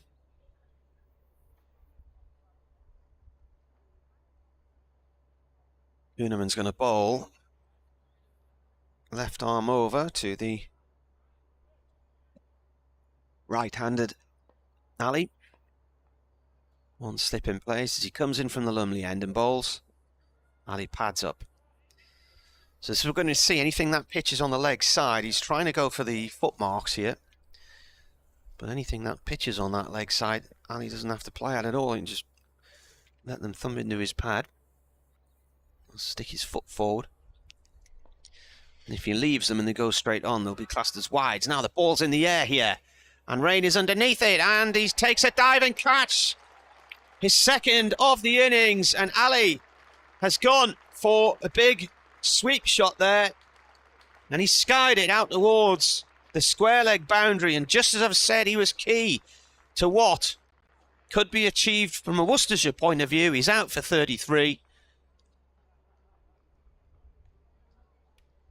Big wicket. Just watch this again. Where does that pitch? Well, it's pitched wide of leg stump, and he's just pulled it high into the air. Wasn't even a top edge. He's driven it up into the air. So Ben Rain's taken 2 great diving catches today.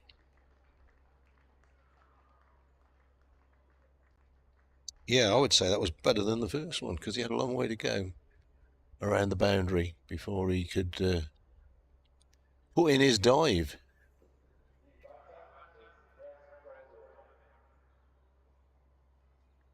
Mm. 73 added by those 2.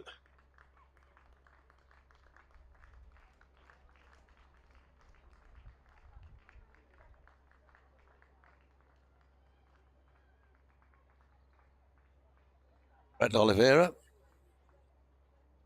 on his way to the middle. Durham Field has taken the opportunity of a drinks break. Elsewhere around the country, what's going on? Well, they're playing for bonus points at Leicestershire 406 for 7. At where are we going? Northampton. Northampton won by 7 wickets against Middlesex. Essex 35 for 2. These are another 305 to beat Lancashire. The applause is for Ben Rain returning to his fielding position. Somerset about to lose to Nottinghamshire at Trent-Bridge, 124 for 9. They'd need another 170 odd to win. Hampshire against Surrey. Surrey 58 for 1. Need another 185 to win. Not missing any cricket. Field settings taking place. Kent look as if they're going to lose to Warwickshire. They're 156 for 7. They trail by 139, hanging on for a draw there, I suspect. That brings you up to date. Kuhneman round the wicket to D'Oliveira.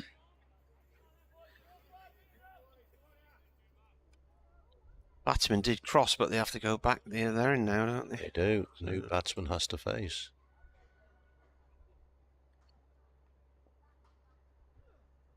Comes in again. This is played gently to Beddingham at backward point along the ground.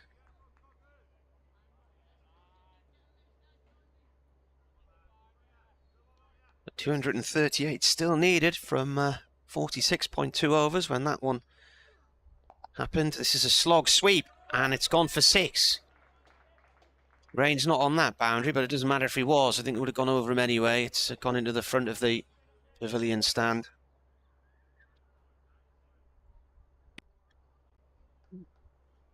Interesting way to get off the mark, really.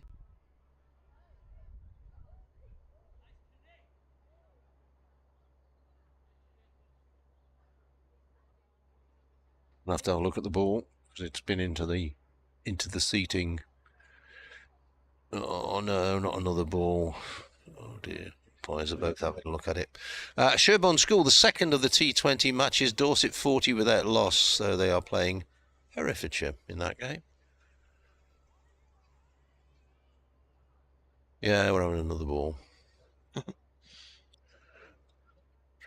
Impossible to tell how much damage was done to that one, but only has to have a little scratch on it really these days, and umps are saying, let's have another one.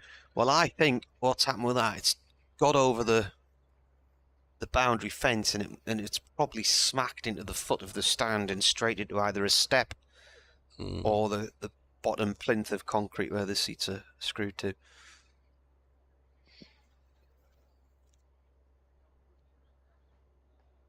Of course, there are those that say that in the past, a good batsman could aim for a wall or something like that to deliberately knock the shine off the ball, and they didn't get another one. Jack Haynes has got 2,000 first-class runs for Worcestershire. There you go. Past that mark.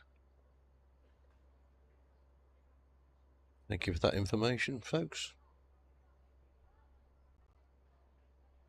I aim to keep my cricket statistics up to date this season. I must admit, I'll start well. By about the end of May, it's all gone pear-shaped. That wasn't a pun, by the way.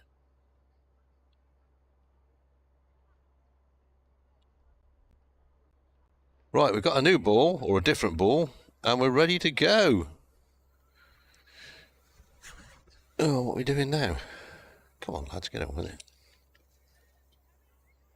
Right, we're polishing the replacement ball. There, we're ready to go.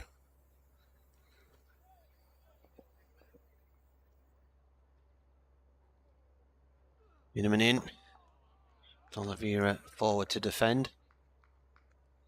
And that is the end of the over. So, other than the 6, you had the wicket and everything else was a dot ball. How close are we to tea? We're still half an hour, aren't we, for tea? We are? Yeah, I think we're... Worcestershire will see where they are at tea. What will we get? Half an hour, so we get another 7 overs. Still be 30, probably 39, maybe 40 overs left after tea. So if they bat on and they're interested, it's probably going to be about a 6:30 finish, isn't it? So... yeah, don't think they'll be shaking hands at 5 o'clock. No. And then we get the last hour, don't we? Which becomes confusing. Ben Rain is the bowler. And this ball sees Jack Haynes coming forward, plays it away on the onside. No run shall occur. Be an update into our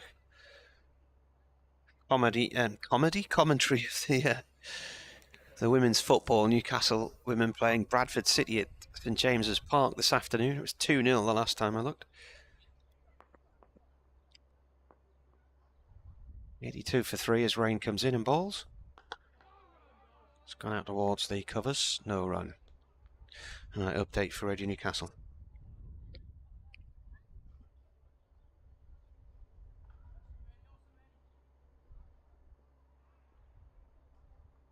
Yeah, Durham declared earlier on 254 for 4 with Scott Borthwick, 108 not out, his first century in 2 years. He put on as well for the 3rd wicket, 196 with David Beddingham, who was eventually out for 86. So that's Durham's highest 3rd wicket stand in a championship match against Worcestershire. They declared and gave themselves 3 overs to bowl at Worcestershire before lunch. Worcestershire's target 314 in 70 overs, and they got Jake Libby out. He got a 10-ball duck, an edge to Michael Jones in the slips. It bounced off Jones at first slip, and he managed to take it at the 3rd attempt.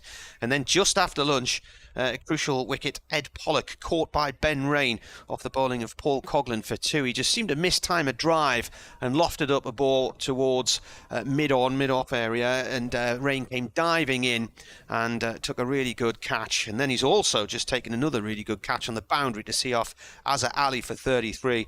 Ali looking to slog sweep Matt Kuhneman, and he skied it, and Rain came racing round from long leg took a diving catch to see him gone. So at that point, they were 76 for 3, needing 238 more to win. They're currently 83 for 3. Jack Haynes, who got 134 in the first innings, is on 37. Brett D'Oliveira's just joined him and got off the mark with a 6. So they need another 231 to win, and they have 45.2 overs to do it in.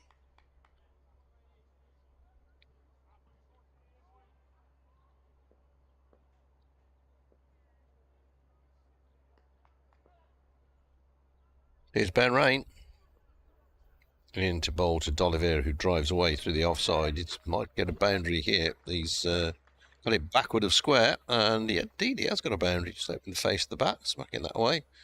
D'Oliveira goes to 10, 2 scoring shots off 5 balls.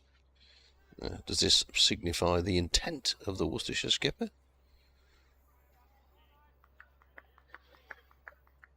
He's all about playing positive cricket. Brett D'Oliveira. That's what they all say these days. Oh, they do. Next ball from Rain, and D'Oliveira is forward, stretching, pushes away on the offside. Nothing to be had there. Umpire Adnam calls over. Ben Rain has bowled 8 overs, 1 maiden, no wicket for 17. And Worcestershire are 87 for 3. They need another 227 for victory. And there are a minimum of 45 overs remaining in the game.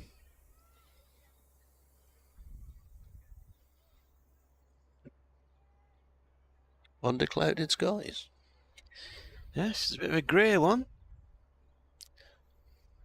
Wonder what time you'll be returning to Malvern Link tonight. 10 o'clock job, do you reckon? Well, nah, it'll be later than that. Right.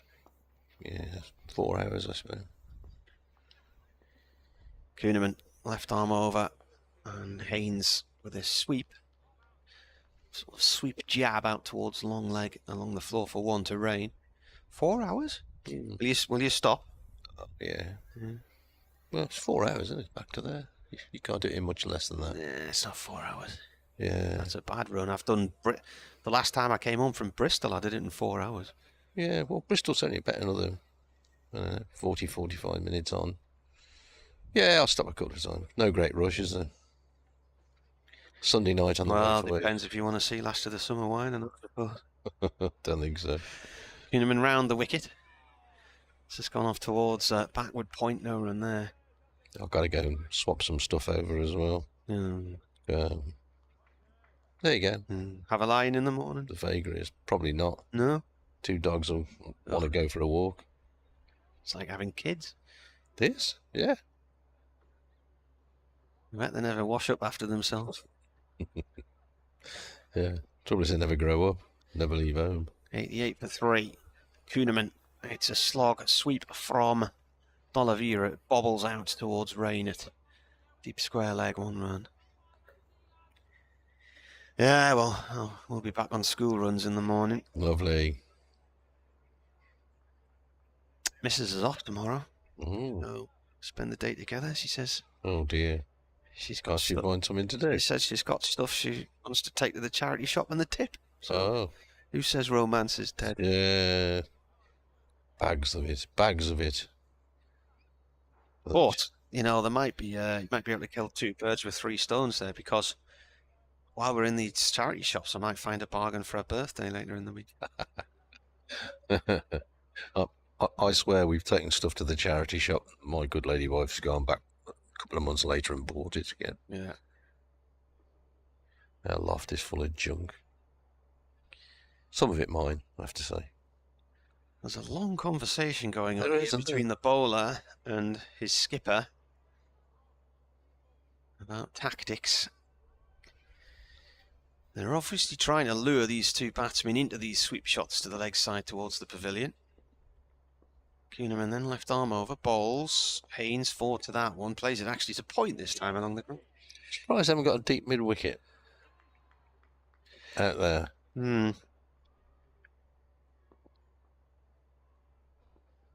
Far more orthodox, Kuhneman. And again, that's a faster ball. That is swept. Rains out there and picks it up, 1 run.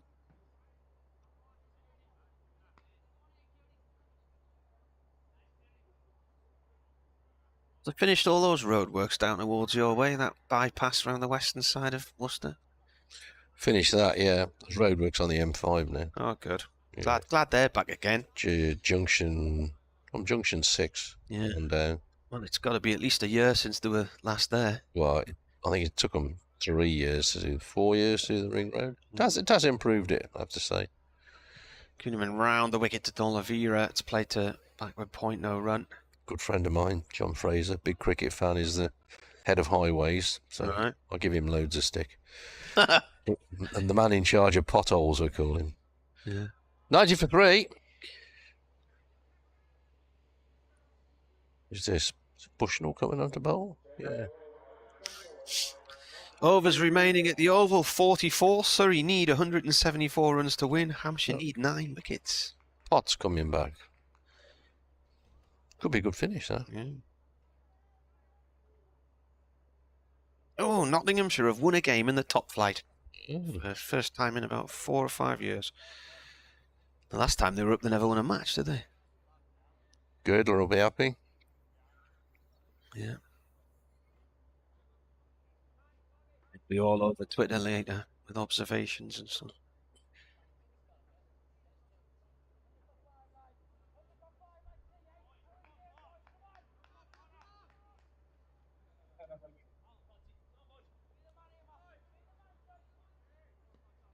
Potts it is, right arm over, Finkel end. He apologises, holding up the batsman because he needs to move his bowling marker back a little bit. Now he's away. This time Haynes chops it into the offside. No run to be had there. By the time Notts had gone up, got relegated, come back down, and then eventually managed to win a championship match, it was something like 33 games, the run. Before they won one in the second division or in the first division? Well, it was... yeah, it was about a 33 match run without a win. Potts in bowls. Haynes dabs it down towards the third man. No great power on the shot, so he picks up a single. One more to the total, which goes to 91 for 3. D'Oliveira 11. About to face. Haynes has 40. Dorset 67 without loss in the 11th over against Herefordshire at Sherborne School. It was either started 2018, 2019. They beat Essex in the first game and then never won again. I'm sure Essex went on to win the championship.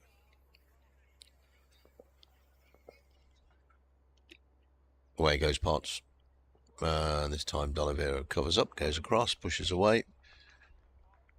On the offside, lights on the scoreboard just beginning to twinkle a little. There's no danger of bad light. I mean, of course, we've got the floodlights as well. But it's a little bit gloomy.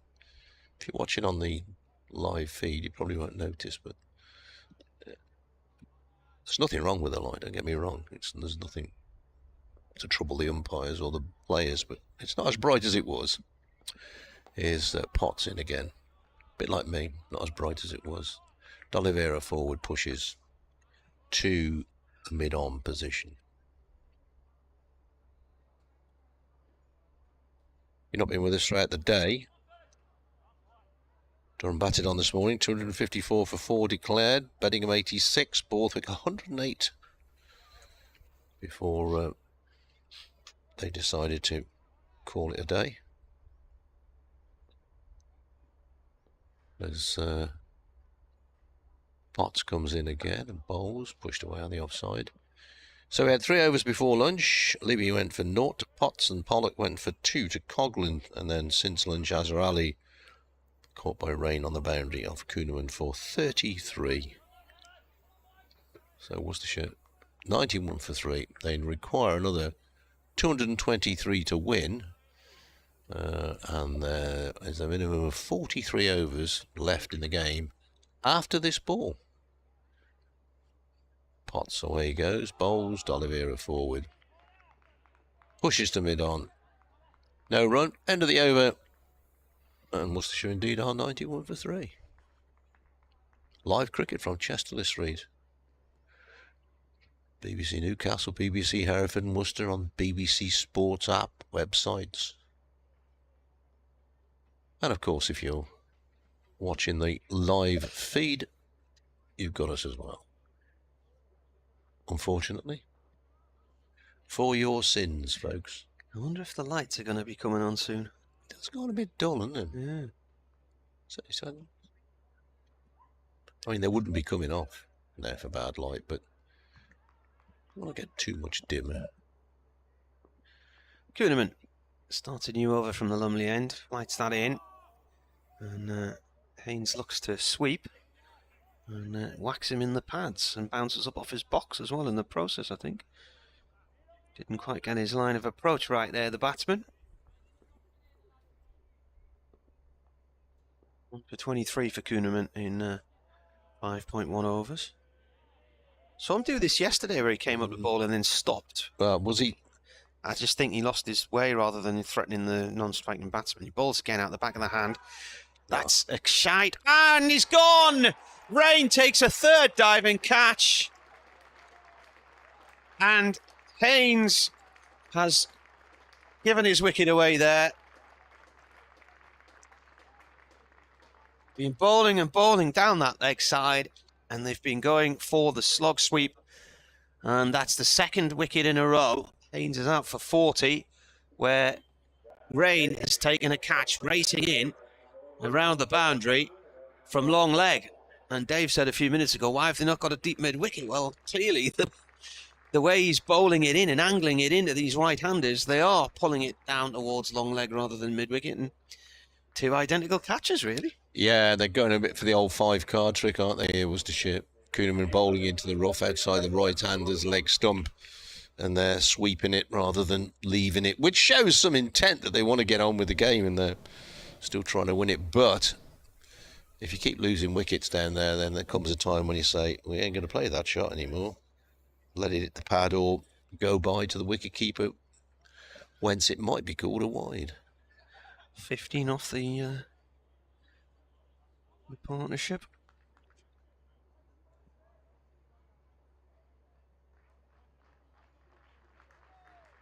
He's had 3 good catches today, Ben Lane.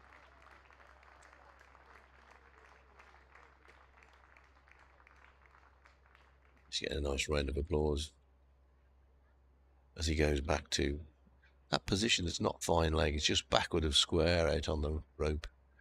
First catch was at mid-on. So here's Gareth Roderick in for Worcestershire. What their approach is going to be from here on in.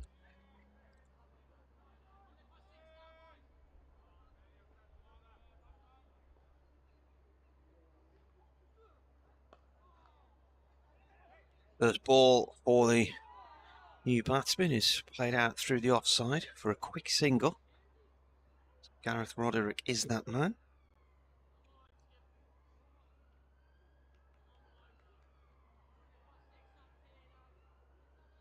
So probably one batsman light in this game. Adam Howe's not playing, so they pick the extra bowlers, which means that Leach is coming in at 8.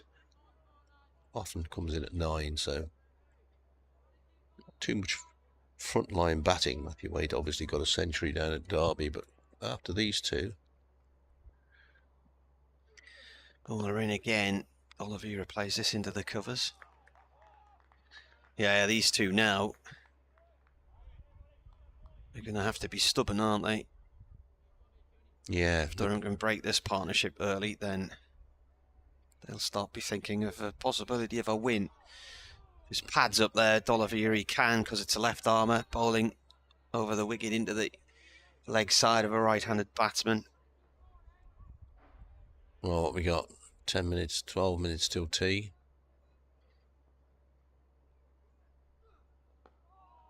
He's just gone off to the offside. End of the over, 1 run from it and a wicket, and a good wicket as well. Haynes gone for 40.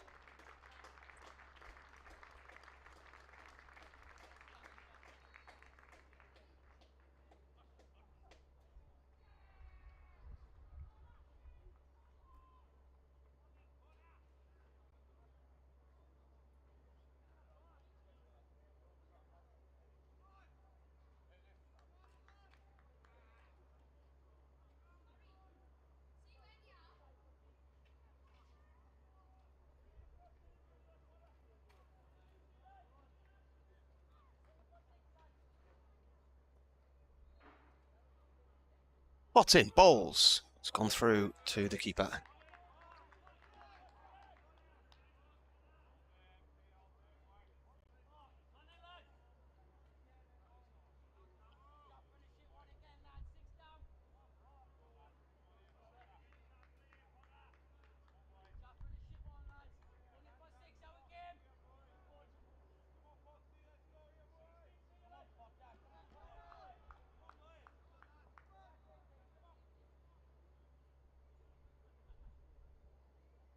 Ball comes in.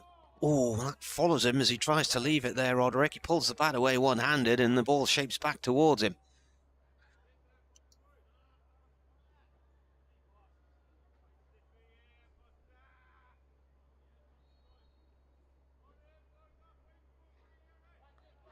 Reminder, final day of play. The tea interval will be from 20 to 4 o'clock.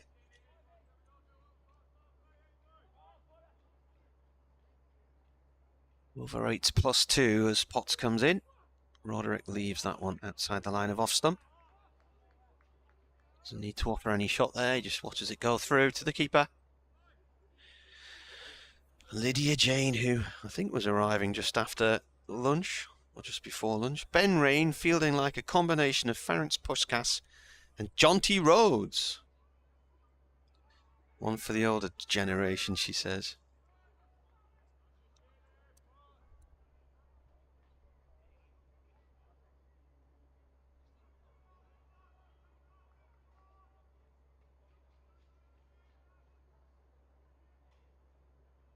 Jonathan Roberts says Rain's catches have been unbelievable.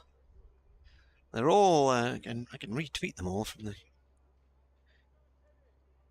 Ben Rain again is one of them.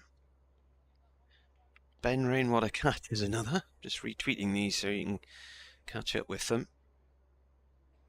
And, oh my word, super work by Rainey was the first. All retweeted, so you never look at those.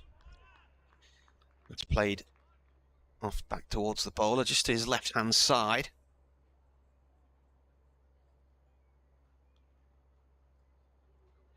Ooh. Matthew Leighton has tweeted, great to listen to you both together again, helping my recovery from a broken clavicle following a cycling accident. Keep up the great work that you do. In comes Potts with a short one, pulled by Roddick out through mid-wicket for 1 run. Picked up by Clark.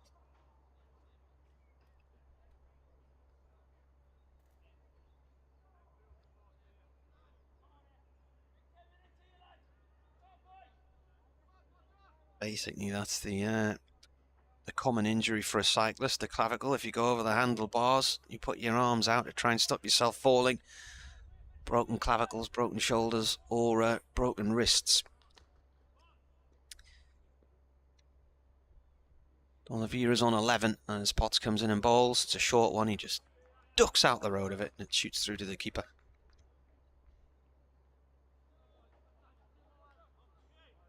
Suggested Lydia Jane got the reference to Jonty Rhodes and Ferenc Puskas in her next book, and she says that's going to be a challenge, considering it's about Norwegian commandos. Yes. Bernard says, if only 43 overs weren't lost on day 2. Well, I don't think we'd be in this position, Bernard, because certainly Worcestershire wouldn't have felt the need to declare yesterday, because there would have been far more time in the match, and that really pushed the game along. So that's brought us the drama we have, I would say.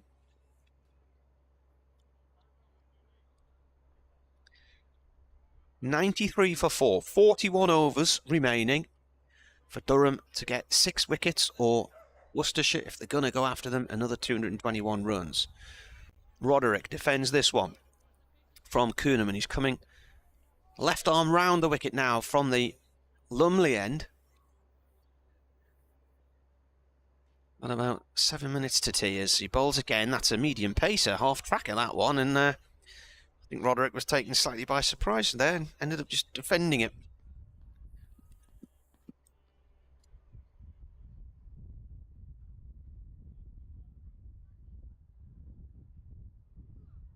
Next ball comes in, he's bowled it.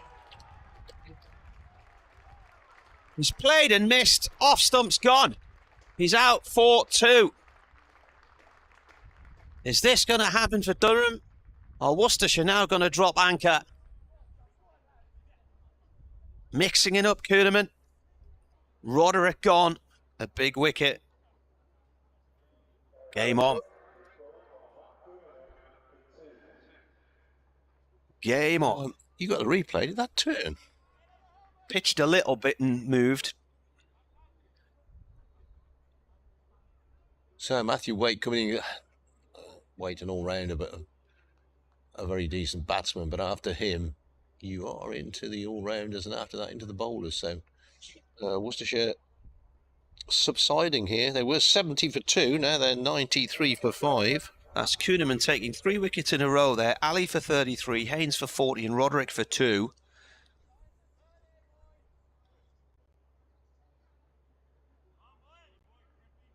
Two, didn't he?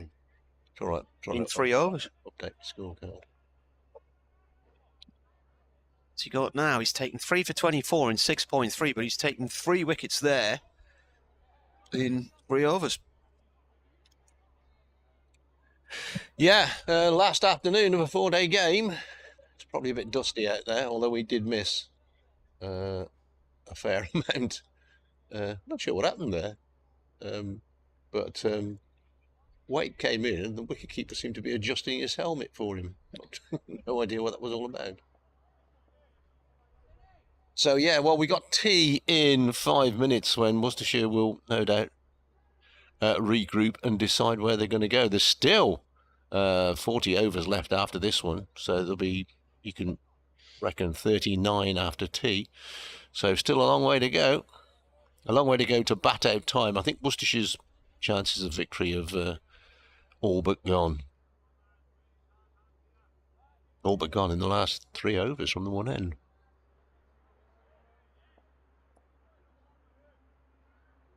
Kuhneman then coming in to bowl to Waite, who defends. They're crowding the bat now. You've got a short leg, a silly point. Keeper standing up. Slips close as well.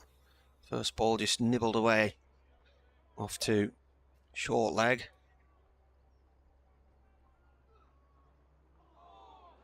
And that is bowled. And a flick off the bottom of the bat down for 4. Yeah, all along the slip cordon. All along the ground. So I'm not sure that the runs matter too much for Worcestershire at this stage. How quickly a game of cricket can change. Was it the 23rd over when the 3rd wicket went down? So 0 for 14 when he started this run. I mean, what is he on now? That was a 4, just take 4 off. So he's taken 3 for 14 in 3 overs, including a 6. This is a little nudge. Is that right? 3 for 14? Well, the wickets went down in the 23rd, 28th and 30th. So it could be in 3 overs. Yeah.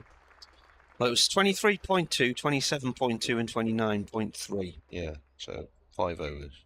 5 overs, yeah. Applause for the end of the over. D'Oliveira has 11, Waite has 4, Worcestershire 97 for 5. The light might come into this. Give it another hour. Car just come in to the car park with side lights on, which they normally are on most cars these days anyway, but looking a little bright. D'Oliveira takes guard. He likes to get on with the D'Oliveira, but he might have to curb his natural instincts for a while. Potts to bowl. Got 3 slips in. Right arm over to D'Oliveira. D'Oliveira ducks under a very short 4. That's gone away. Could go down for 4 byes, I think. Yeah. Bit cruel on the wicketkeeper calling it byes because the ball swung miles after it had passed the bat. 4 more to the Worcestershire total. That brings the 100 up. Muted applause around the ground.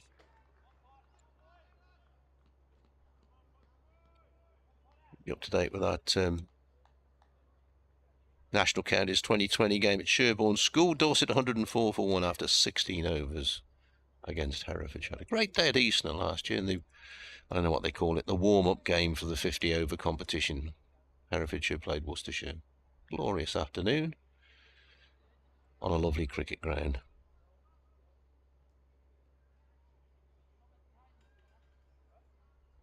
Rob White is definitely one of the more, what's the word I'm looking for, fitter, active umpires.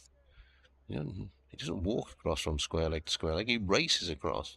And he's gone to cover point because there is a short leg in there, so 3 slips and the short leg. D'Oliveira waits forward, pushes on the offside. Oh, there's almost a little mix up there. Waite has to scurry back. The ball does hit the stumps. There's an appeal, but to be honest, Waite was about 5 yards past the stumps when the ball struck.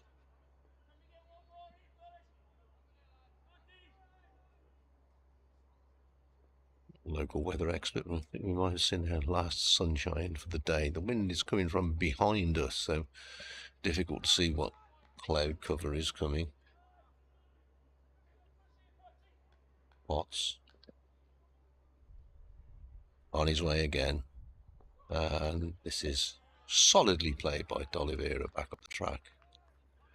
So it's got 15:39 on the scoreboard, 3 overs left in 3 balls left rather in this over, so I reckon this will be tea for 20 minutes.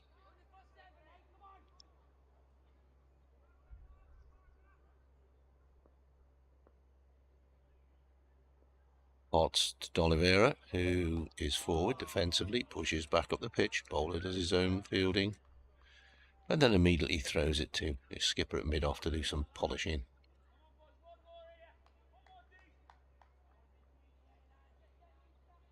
Deep square leg still out, just in case D'Oliveira goes for the mistimed hook shot. Raucous shouts of applause and applause from the youngsters wherever they are. Potts bowls short, too short. D'Oliveira, who's not tall on a good day, so does duck underneath it, but he was well underneath it if he did. Stood to his full height. Here's the last ball before tea coming then. A good afternoon for Durham, taken 4 wickets.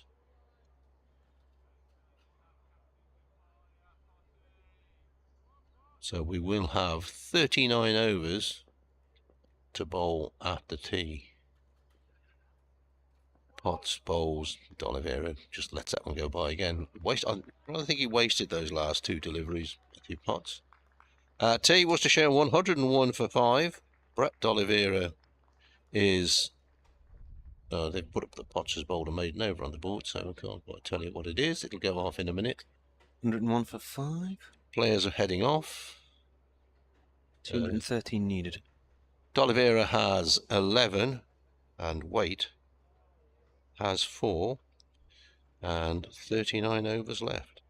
So there we are. Tea it is. We'll go and find ourselves on the route and see you later. See you in 20.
So, 39 overs remaining.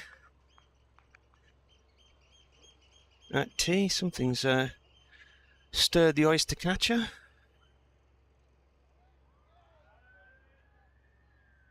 And if they're to win, another 213 for Worcestershire. 5 wickets for Durham. Waite on 4, D'Oliveira on 11. Kuhnemann is going to continue bowling. He's taken 3 for 28 bowling from the Lumley end. Has a short leg in place for Waite and a point, silly point.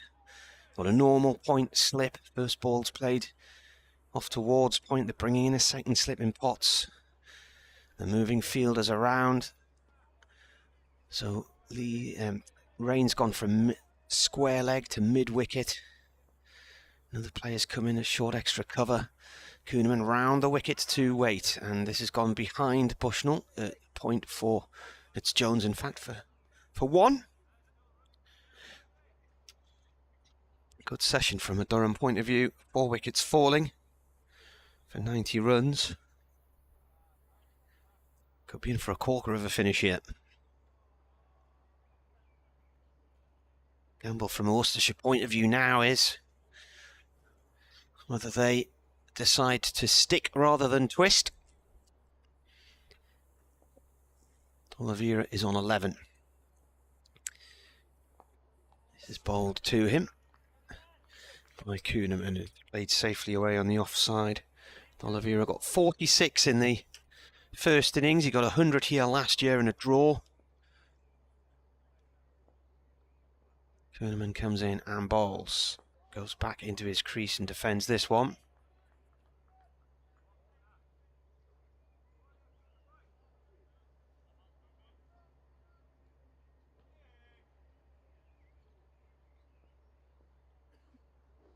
Comes jogging in and bowls.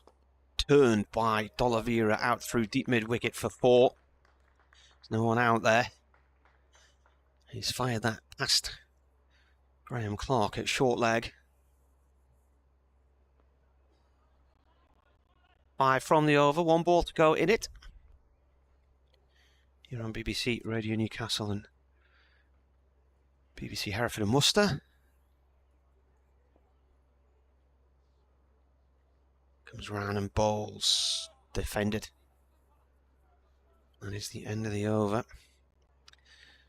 Just wondering what's...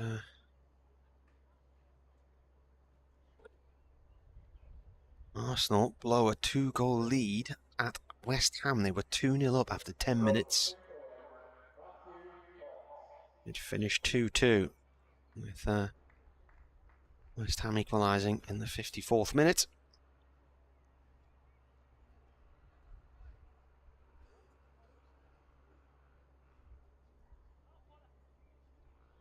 Forest against Manchester United at 4:30, the final game of the day.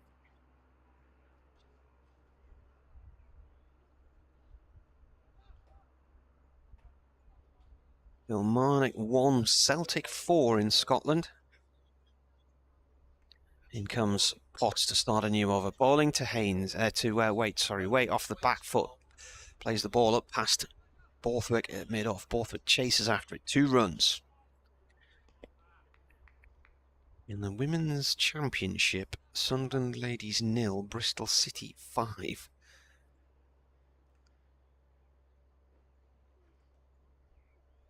So, quite the home defeat there.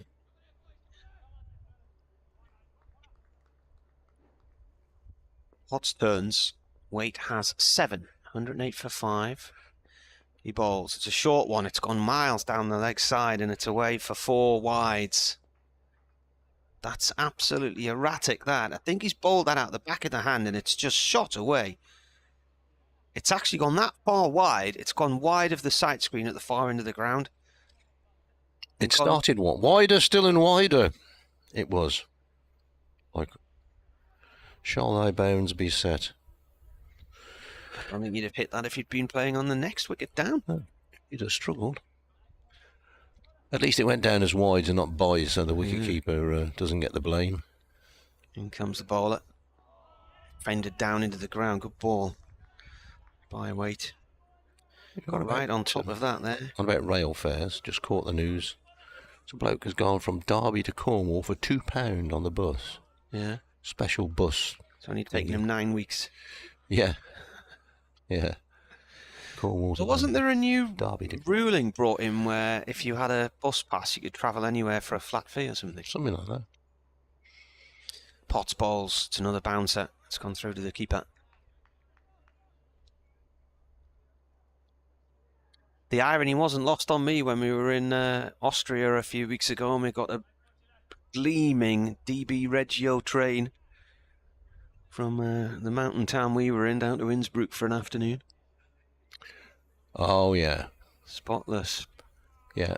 And on time. And they run on time. And quite cheap. And the German trains run on time. In comes Potts with another shortish ball. Waite turns it behind short leg and out towards square leg for one. Picked up by Coughlin. I didn't chuckle, but I was amused the other day when the head of the railways in the Ukraine apologised because 10% of the trains didn't run on time. And they've got a war on. And in this country, the trick recently has been to cancel services the night before, and then when they don't run, they're not classed as late or non-running trains because they've already been taken out of the system. Potts in. This goes off down towards long leg for one run. I think that's why, and given the amount of kit we travel around with, that's why the majority of your cricket commentators will drive. Oh, yeah. I did get the train down to Sussex last week, and I will get the train to Cardiff this week. But the majority of the rest of the journeys around the country are done by car. 2 casefuls and a bag full of kit. Yeah. They're all right, thanks. What's in? That's gone down the leg side. There's a little yelp from one or two, but not from, crucially, the bowler. I remember years ago, pre-kids, so it would have been around about 2005, 2006, something like that. Me and my wife flew to Geneva and we were going to a pal's apartment in a little mountaintop village called Bivio. Not too far from San Moritz, right on the border with Italy. To this quite quiet ski resort. And he'd said to us, when you get to Geneva, you know, book your train in advance. When you get to Geneva, you go downstairs under the airport. The train's waiting for you. And he said, you go around to Zurich first. So he said, go upstairs into the restaurant car. It's got a glass roof. Order lunch because you'll be hungry by then. You have a lovely leisurely lunch watching the mountains go by. And I remember booking the train and doing it on the phone, and the woman was saying, well, your train arrives in Zurich at 5 past and your train from Zurich goes at 10 past. And I said, oh, no, that's too risky. And she said, why? That's more than enough time. This is Switzerland. Yeah. Kuhneman's the bowler. He's coming in from the far end from us, which is the Lumley end. Oliveira stretches forward, pushes away on the offside. But it was all done so cleverly. As our train pulled in to Zurich, the next train we needed was on the platform opposite us, and our doors lined up with the doors we needed for the carriage. Just got out and got straight on. Kuhneman in. Oliver gets a little bit squared up by this one, but readjusts and plays out on the offside. Kent making Warwickshire work for victory at Edgbaston. They're 200 for 8. And they need 95 to win, which is unlikely, but here's Kuhneman in again, and this time D'Oliveira stretches further forward. I'm going to sneeze. No, you can't sneeze on the radio. That's better. Sorry, 111 for 1. Need another 132 to beat Hampshire at the Oval. Nottinghamshire beat Somerset, we told you that one. Here's Kuhneman in again, D'Oliveira forward. Essex 61 for 3, and unlikely 279 more needed for victory there.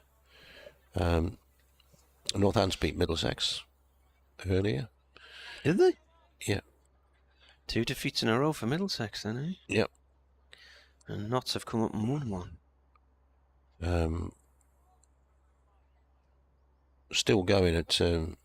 they declared, Leicestershire declared on 451 for 9, Derbyshire 68 for 2. That's shake hands at 5 o'clock. Here's Kuhneman in. D'Oliveira gets a quicker delivery, which he plays back down the pitch. Bowler himself does the fielding. I can hear Olivia Newton-John playing on Radio Worcester. Can you? Yeah. I can't hear that. The one that I want. Your hearing's better than mine. Kuhneman in. D'Oliveira goes for the slog sweep. Now, Rain is not out on the boundary now. And they'll come back for 2. Bounced just beyond the edge of the square, didn't it? Where he was. Just to his right a bit. And end of the over. Worcestershire are 117 for 5. The number that we're going to look at now, I guess, is the overs remaining. And there are 36 of them. I'll go and turn that down. Anth Graham says, afternoon, Marty. It hasn't quite turned into the thriller near Grange Villa I was hoping for. So I've had to turn the commentary on for a bit of distraction. Do we know how long Kuhneman is with us for? He's here for the whole season.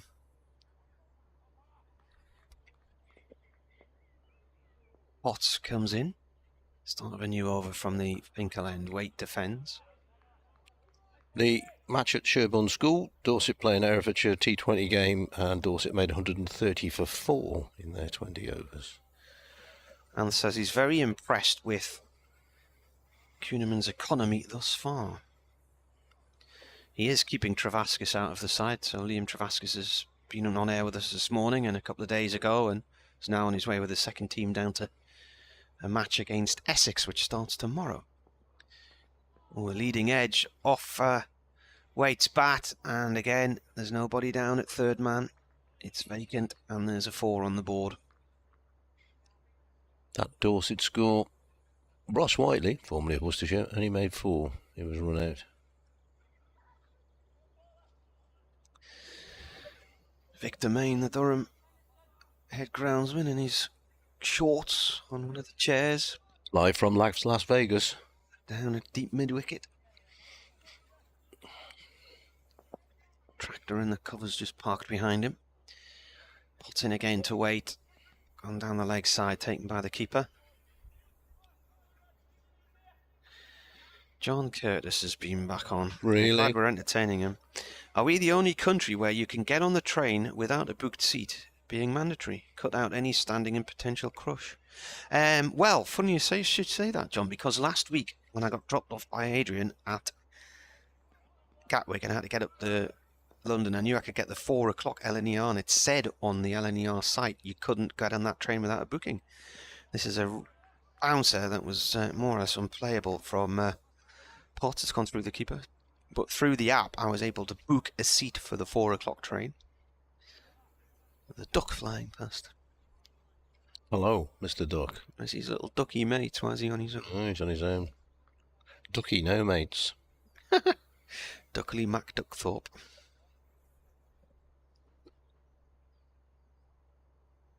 If his middle name's Marmaduke. 2 balls left of the over. Waite up on his toes, fends this one away safely. It's Waite's best score with a bat. Oh, he got 100 last week. I don't know. 109 not out against Derbyshire last week. 59 not out Yorkshire against Surrey last year. Yep. 501 runs going into this game.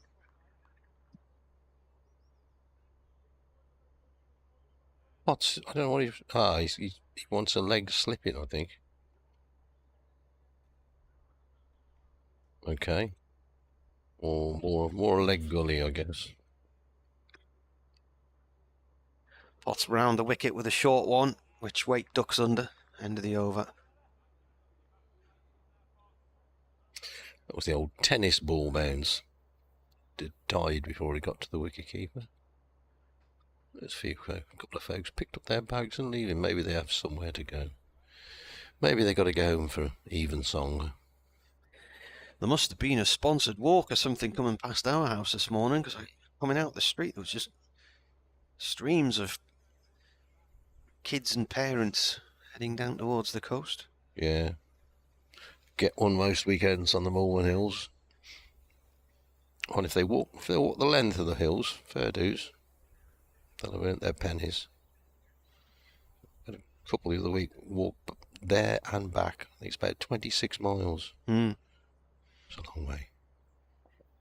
It's not flat. Here's Kuhneman in bowls. D'Oliveira just lets the ball hit the pad. Kuhneman going back to this over the wicket. Been up on the top of there a few times for walks and things. Oh, yeah. Yeah. Nice on a summer's day, lovely views. Takes about an hour from Evers to walk up there.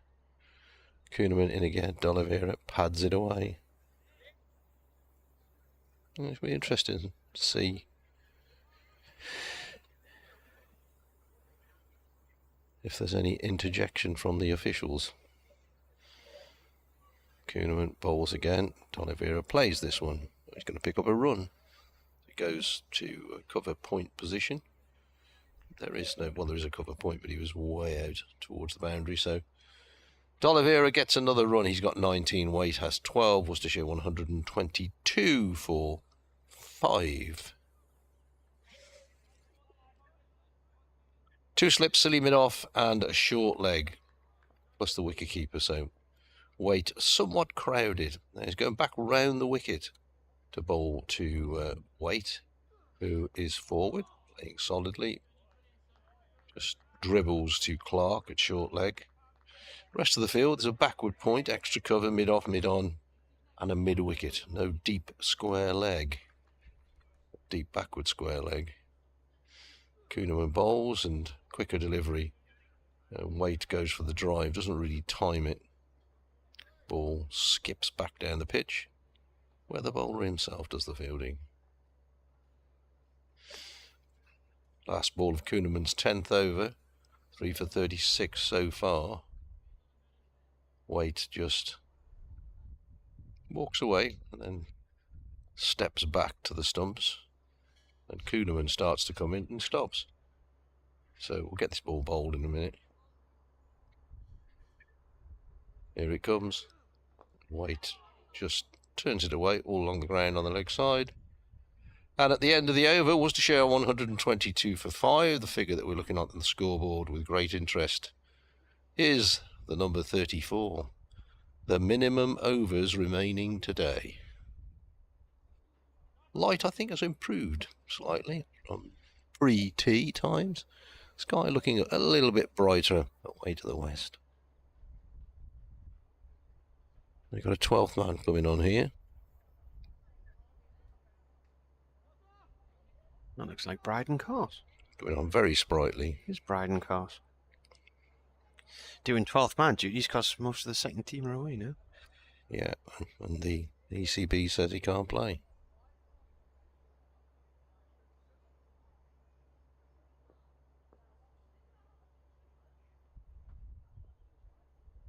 In comes Potts to start a new over, dot ball.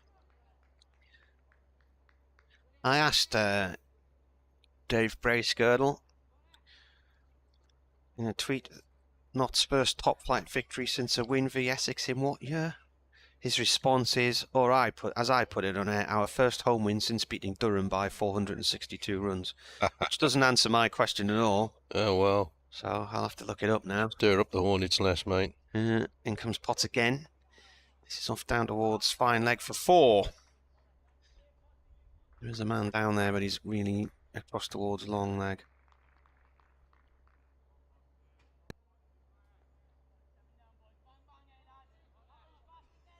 Scorecard, Oracle.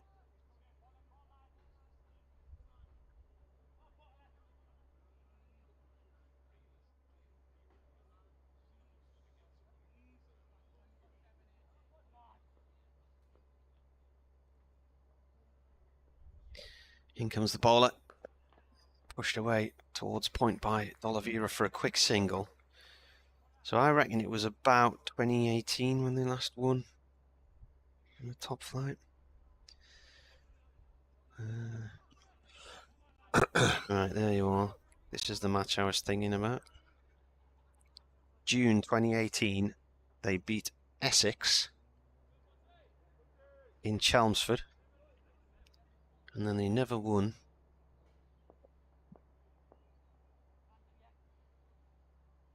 another match until April 2021 when they beat Derbyshire in Derby. So that's the rest of 2018, 2019, 2020 was the Bob Willis, but they didn't win a game then. Bowler comes in. That's clipped away for 4 wide of the slip corner and behind point. Importantly, that Worcestershire pick up runs every now and then. It's right, trying to bat out time, but I always think it doesn't give the fielding captain any problem at all if you're just blocking every ball. So he's taken 9 so far off this over from Potts, all they have. So important to keep the scoreboard ticking along.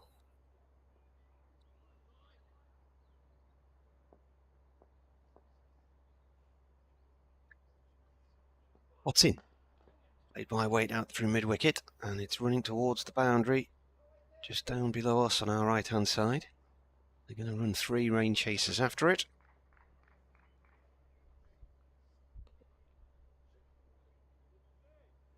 So it's their first home win in the top flight since they beat Hampshire in May 2018.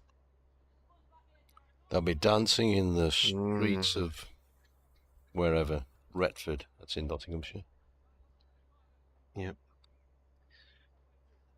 Or maybe even Grantham, even though it's Lincolnshire. Not to play home games there now. Comes in again, and this is turned to rain, short mid-wicket, dot ball. Builder's van arrives, a silver builder's van at the far end of the ground. 134 for 5, 190 to win, or 180? 180 to win from 33 overs. Unlikely, one might say. So Kuhneman continue. 134 for 5, Worcestershire weight 19, D'Oliveira 24. Kuhneman just hoisting his trousers. Always a good thing for a spinner to do, I think. And he's ready to go. 2 slips, sending it off. Short leg. Forward, short leg.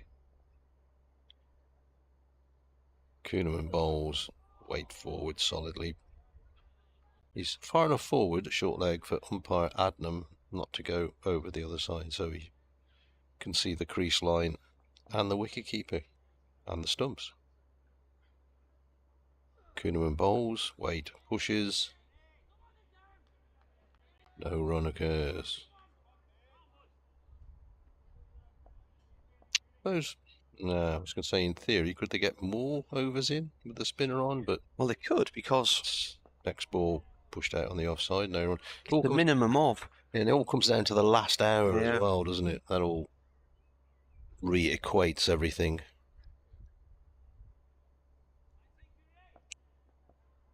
Three dot balls in the over. Waits, gets a shorter and a quicker delivery, goes back, plays it into the ground. I'm not sure what Paul Coughlin's slip is doing, but he's on his hands and knees, waving his right arm in the air. Perhaps he's going to bowl. Right, we've got another fielder coming in here. Where's he going? He's going to... well, he's kind of a leg gully, but about 20 yards from the bat. Forward comes Wait again. Last ball of the 38th over of the innings. Oliveira has been attacked by a wasp. Oh, was he? Is it warm enough for wasps? Northeastern wasps. It's gone in his helmet. In his helmet, yeah. Here's Wade padding this one away. As Kuhneman went over the wicket for that ball. And so the ball pitching outside his leg stump.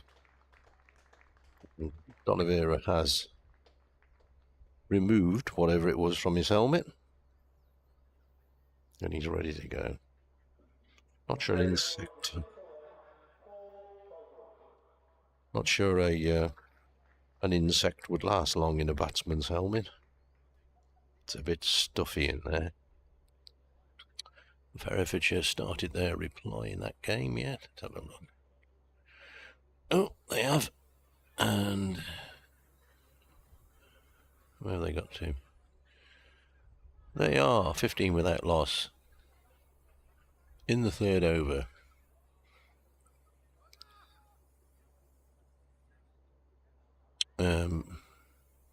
Chasing. It's disappeared off my screen. Coghlan to take over from Potts then from the Finkel end, which is the end of the ground we are at. 130. And he's coming right arm over to D'Oliveira, who's on 24. D'Oliveira forward, plays the ball into the cover area. 2 Potts, no run there. Finkel is named after Finkel Abbey behind us on the River Weir, where the river bends through a gorge and the old abbey's there.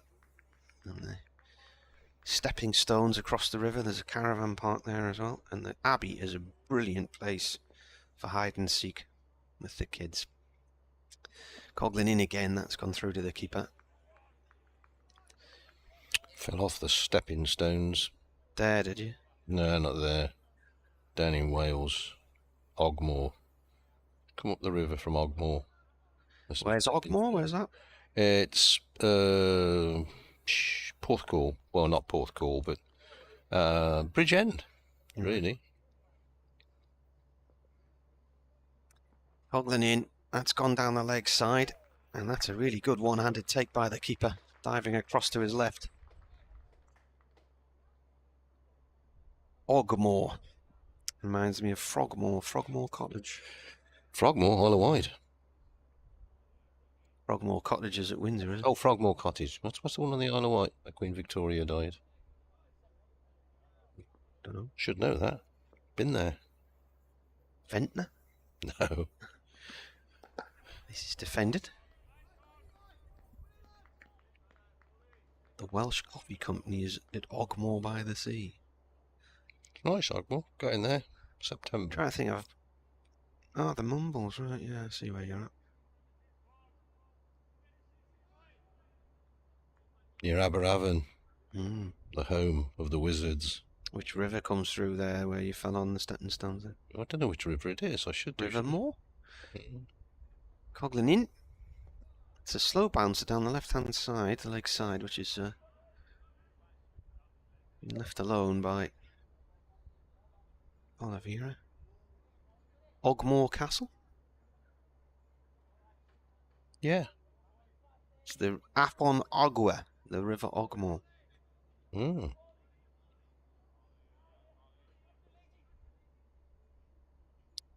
That's ball of the over from Coghlan. And it's left alone by Oliveira. He pulls his arms high out the road of the line of the ball. An email has arrived. Osborne. Yeah. Isle of Wight. Osborne. Queen Victoria went lived. And I think died. Photograph here, sent. It's not allowing me the preview. Anyway, it's a picture from John Curtis's office window overlooking Bankhouse Golf Course. He's actually sent you a picture of that? I can't open it though. Good. Well, can't open the window. Can't open the his window to his office. 31 overs left in this game, a minimum. There is this recalculation. Don't ask me when it comes. Probably at 5 o'clock, and you have to bowl 20 overs after 5 o'clock. I think. But no, 16, isn't it? 16. That's the last hour. Yeah, for goodness sake, don't 20 in club cricket. So might be about right with Kuhneman bowling. And this time Wade lets it hit his pad. There's a loud and hopeful appeal. All that. Nothing from the bowler, but he is coming round the wicket now, so they can't just pad up anymore. Kuhneman bobbles in again. And Wade solidly forward.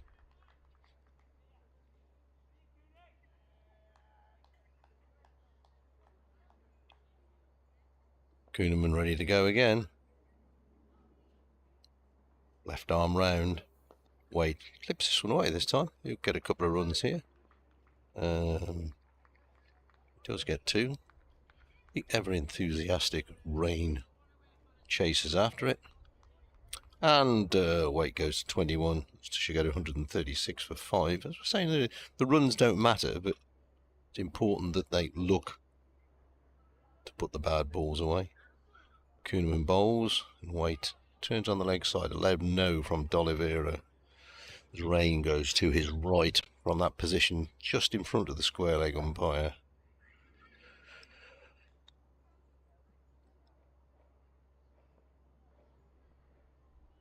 And he comes again.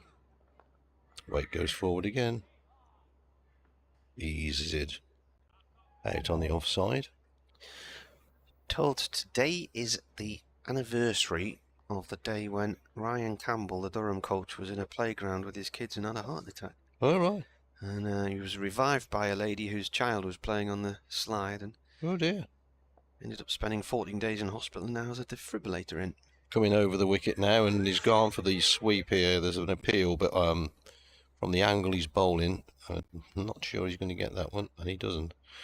So that's the end of another Kuhneman over. I suspect he will be bowling the majority of these to the end of the play. 30 overs remain. Worcestershire 136 for 5.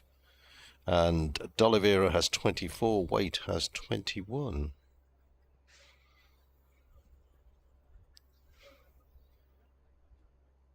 Thanks to Steve, who says, indeed, Queen Victoria did die. Osborne House on the Isle of Wight. I should know that, I've been there. Never been to the Isle of Wight. That's right. Ferry fare's getting I've seen the ferry. The ferry fare's getting a bit... Is it?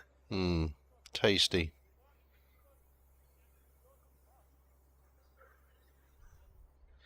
The Notts played there, didn't they, against Hampshire? They did.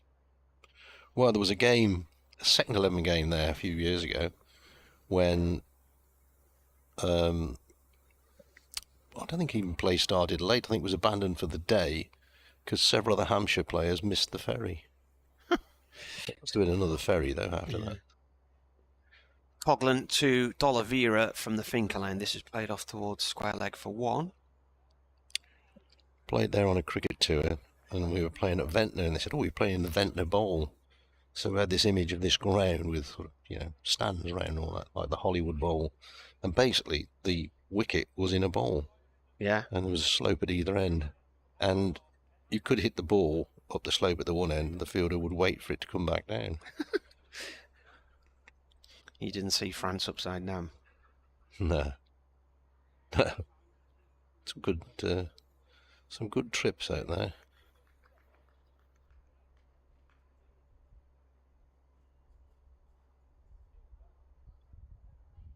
Doug Rain's emailed. As Coghlan comes in and bowls.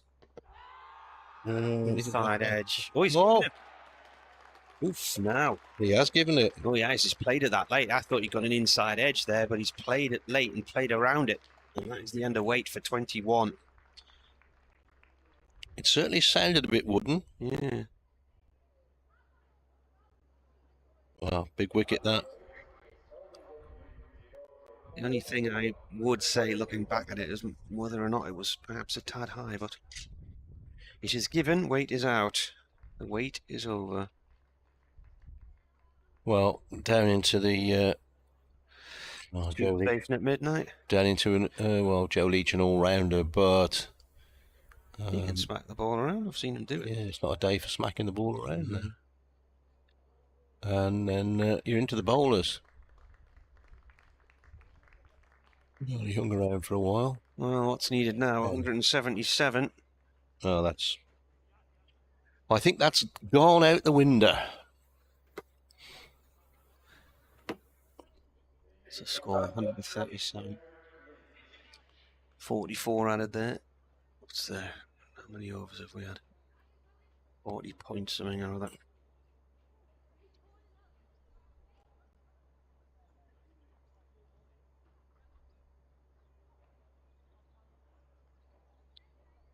.2 overs.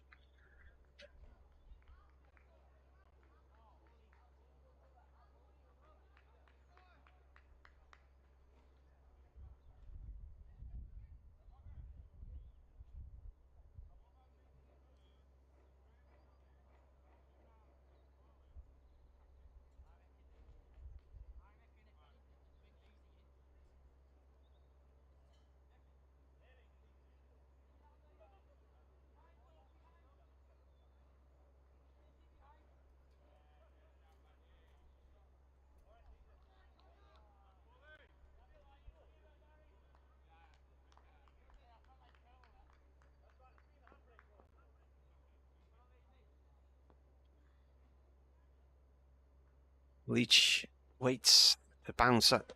He rocks out the road of that one.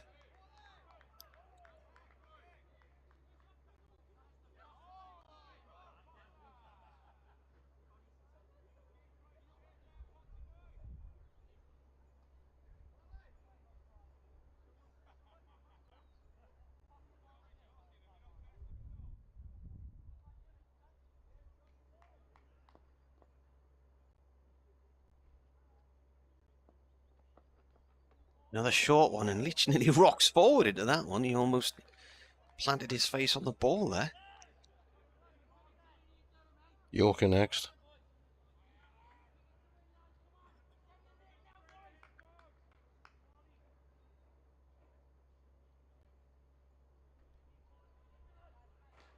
I think we're all right with the light now.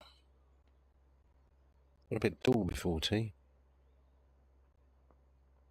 Coughlin with another short one. And, is that our 3 in the over? Yeah.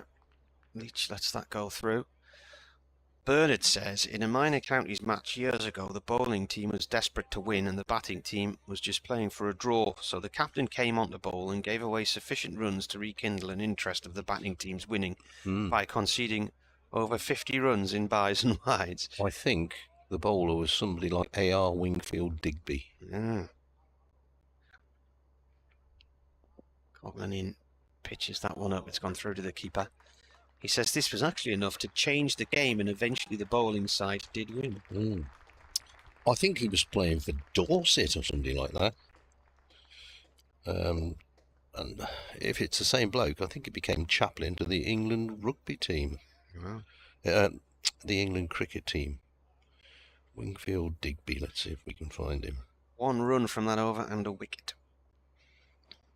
I'm sure it was him. But he's quite right, he did deliberately bowl. Well, he lives in Sherborne, well, he was born in Sherborne, so he could have been playing for Dorset. Sachin Tendulkar's son Aryan has made his IPL debut today. I'm seeing his dad play against England in Perth in the World Cup in 1992. I think his dad was only about 16 or 17 at the time. Kuhneman to bowl and D'Oliveira to face. A lot of pressure on the Worcestershire skipper here. There are 29 overs remaining, a minimum of. A.R. Wingfield Digby. It was he indeed. Next ball, D'Oliveira forward. Who was he playing? He was captain of Dorset, and he attracted widespread controversy when he instructed one of his bowlers to bowl. He was the captain to bowl 14 consecutive wides, conceding 60 runs. Playing Cheshire. Kuhneman in bowls, pushed away on the offside from a D'Oliveira. Comfortable single. Fielder out at cover point. Religious work. Yeah, in 2001 he was official chaplain to the England cricket team, appointed to the post by Ted Dexter, who, as we all know, was mad as a badger. Kuhneman, 2 slips, silly mid-off, and a forward short leg. Bowling to Leach, back and across. Plays it to mid-wicket. He did a cricket society earlier in the winter, Joe Leach. Very good speaker. And talked about improving his batting. And as he drives this one down to mid-on. Originally was a batsman. Who organises the guests? A lad called Mick Hitchens, the secretary who organises most of them. But some good people as well. Ashley Giles, Paul Farbrace this year. Next ball, Leach is back and across, plays it down to the ground. Normally winter meetings, aren't there, the cricket societies? Yes. Yeah, don't do it in the summer. Don't normally do one in April, but because Glenn McGrath was around. Now, rain has gone out to deep mid-wicket for the top edge slog sweep. But he's not going to get anything this time because Leach is forward, pushing away on the offside. 28 overs remain. 138 for 6. See if we can find it when the last hour does start. I know It's when 16 overs are left. It's meant to be 5 o'clock, but it generally never is. I think I worked it out. We were looking at about a 6:30 finish if this went the full distance today, maybe 6:35. Not far wrong. Out of ball all the overs. There were 39 overs, I think, left at tea, weren't there? Is that right? There were, yes. So that's 2.5 hours and an over. Coughlin in. Go on, sorry. And Oliveira plays this down towards deep point for 1.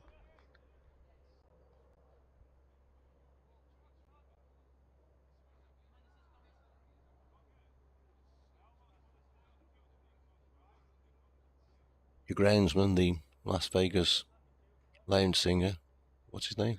Victor Freitas, Victor Main, making his way around the ground very slowly. Pretty pleased with his pitch, I would have thought. If it's turning on the last afternoon, it's not a bad pitch. Leach facing Coughlin. It's another short one. Has Leach had to play a shot from Coughlin yet? That's a very good question. I don't think he has he?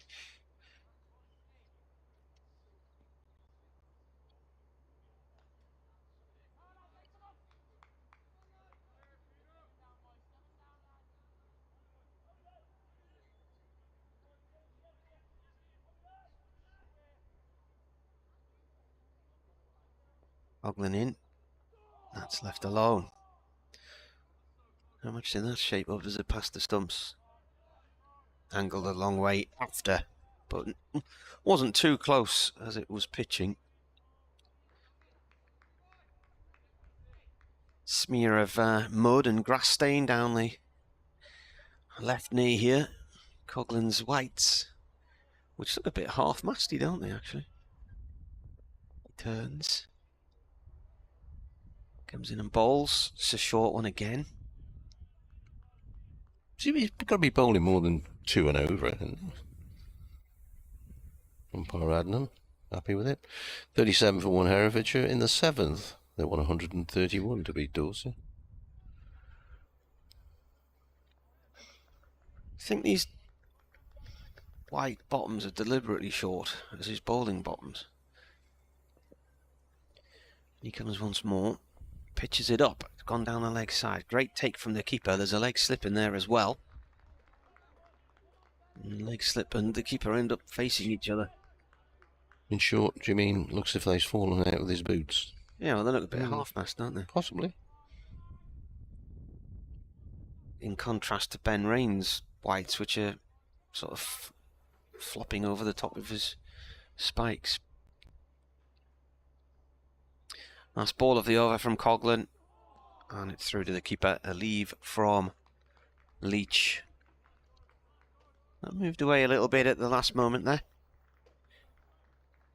Time is it? 4:45, and we have 27 overs to go. I think we might see the floodlights coming on at some point in the not too distant future. Yeah, it's dipped again in the last 10 minutes.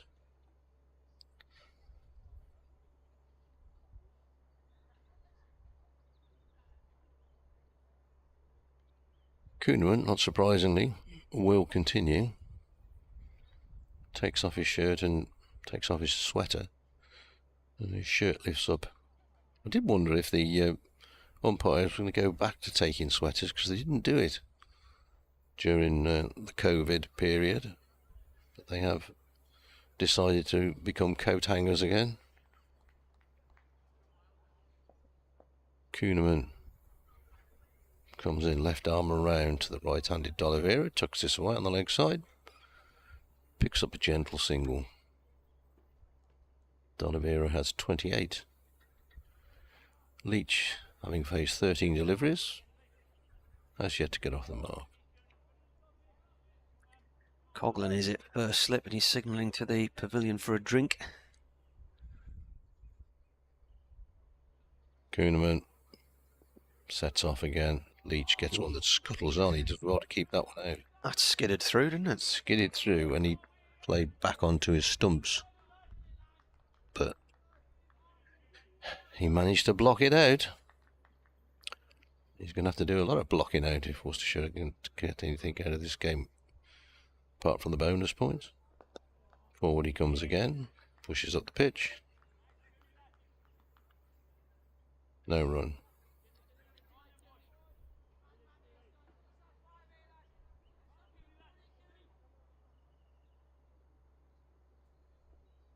Kuhneman in again, short. Leach plays off the back foot into the covers. Shawfields. No run. Did I do a 4:30 update? I can't remember.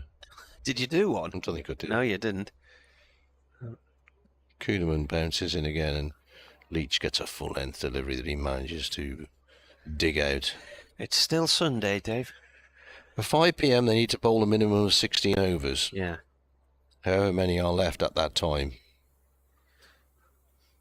Yeah, but quite often there's still more overs than that to bowl. So the last over then is the last hour's delayed until 20 past or half past or whatever. Yeah, and sometimes they signal it, but it doesn't make much difference. Yeah.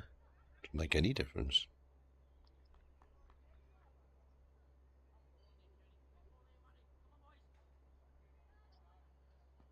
Wondering what it looks like in the natural light with the window open, just because it's looking rather gloomy at the minute.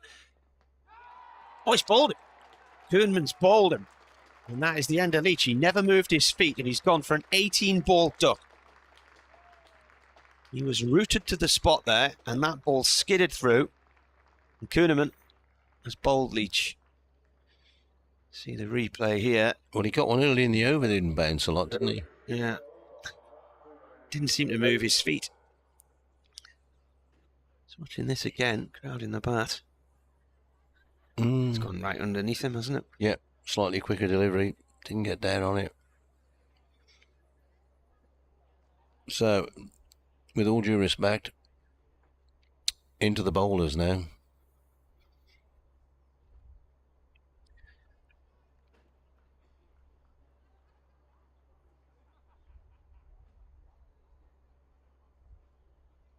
Kuhneman on for a 5 for here. What did he get in the first innings? 1 for 61. He got 4 wickets last week at Sussex.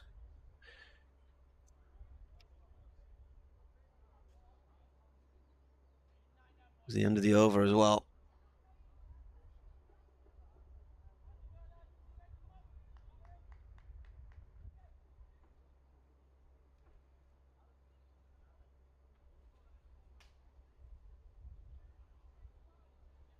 Just apologising for missing the 4:30.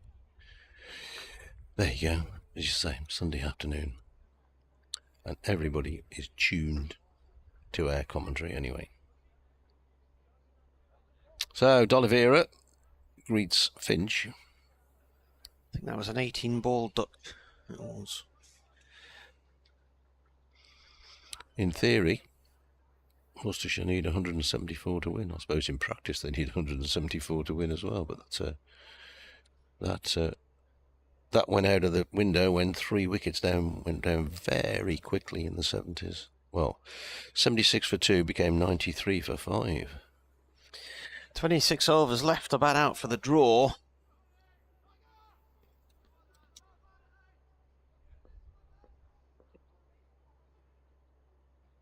D'Oliveira faces Coghlan, pushes away on the offside.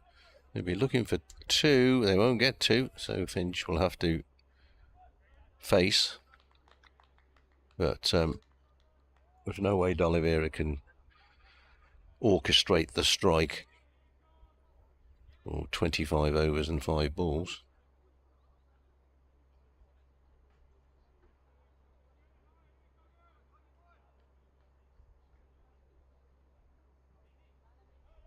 So, what we have in here? Another short leg, another nothing. 5 in the match for Kuhneman this time. Got 4 for 70 at Sussex last week and 2. So 6 in that game. It's going to take a few this summer. Coughlin in bowls. Horace Finch, who plays it down. Had it gone off a pad. That's the stumps. Throw comes in from leg slip. And indeed, hits the stumps. Potts or Lees? But, Potts. Potts, yeah, Lees is at mid-wicket. 141 for 7.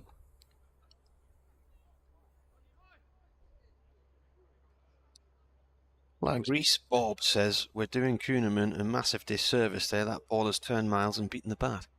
Oh, really? Well, it just looked from what we were watching that it just went straight underneath the bat.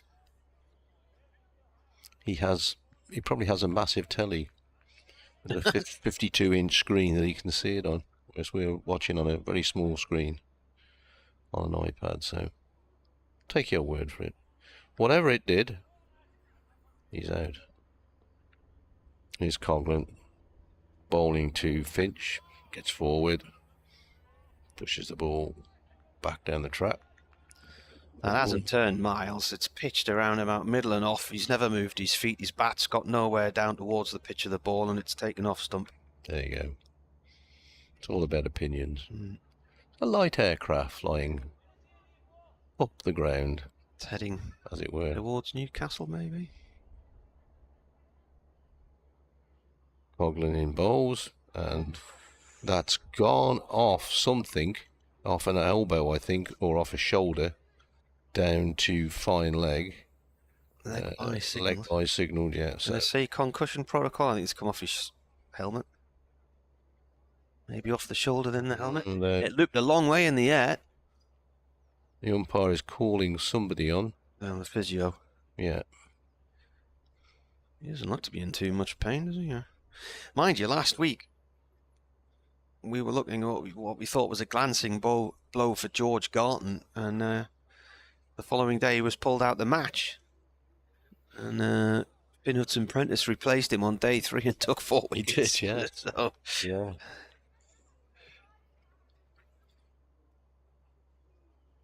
Yeah, there's an inspection of the helmet. A drink brought out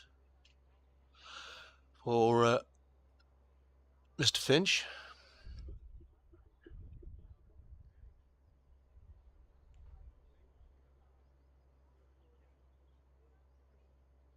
And the physio is looking at the helmet, and if it's damaged, he has to have a new helmet. He does have to have a new helmet. I think the general rule is because cycling helmets, riding helmets, cricket helmets, they are designed to, they weaken because they absorb the impact. So it's a risky business to play on with a helmet that's been hit like that. So it certainly is. You know, that little light aircraft's not even coming up on my radar here. Oh, it must be little then. It was a ghost plane. Let's run you through the Worcestershire score card. Libby caught Jones, bowled Potts, Noor. Pollock caught Rain, bowled Coughlin 2. Azhar Ali caught Rain, bowled Kuhneman 33. Haynes caught Rain, bowled Kuhneman 40. Roderick bowled Kuhneman 2. Waite, LBW, Coughlin 21. And Leach bowled by Kuhneman without scoring. All set up when Durham declared on 254 for 4.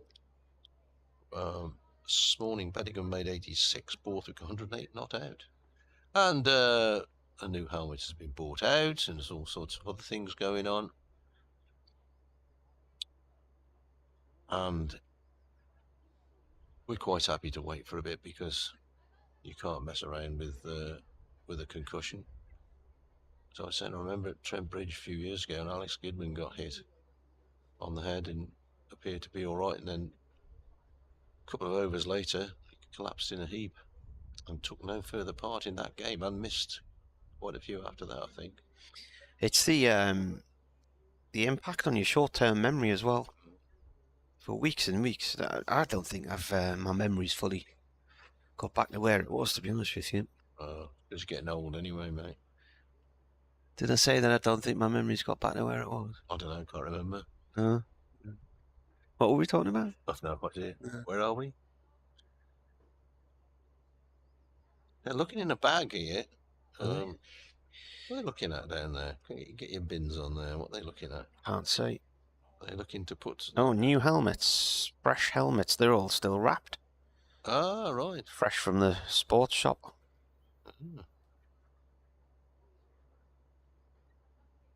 Well, this is interesting because Carse is on the field as a 12th man, but he's wearing Beddingham's top. Beddingham's spare top. And he's a lot bigger than Beddingham, so he's done well to squeeze into that. Just sounds how svelte he is. Did he not bring his own shirt, do you think? I think because they've brought a new helmet out, they're trying to attach the protective things on the side of it at the minute. The guard to the helmet. This is an extremely long delay. Time will be taken out by the umpires to make sure it doesn't affect the over 8, which at the moment is that +1 on the board. That's a very small figure. Yeah. So Durham, which you would expect it to be with Kuhneman bowling. So Finch is all set up now. He's got to take his gloves off, his helmet on.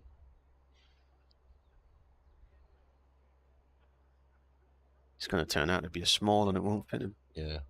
It's a child's helmet. Right, he's got it on now. He's got the gloves. He's ready to go again. There's a massive height difference between him and D'Oliveira, isn't there? There is. I always remember that wonderful picture of Titch Taylor. It was Jefferson, wasn't it? He was about 6'7", played for Notts, played for Leicestershire. So there's him and Taylor stood in the middle of the pitch talking to each other. And Taylor comes up to about... Oh, is it Will Jefferson? Will Jefferson, yeah. He was 6'7". Was he the lad who was from Lincoln? I don't know. I know he played for Notts and Leicester. Yeah. Hey, we're ready to go. Yeah. Yeah, he was a big lad. We had a Spanish lecturer called Mr. Little who was 6'9", I think. Here's Coghlan in, bowls. D'Oliveira drives, nice shot out through extra cover for 4. D'Oliveira goes to 33. You know what? He drove a Mini as well. Spanish tutor. Yeah, pull your neck down a little bit. Spanish lecturer, that's it. He's yeah, Spanish lecturer at business. When I did business studies at college. I think he was 6'7", 6'8", and he was called Mr. Little, and he drove a Mini. Ah. Who was the French rugby player? Coghlan in bowls. D'Oliveira goes through a full hook shot. That's a late appeal from the bowler. Yeah. The wicketkeeper and the slips were up, but then the bowler joined in afterwards. End of the over. That was appeal by semaphore there, I think. Wasn't it? 140. It's the message started to go around the fleet. Yeah. Join in. Oh, what was his name? Big French rugby player, number 8, massive. 6'7" and 20 stone, and he used to turn up in a smart car. I think they actually took there is no back seat in a smart car, but they moved the seat right back and took the back part of it out. So he's what was his name? Sebastian. Well, there was a court case up here a year or two ago where this lad was seen driving along the bypass, and he was sitting with his head out the sunroof. I better go and do an update. And he claimed he was too small to fit in a normal car, and I think he got prosecuted anyway.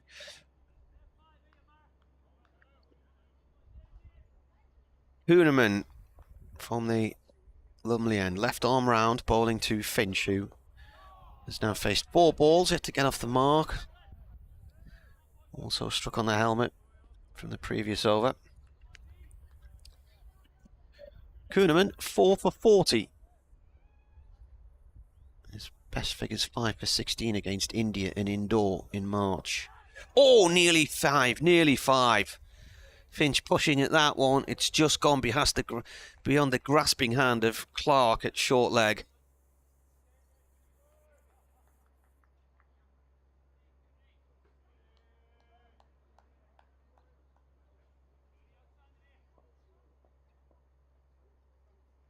Round the wicket he comes again. Finch forward to this one, plays it back along the track. No run.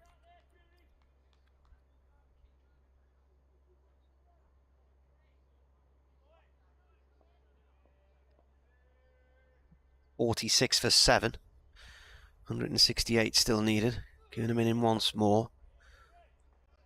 Finch forward. Dot ball.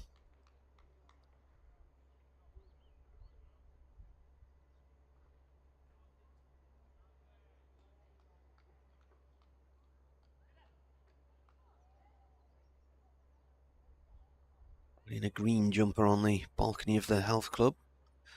And the guy in a blue coat up there. As Kuhneman bowls, and an attempted drive from Finch. He's missed it entirely. I think he has anyway. Did he get a slight edge on that? No, he did. Thought that had spun past him and gone away for byes, but he's got an edge on it, and it went right through the slip cordon. Worcestershire 150 runs for 7.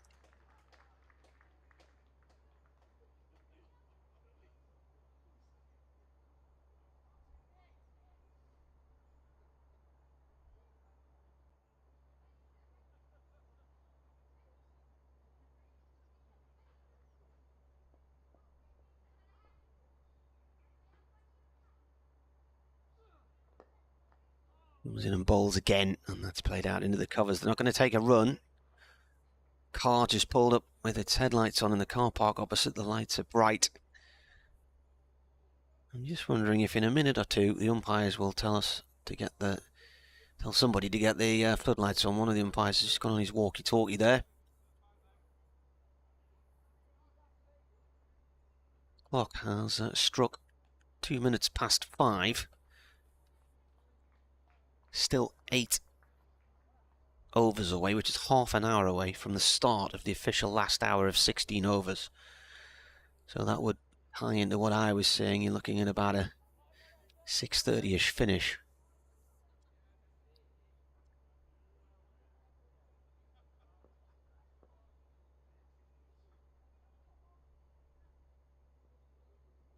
Coughlin in to D'Oliveira. D'Oliveira comes forward to this one and plays the ball safely out into the offside. He's decided he's not going to let Finch on strike if he can help it.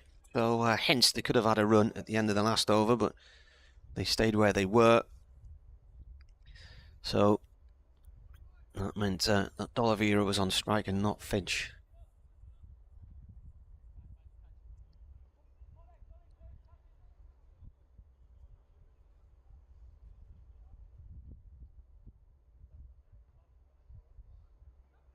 Colts very much the order of the day now on this Sunday afternoon.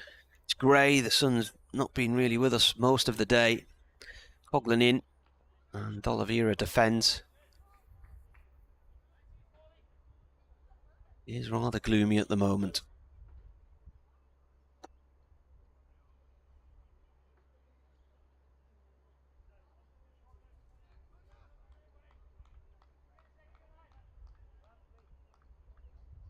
Durham's next match is away at Cardiff, starting on Thursday. Glamorgan will by then have Labuschagne and Michael Nisa in their ranks. They were both flying in a couple of days ago.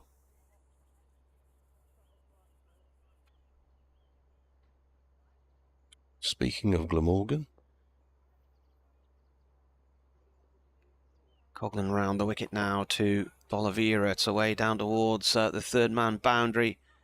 Diving stop. And I think it was Bushnell stopped that, but D'Oliveira didn't even bother running. Well, they could have got 2 there, couldn't they? Yeah, they could have done. My very good friend and your good friend Nick Webb, who you'll be with next week, has come up with the Sale Sharks French rugby player who drove a smart car.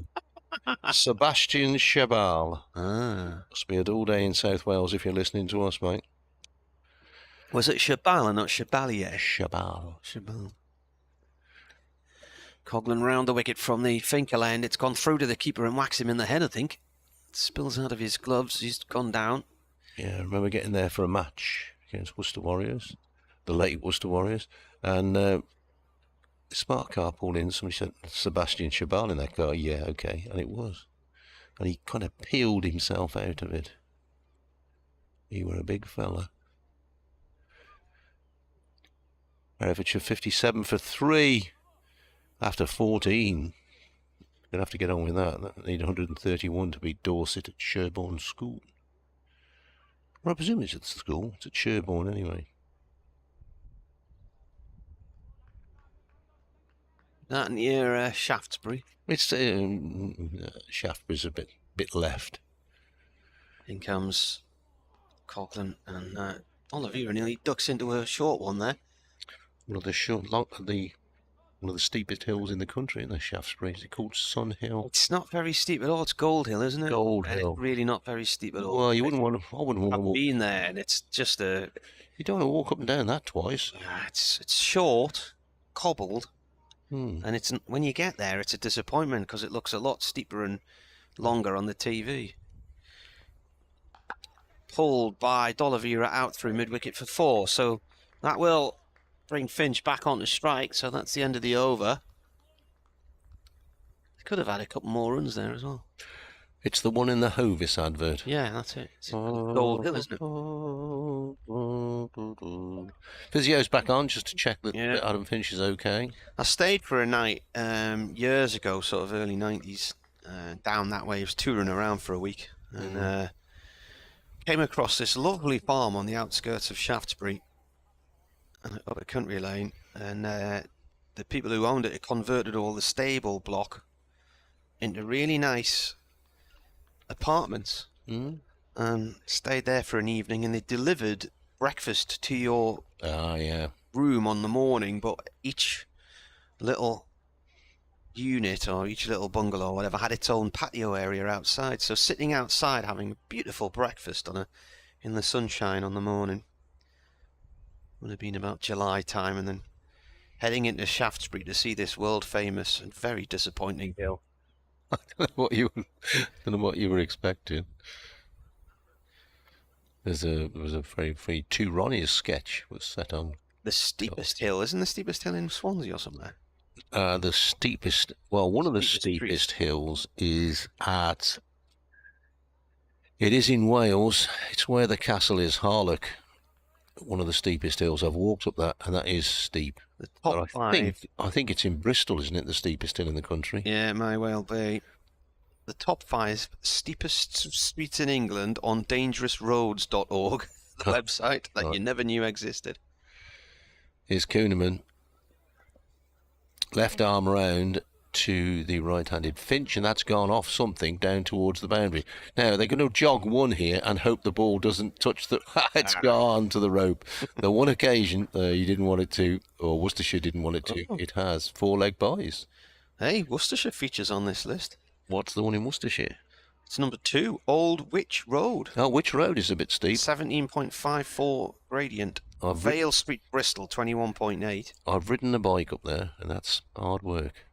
Blake Street, Sheffield. Steep Hill, Lincoln. I think that's where the cobbled climb up to the cathedral is on the Lincoln Grand Prix cycle race. Oh, yeah, that's right. And Gold Hill in Dorset. So, Worcestershire go to 158 for 7. The runs don't really matter, the wickets do. There are 7 down. Next ball, Finch drives pushes into the offside. There are 22 overs and 4 balls remaining of the contest. The light beginning to dim a bit again here. Kuhneman in bowls. Finch gets a little bit squared up, but he gets enough bat on it to push it out to backward point, where Michael Jones is the fielder, and not any longer he isn't, because he's been called in to, there's 2 silly mid-offs now, shall we say. Well, I'm going to say he's a silly cover point, because he's square on the offside. So there's 2 slips. You could call him a 3rd slip if you really wanted to. Oh, he's going to do the down on the knees thing. Oh, no, he's not. No, he's standing up. Right. If he gets any closer, he's going to be in Adam Finch's pocket. They're about to do the hokey-cokey, these lot. Yeah, they could all join hands. Well, he is going on his knees. So, Finch awaits, and Kuhneman bowls him a quicker delivery. If you're on your knees, you've got no mobility, though, have you? No. This was it Truscothick started this? And the other thing is, if you get a short ball and the batsman mullers it, you have no chance of getting out of the way. What's left in this over? 2 balls. Kuhneman in, bowls forward. Comes Finch, pushes away on the offside. there is no run. Going to come over the wicket, bowl into Finch's pads. So one of those silly mid whatever they were, slip type people. Jones goes across to fine leg. D'Oliveira and Finch have a conversation. D'Oliveira looks up and Finch looks down.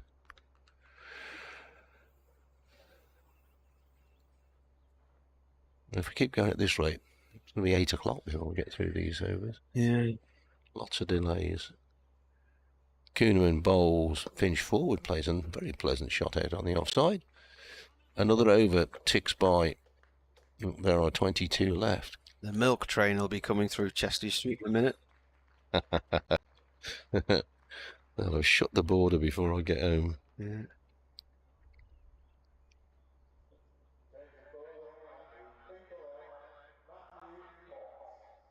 So Potts replaces Coughlin at the Finkel end. Be running in away from us from our end of the ground. I got up to open the windows earlier just to see what the light looked like with the natural eye, and as I stood up, Leach was out. Okay. So I never actually opened the window.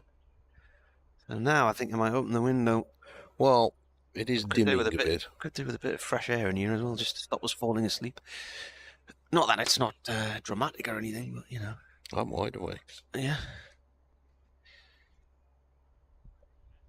Just get that pillow behind you and head when you're driving home, you'll be fine. Yeah. Well, I can usually nod off between Leeds and Nottingham. I have 10 minutes. Here comes Potts. Right arm over to D'Oliveira down the leg side, taken by the keeper. So there's an appeal for a catch there, and D'Oliveira's bat was up above his head somewhere. Lees is at leg slip, and the keeper's snatched the ball from in front of him. He's had a good game, keeper. Yeah, he did. He was good last week at Sussex, got a half century. His glove work was tidy. Tidy, as they might say, not far from you. Well, no. My friend Mr. Webb would say tidy. 158 for 7, 21.5 overs left. That's gone down the leg side as well. D'Oliveira leaves it. Durham need 3 wickets for their first win of the season.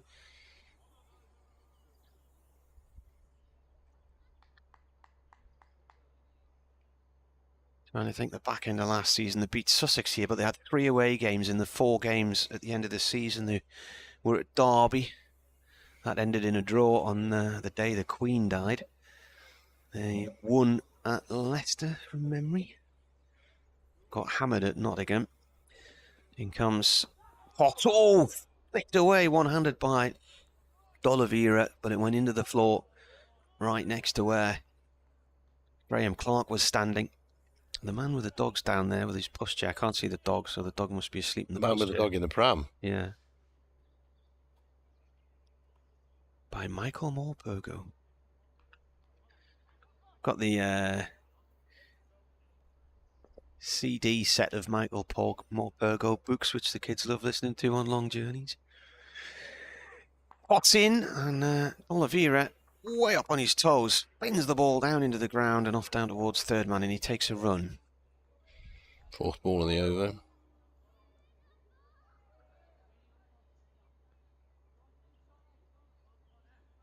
"8th of September, the Queen died, didn't she? I can't remember the date. It's just I only remember it because it goes on about 9/11, which was the 9th of September. The Queen died on the 8th of September. Right. I remember at lunch, it was the final day at Derby, there was news starting to filter through that something wasn't right, and there was an announcement to be made. Now, when Prince Philip died 2 years ago, we all came off air. In fact, the protocol at the time was to stop all of the cricket commentaries, and they were all closed down. And then we were expecting the same thing last year, but we were told to keep commentating. And as it is, the match finished, and I remember doing the post-match interview in the rain next to the pavilion at Derby when the official announcement was made. So that was quite a solemn drive home, listening to all the reports on the radio. It was a strange day.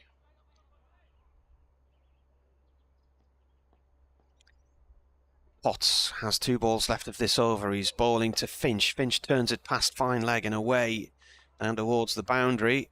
There's a chase on. The ball slows. Coughlan's got it, and they run 3. So Finch remains on strike. 2.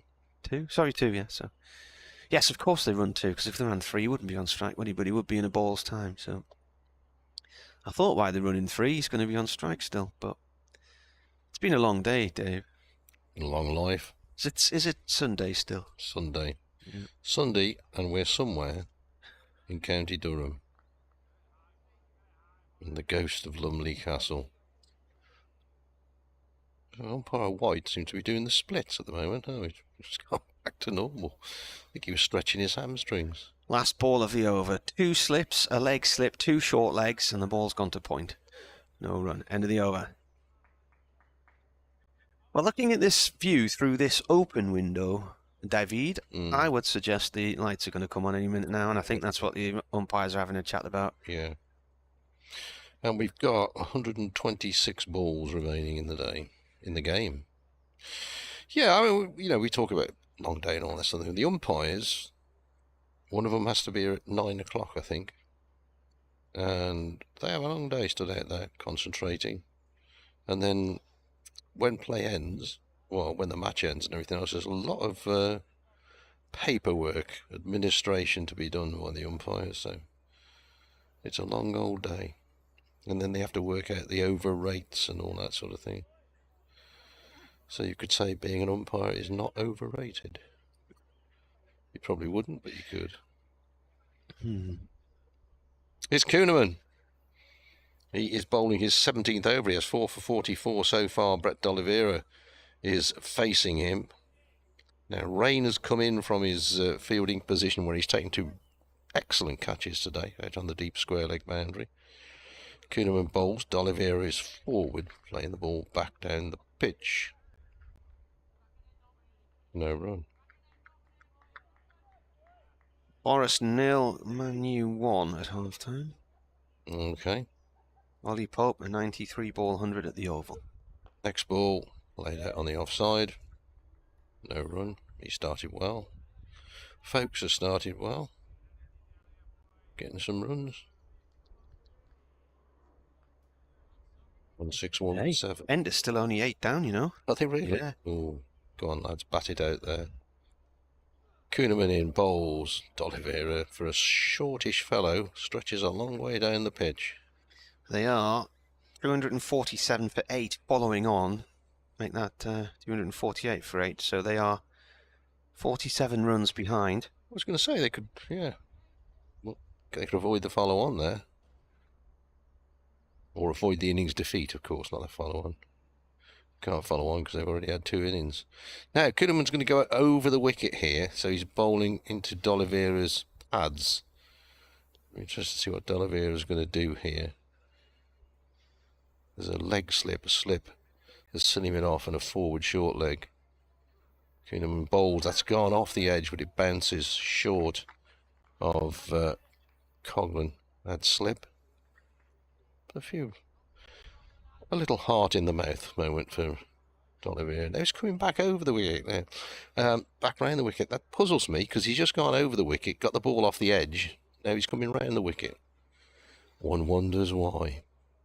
So we need 8 runs. They're 235 for 1 against Hampshire at the Oval. Because he doesn't want to give them the single, I suppose. Wants to bowl to Finch. So he's pulled a couple of his close fielders out. And D'Oliveira goes for a little paddle sweep. There's a loud appeal. The bowler was running down the pitch appealing, and the wicketkeeper then kind of joined in. So it wasn't a concerted appeal. But a leg by means that D'Oliveira is off strike. So Finch has 1 ball of this over to face. Have you ever been to the Finch Inn at Hambleton Village on Rutland Water? Not been to the Finch Inn. Lovely area that. It's a gorgeous little village because it's built with what looks like Cotswold stone. And you drive along the bottom of the dam wall and you come into the village up on the hill. 5 close fielders now. If you're ever in that area, get yourself across there. Was that Rutland Water? Yeah. Oh, here's the floodlights coming on. They are sparkling into life. Finch has one ball of this over to face, which he does very successfully forward. Pushes the ball out on the offside. He's faced 18 balls now, Finch. With 6 runs. Kuhneman bowls a maiden over, 4 for 44. Off 17 overs. Essex Langs heading towards a draw. Northants beat Middlesex earlier by 7 wickets. Leicestershire Derbyshire heading towards a draw. They've only had really 1.5 days of play or something there, haven't they? Herefordshire heading for another defeat in the T20 competition. They're 70 for 5 off 17. They need 60 off 3 overs to win. Unlikely.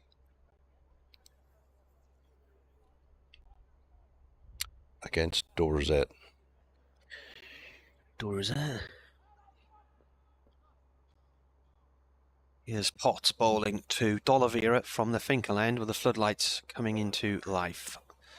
It's tapped away up to short mid-wicket, no run. I think I've done that bit round. Is Wincanton Dorset? Wincanton. Devizes, isn't it? Wincanton, Sussex, isn't it? Is it? No. It's west. There might be Wiltshire Wincanton. What's the race course there? Yeah, I know. Devizes, that's Dorset. Yeah, that's nice. The Cane Hill flight on the canal. In comes Potts, an edge from D'Oliveira. It's way down a third man for 4. There's nobody there. Potts drops down on his honkers and looks at the situation and then picks himself up and walks back to his marker. Yeah, stayed in the campsite right next to that. What, the Cane Hill flight? Yeah. And you've got, is it Wadworth Brewery there as well? They still use the dray horses, don't they? Yeah. It's a nice town, Devizes. Wincanton's in Somerset. Ah. I knew it was quite a way south, and I remember going there through Wiltshire, but I couldn't remember whereabouts it was. This is fended away by D'Oliveira down towards wide. Well, deep backward point, really. No run. I remember, I think my dad's company used to get supplies from a firm in Wincanton, and there was a massive haulage firm there called Wincanton Distribution. Mm-hmm. And in the late 80s, they sponsored a few one-day cycle races, one called the Wincanton Classic, and one of them was in Newcastle, and I was a steward on the race. And I had to stewed a nasty bend round the back of the train station. So all the international riders came over, and the following year I think they moved the route to Brighton. Potts balls. And it bounces through to the keeper. Well, that's one way of keeping D'Oliveira down the one end. Is the light going to come into this? Couldn't it? Shall I get me light meter out and have a look? Well, I don't think the sun's going to come back again. Oh, we haven't seen the sun all day, have we? Well, it's really this morning. Eh? This morning. If you hold the phone up to the window, that's 100. Put it down to there. Oh, they've got him. Caught behind. A little nudge from D'Oliveira, and he's just clipped it to the keeper. And Potts has ran 30 yards to point to celebrate. He's gone for 42. He hit 1 6 and 6 4s in 75 balls.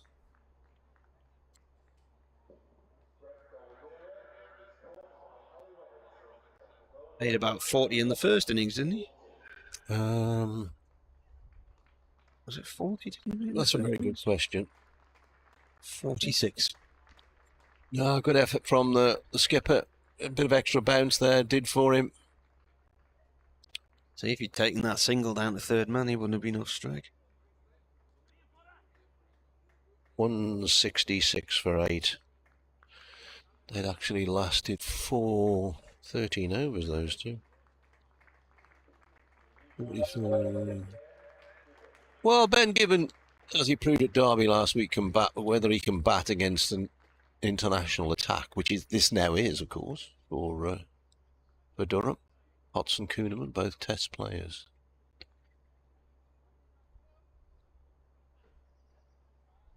I'll go and see if my chums need updating.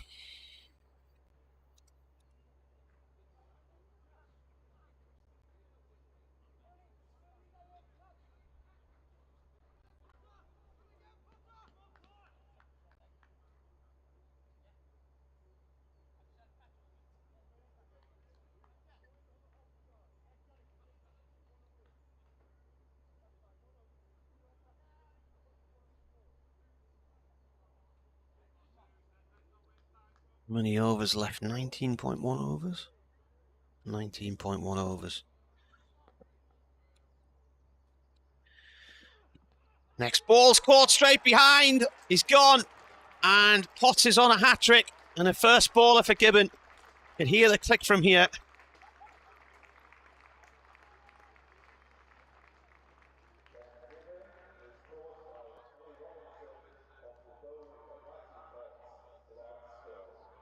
We'll have to wait, though, before he can come back in for that hat-trick ball, because that was the end of the over.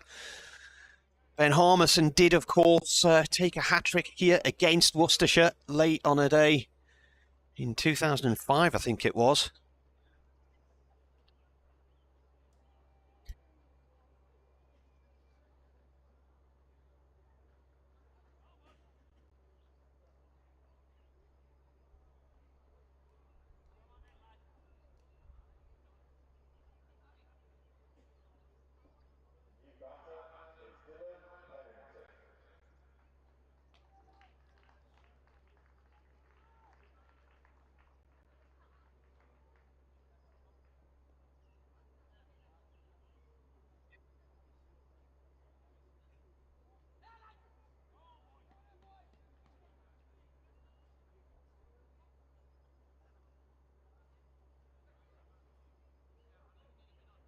Hat-tricks for Durham.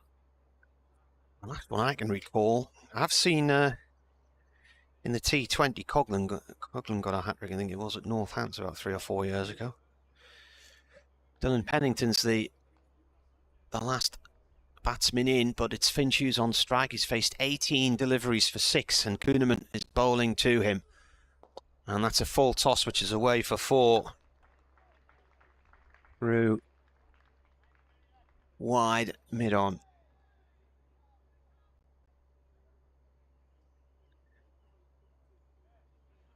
Providing that they get through this over. Chris Rushworth in 2015 at Hampshire took a hat-trick across 3 overs and 2 innings. Steve Harmison got 2. Worcestershire here in 2005, as this one's defended, and Sussex at Hove in 2008. There have only actually been the 3 hat-tricks for Durham. In comes the bowler again, Kuhneman. Oh, just past the grasping hand of Graham Clark at short leg.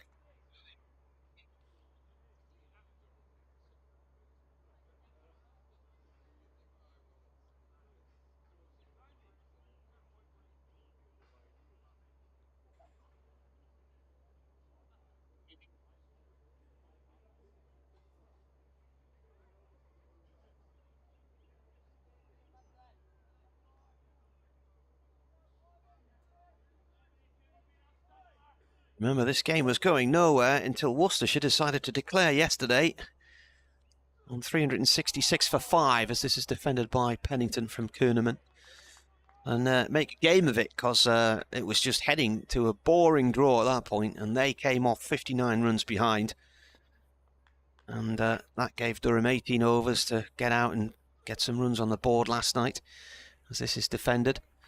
They ended up 98 for 2 and a lead of 155, and then they declared today at 254 for 4, setting 314 as the target. 70 overs to try and get 10 wickets. As Kuhneman bowls again. Oh, and an edge, and they're appealing for everything here. They're appealing for a catch and a stumping. None of it's given.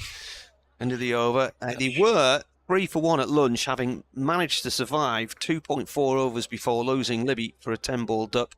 Pollock went quickly after lunch, just 5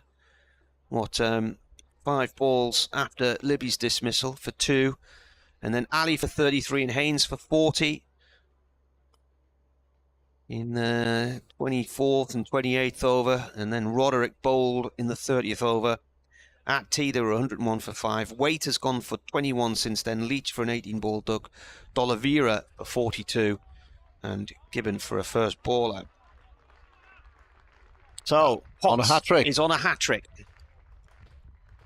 Can he be the second Durham player to get a hat-trick against Worcestershire?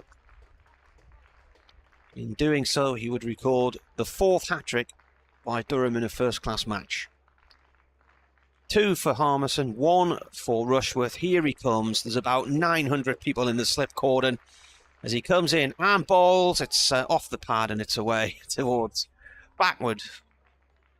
Square leg.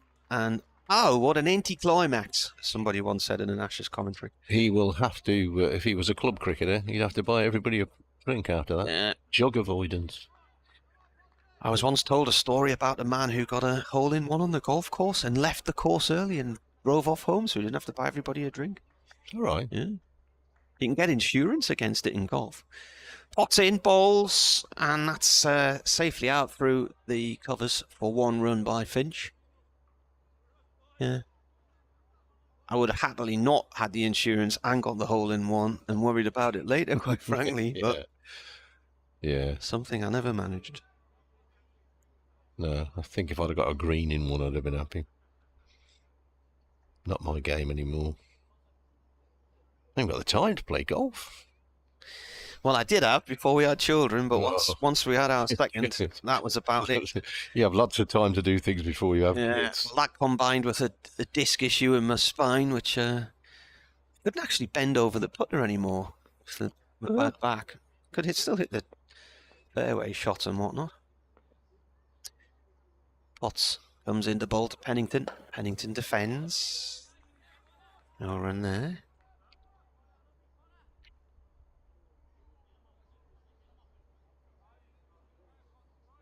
Gordon emailed. He says, on the April the 16th last year, you kindly did a birthday shout out for Mary Rose, born in Chesty Street 96 years ago today. She's actively rooting for a Durham win. Thank you, says Gordon. Happy birthday, Mary. Happy birthday, Mary again, Rose. Mary. Named after the ship. Yeah. Bouncer.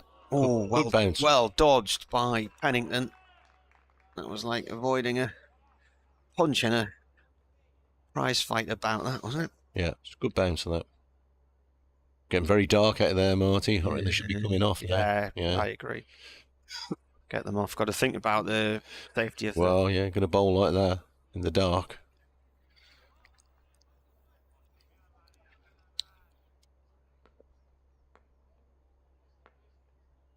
In comes Potts again, and this is pushed away upfield. Or is it going to go for 4? It is. It's gone for 4. Upfield? Where's upfield? Up the field, through past mid-off. Upfield.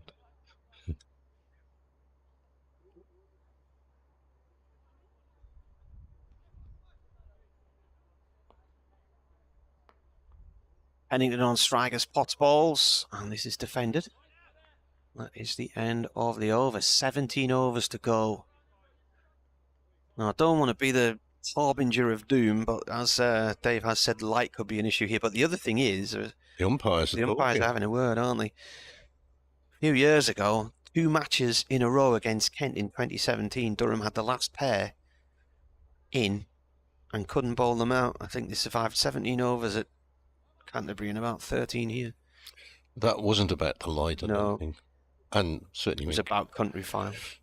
With Kuderman's bowling, it was I think he wanted to know if he wanted pineapple on his margarita. You better do this, mate, because it could be the winning ball. Kuderman in, played away by Finch out through to wide. Mid on deep mid wicket, 1 run.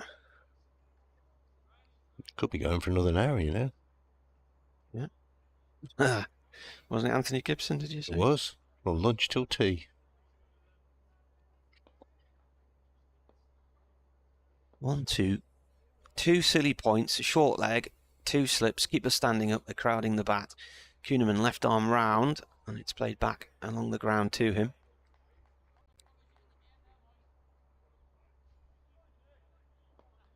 .137 needed to win. Kuhneman once more, and that's turned round the corner down towards fine leg. Coughlan's chasing after it. They'll get 2.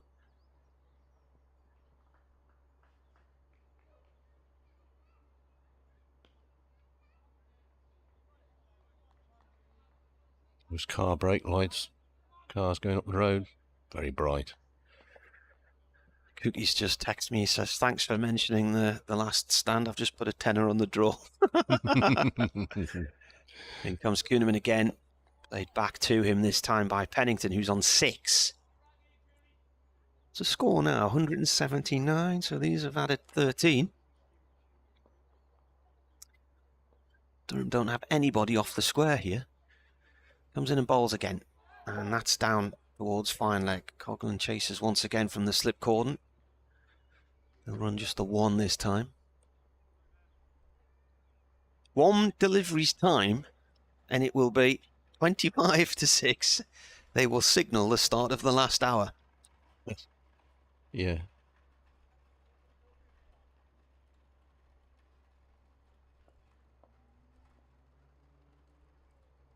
Kuhneman in, and that's driven out into the covers. Dot ball into the over, so there we are. Your watchers, lads. Signalling there, they're on the walkie-talkie to the scorers.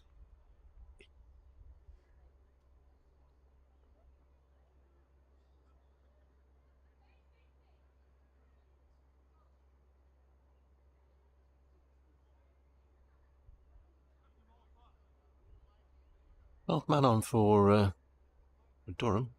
Sure, if you bring another helmet out. Anyway, he's racing off. What we got? 2 leg slips, or a leg slip and a leg gully. 3 slips, cover point. Short leg. Here you go, mate. Pots in. Defended. Keep telling me to talk about this and there's nothing happening. Well, it's your team about to win. It's the tradition. The tradition of local radio cricket commentators is if your team's about to win, you're doing the commentary. But why don't you just tell me the ball when it's going to be the wicket, and I'll do it then, you know? Oh, okay. Yeah. It won't be the next one. Okay. Pennington's on 7 from 11 as Potts comes into bowl to him. And he plays that into the ground to Gully. The drama if this went to the last ball. Not sure I could. Happened at Northants in 2014. Northants celebrated like it was a win. Durham felt like it was a defeat. Northants never won a game that year. Couldn't get the last pair out.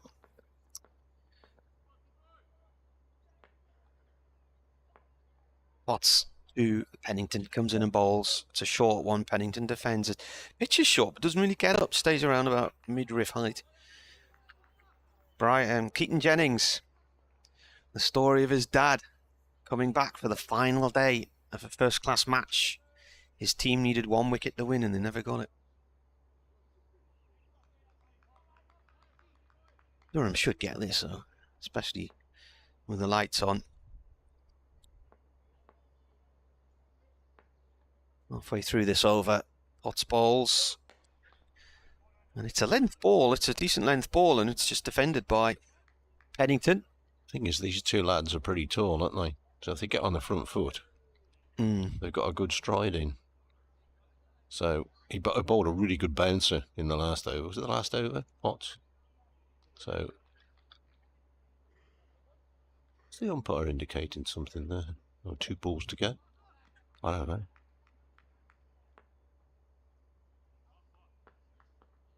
Watts is going to come around the wicket now, try a different angle of attack. He bowls, it's short, it's gone through to the keeper, they're appealing, but they don't really believe it, do they? No. Potts joined in once the keeper started, but they wouldn't get a BAFTA with that performance. Potts seems convinced something happened there, though. He's having a word with the umpire. Probably. Why was that not given, he said? Brushed his jumper. Or thigh pad or something. It's a bit high for a thigh pad. Brushed the shirt. The guys who had the best view of that were the leg slip and leg gully, and they didn't go up.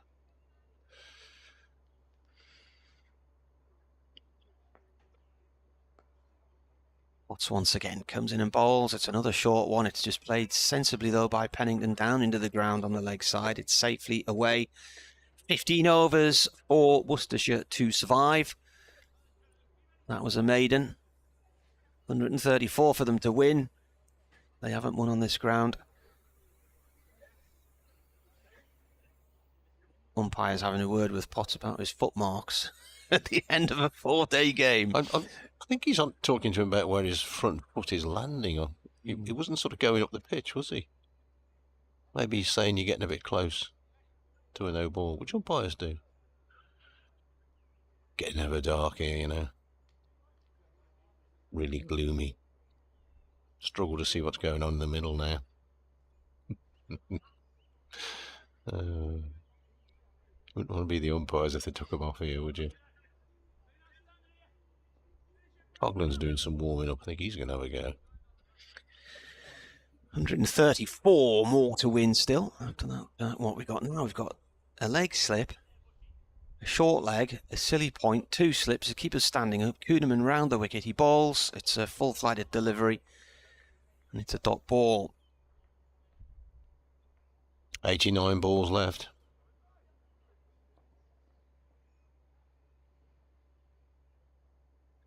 Comes in and bowls again, defended.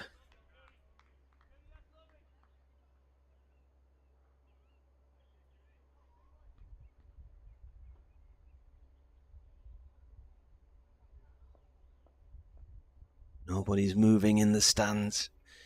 Kuhneman bowls. He's looking for a fifer. He's got 4 for 53. This one's played along the floor to Lees at mid-on. Man on the balcony's picked his back up as if he's going to head off now. Kuhneman left arm over. And Finch is padding up to that one. Yeah, the man with the dog in the pram, he's still here. Looking for those footmarks in the rough on the leg side. Bowls once more. Oh, Finch nearly overbalances himself there as he tries to push that out through the leg side. It's come off the leading edge of the bat and gone along the floor into the cover area.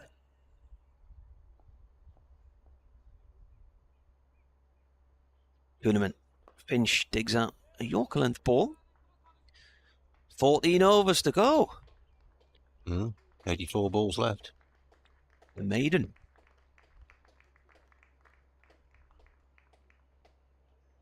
A drier week ahead with some sunshine, says the BBC weather. Yeah. Coghlan indeed is going to come in and bowl from the Finkel end. So these two have managed to, what's this? This will be the 6th over they've been together, these two. Making it difficult for Durham.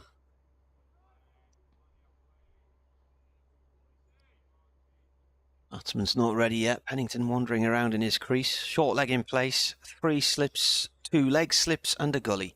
Coghlan bowls. Pennington plays it into the ground to Kuhneman at mid-wicket, no run.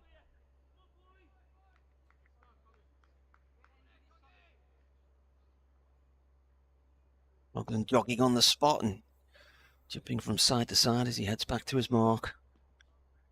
Big smear of greeny brown mud on his left knee. Right arm over to the right-hander. He bowls and it's defended by Pennington. Who I have to say looks quite steady away here. Yeah, I say that big fella's getting a stride in. Does have a half century to his name. Cardiff, was it? Against Essex in 2021. Oh, really? Surprised you don't dig one in. Balls again. In the air. And gone to the leg slip. And nobody's celebrating other than the leg slip because it's come off the thigh pad. That would have been a 3rd excellent catch for Ben Rain, wouldn't it? If only he'd hit it.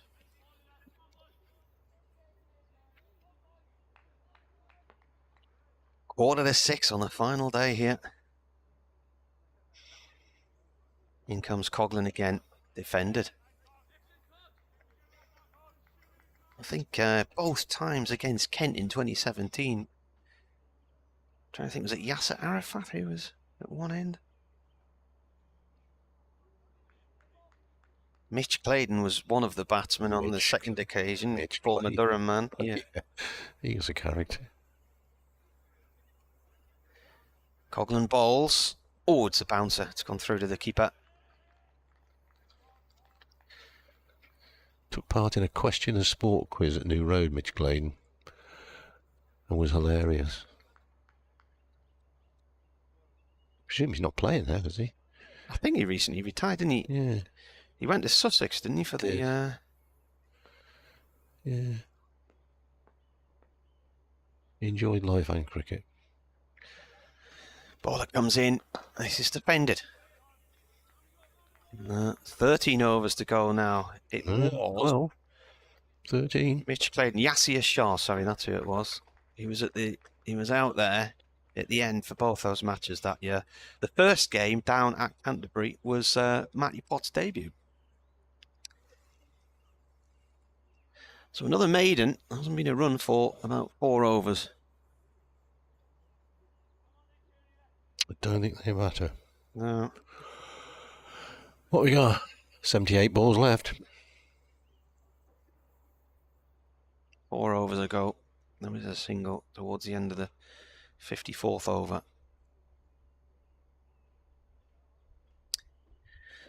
Kuhneman. Bowling here. Defended by Finch, who's faced 32 balls now for his 13.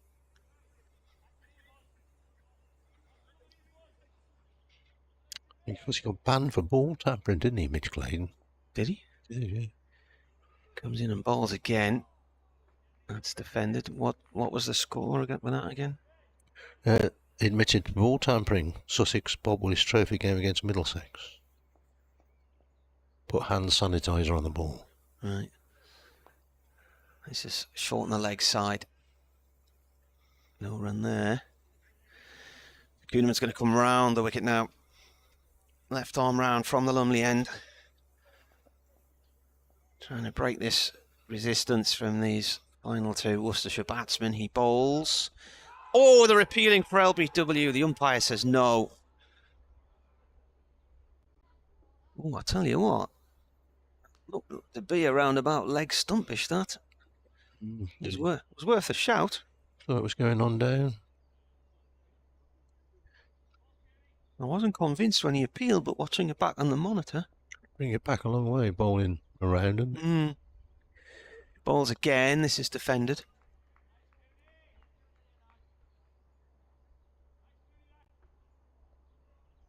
One ball left of this over, then 12 to go.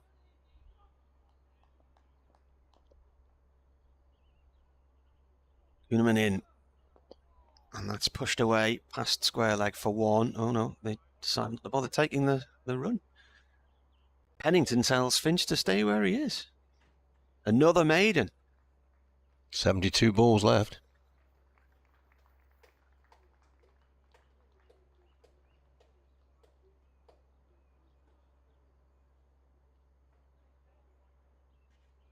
People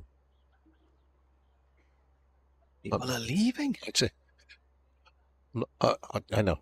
I've been winding it up, but it's getting a bit dark, isn't it? I'm sure they could see it out with spinners if they had to. Yeah. Be off at Worcester with your lack of facilities. Yeah.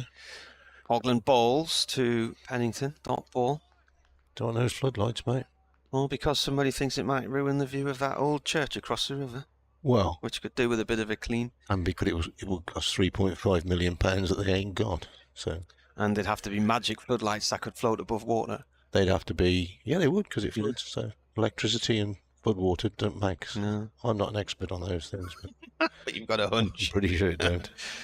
Coghlan in, and Pennington drives out through mid wicket here. 2 there. Yeah, they're going to get 2.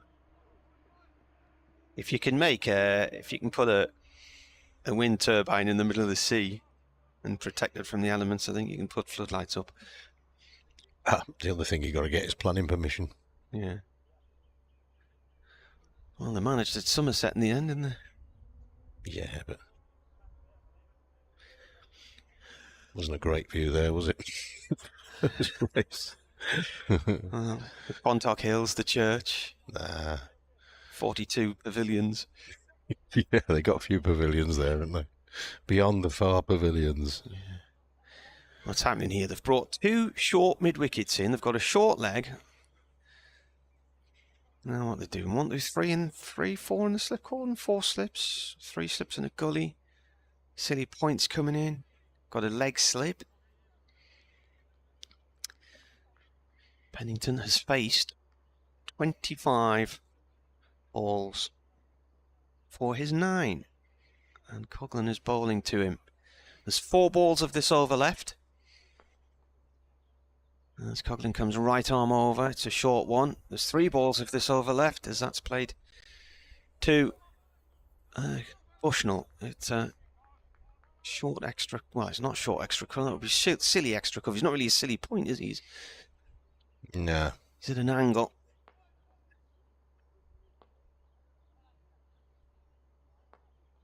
Coghlin's going to come round the wicket now. Different angle of attack he bowls, and it's defended by Pennington.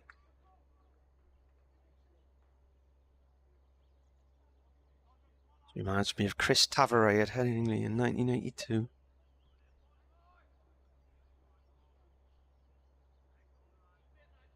Tavares was actually, he could hit the ball hard when he thought about it. He got that reputation, didn't he? Yeah. Coughlin bowls, shortish, left alone, keeper takes it.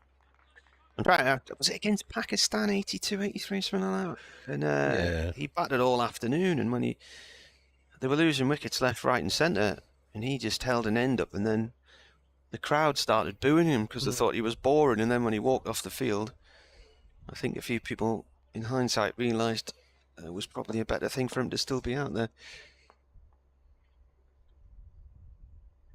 Coughlin in, defended, and that is another over gone. 66. 11 needed. So how many overs were left when these two came together? Well, they came together in the 51st. Yeah, so they've been together 8 overs now. Yeah. Now, this is important because it looks as if the man with the dog in the pram is off. Indeed he is. He's seen enough for the day. It's going a bit chilly. It's a bit dark out there, and it's probably can't see. Now the dog's got a chew. Well done, Gaffer. Thanks for your company. Not that he was aware that he was our company, but... So, here we go. Kuhneman again.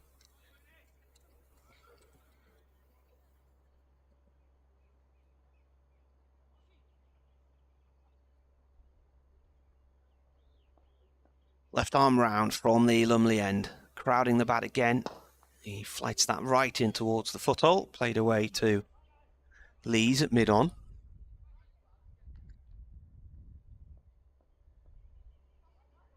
.5 overs left. Kuhneman bowls. Skids through, but it's dealt with by Finch. Just pushes it off to point.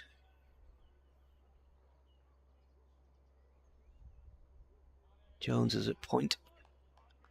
Got a silly point, a short leg. The leg slip, 2 normal slips. Kuhneman in, looking for his fifer still. Defended once more. Rolls to Clark at short leg. And rolls into his left hand.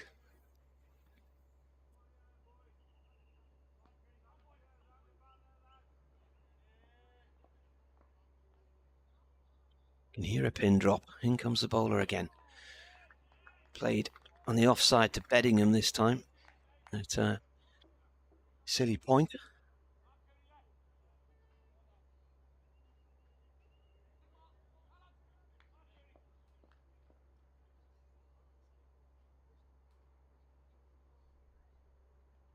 Kuhneman bowls, bit quicker that time. Dealt with though by Finch. Back to the bowler. Another Oliver's nearly ticked off here.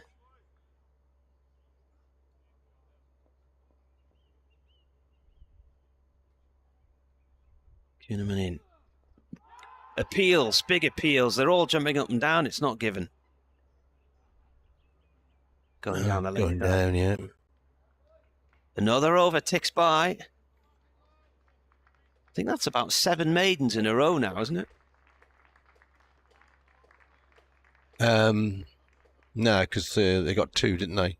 Through the covers. No, through 2 through mid-wicket. Did they? A couple of overs ago. Right. Pennington got 2. Oh, yeah. So 131. 60 balls left. 132 is victory target.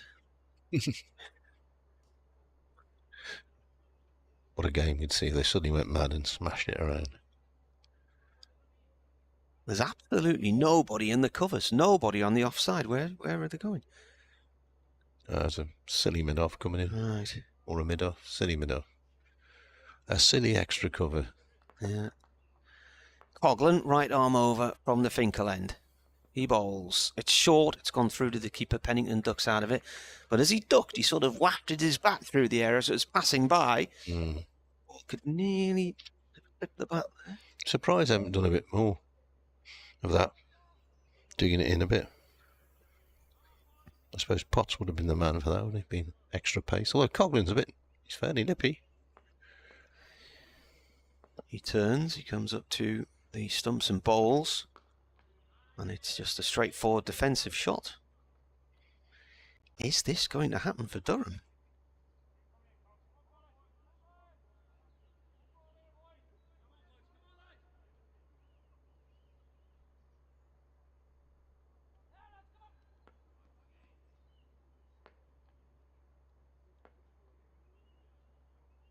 Pennington on strike as Coghlan bowls. He stands firm, plays it safely off towards point. What's he pointing at? Oh, there's a bit of something on the pitch.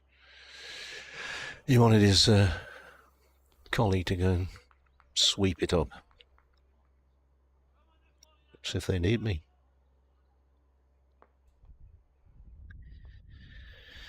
.132 runs needed to win at 182 for 9. And Pennington pushes this past point, and that will go 4-4 by the looks of things. It's slowing towards the boundary rope. It doesn't, it stops. They run 2.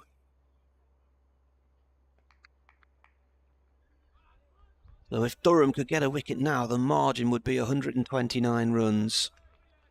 Worcestershire declared yesterday 59 behind to try and make a game of it. Still wondered if Durham would be able to take 10 wickets today. Coghlan in, defended by Pennington, who's on 11. He's faced 34 balls. Finch, 13 from 43.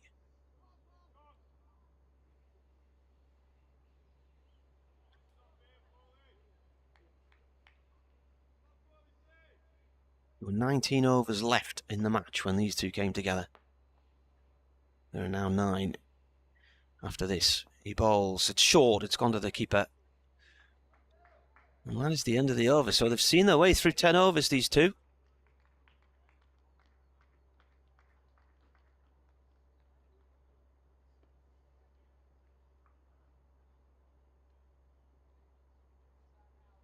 Essex have drawn with Lancashire.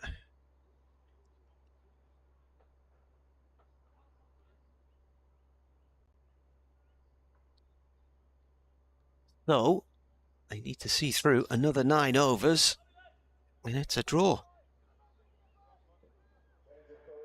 Matty Potts is back in. So Durham, in these overcast conditions with the lights on, are risking this here with Potts coming back in. Finch is on 13. They've got a short leg in place still. 3 slips and a gully. 2 leg slips. Potts bowls. And he's... Ooh, I thought he'd yorked him there. But he's actually dug it out, a roundabout leg stump, and played it up towards the square leg boundary for 2. Good delivery. What I thought was the stump coming out the ground of the bail was actually the ball sort of tracering through the air from the bottom of leg stump. 186 for 9. Still 2 leg slips, 3 slips and a gully. Short leg. Potts in, bowls. Defended by Finch. It rolls short on the leg side. Collected by Kuhneman, who's done his bit for the day. Kuhneman, by the looks of things, and has taken 4 wickets.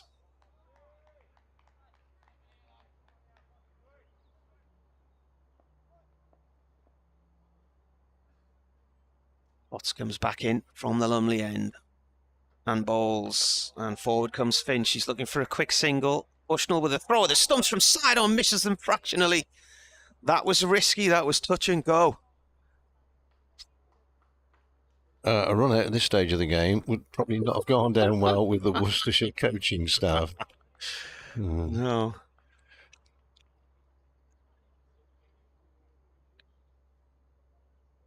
Conversation going on here between the two batsmen. Well, runs don't matter, so yeah. Why bother taking them?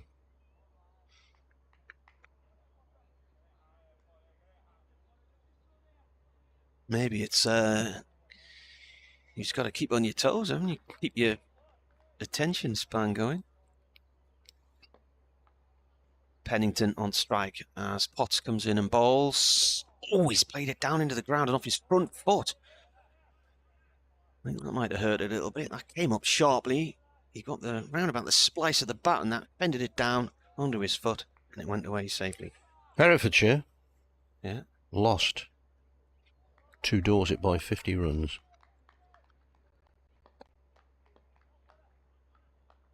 It is dark out there, mate. Ish. Potts in.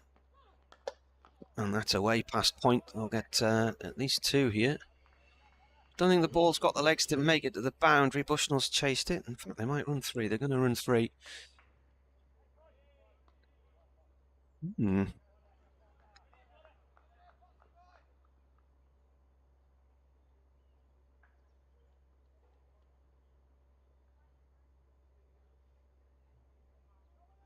One ball left, and then there's 8 overs to see out, which is roughly half an hour's play, if the light holds. Uppy Durham might have to finish with spinners at both ends here. Now what we got going on? Got a leg slip, 3 slips, a gully, an extra cover and a short leg as Finch faces this one from Potts. It's gone down the leg side. It's taken by the keeper. There are 8 overs to go.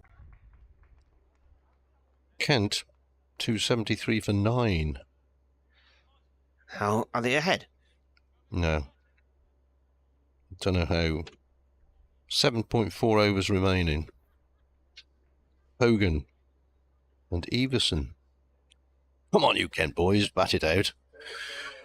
I'll switch to Kuhneman round. Yeah. So he replaces Coughlin. 48 balls left.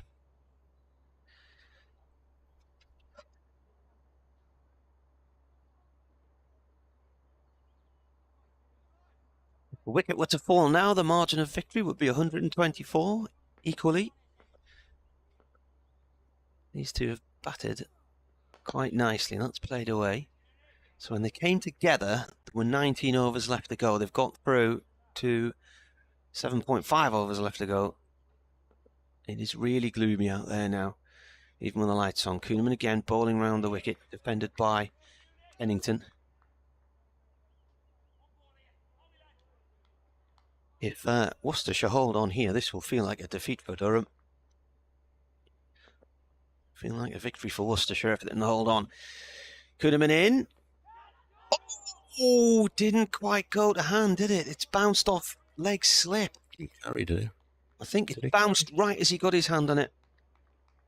It ended up being a decent stop, but it was angled down and he was falling backwards and he managed to get his hand on it just as it hit the ground. Trying to see who that is in there. Bushnell, possibly. Kuhneman in again. And this is defended. Penny for your thoughts. Bushnell's now got his hands on his knees, staring at the ground at leg slip. He's got a helmet on. Clark's just to his left at short leg. Got a silly point. 2 slips. Keeper standing up. It's defended once more.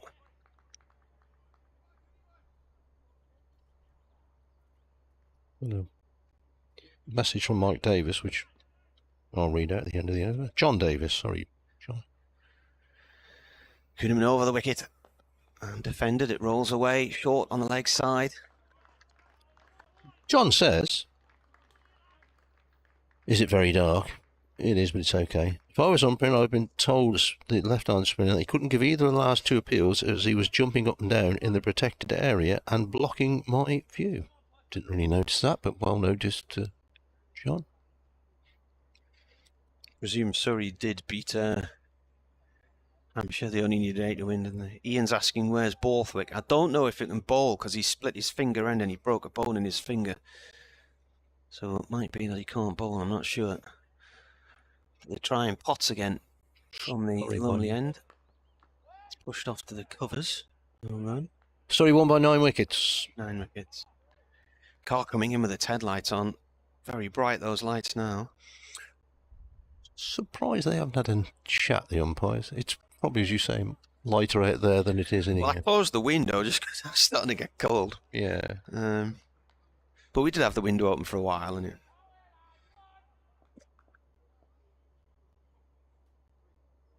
Potts in, and it's played back past him, upfield towards. Couple. Long on, 2 runs. Might as well have them. No, not 3. Dear me. What are you thinking of?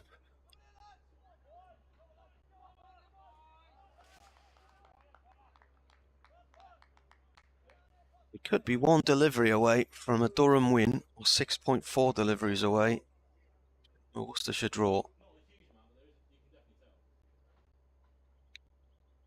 Potts bowls. It's a short one, and Finch has nearly ducked into that. He's ended up rolling backwards on his back. I have to say, this morning, even thinking how Durham would set up a run chase, even with 2 sessions, I was struggling to see how they'd be able to take 10 wickets in the day. Even maybe 6 or 7, really. Yeah, but last afternoon wicket, yeah. Spinner's getting a bit of grip, isn't he? Yeah. And a couple of not very good shots, I have to say. Potts to Finch. It's another shortish one. I know they were, at the time, chasing the game, but 2 caught on the deep square leg boundary. You wonder. But there again, hindsight is a wonderful thing.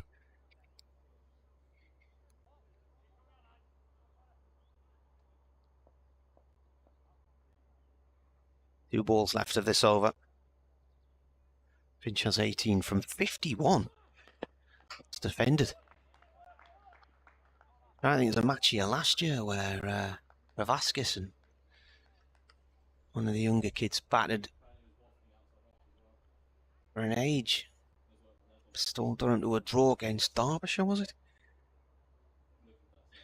Sports Extra with us, welcome. Oh, welcome. Durham set Worcestershire 314 in 70 overs just before lunch. Got a wicket before lunch. Had them 5 down at tea. They've lost 4 wickets since then. And Potts bowls. This has gone through to the keeper.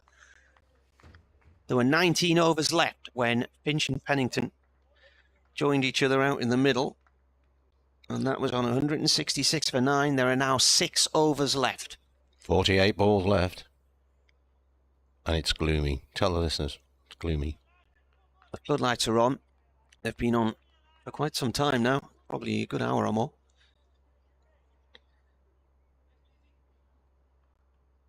Durham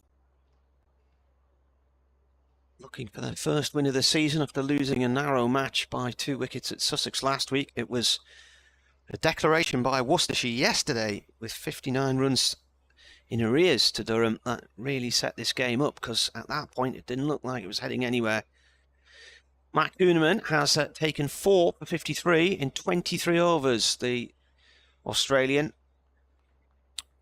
Another close catcher coming in. Where's the umpire? Where's the umpire going? Well, the umpire's going to try and find a view, isn't he? Yes. Got a silly point, a silly short extra cover. Got a leg slip, 2 normal slips, short leg. Ben Rain's almost standing on the track at silly mid-on. Kuhneman bowls, and the ball goes to Ben Rain. And the umpire at the far end, who is Rob White's, decided he can't see a thing here, so he's moving away to square leg. He's still not going to see anything. Too dark.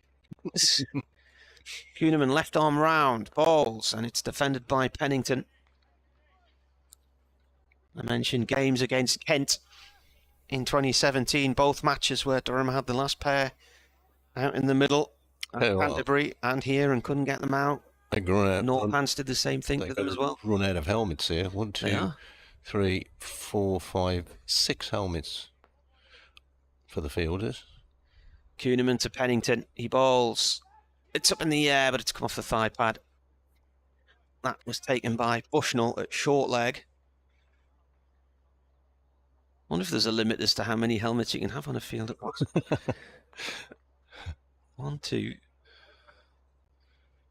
Here comes. Oh, he's got him! Kuhneman yorks him. And that was a quicker ball. Very much quicker. And Durham have won. And they have won by 121 runs. A 5-wicket haul for Matt Kuhneman. 5 for 53. And he just banged in a much quicker delivery there. There was no drift on the ball. There was no arc on the ball. It was just a yorker. And Durham have won with not many overs to go. What was it? About 5.5 overs to go? About that, yeah. I think we're almost down to 30 balls. But what a good game of cricket. What a good game of county cricket we've had here. You know, gutsy cricket, as Marty says, setting up the game yesterday. Worcestershire declaring 59 behind. Good batting, really good batting this morning from Durham to get on with it, to declare just before lunch. Players out there shaking hands. Worcestershire will be disappointed that they only go away with 5 points, but they've taken part in an excellent cricket game that has gone to, nearly 6:15 on the final day. So, good game of cricket, well played both teams. So Durham winning by 121, and there were 5 overs left. It was the last ball of the over when he got the wicket, I think. No, it wasn't. It was 64.4, so there were 5.2 overs left. Well, what a game of cricket that was. We were absolutely bored senseless yesterday afternoon, weren't we? Well, yeah, we did think this was going to just shake hands at 10 to 5 today, and as you say, Worcestershire made a declaration. Durham responded by getting on with it this morning, leaving a carrot, really. Worcestershire were in it for a while, but then they lost Haynes and Azhar Ali, both fine catches by Rain on the deep square leg boundary in consecutive overs, and that basically, I think, was the end of their hopes. They almost grounded out for a draw. But a good game of cricket. It's finished at just after 6:10. So the scorecard then, we'll give you the bowling figures here. And it was a 5-fer in the end for Matt Kuhneman, 5 for 53. Not quite his career best, because he took 5 for 16 against India in indoor in March. But he bowled 23.4 overs, 7 of which were maidens. Matty Potts, 3 for 67 for the English international. 3 maidens in his 18 overs. Ben Rain, none for 17. He kept it tight, 1 maiden, bowled 8 overs. And then Paul Coughlin with 2 for 40. 15 overs he bowled, 5 maidens. So Durham winning by 121 runs. So Durham take 21 points. And Worcestershire 5. And they win with 5.2 overs to spare.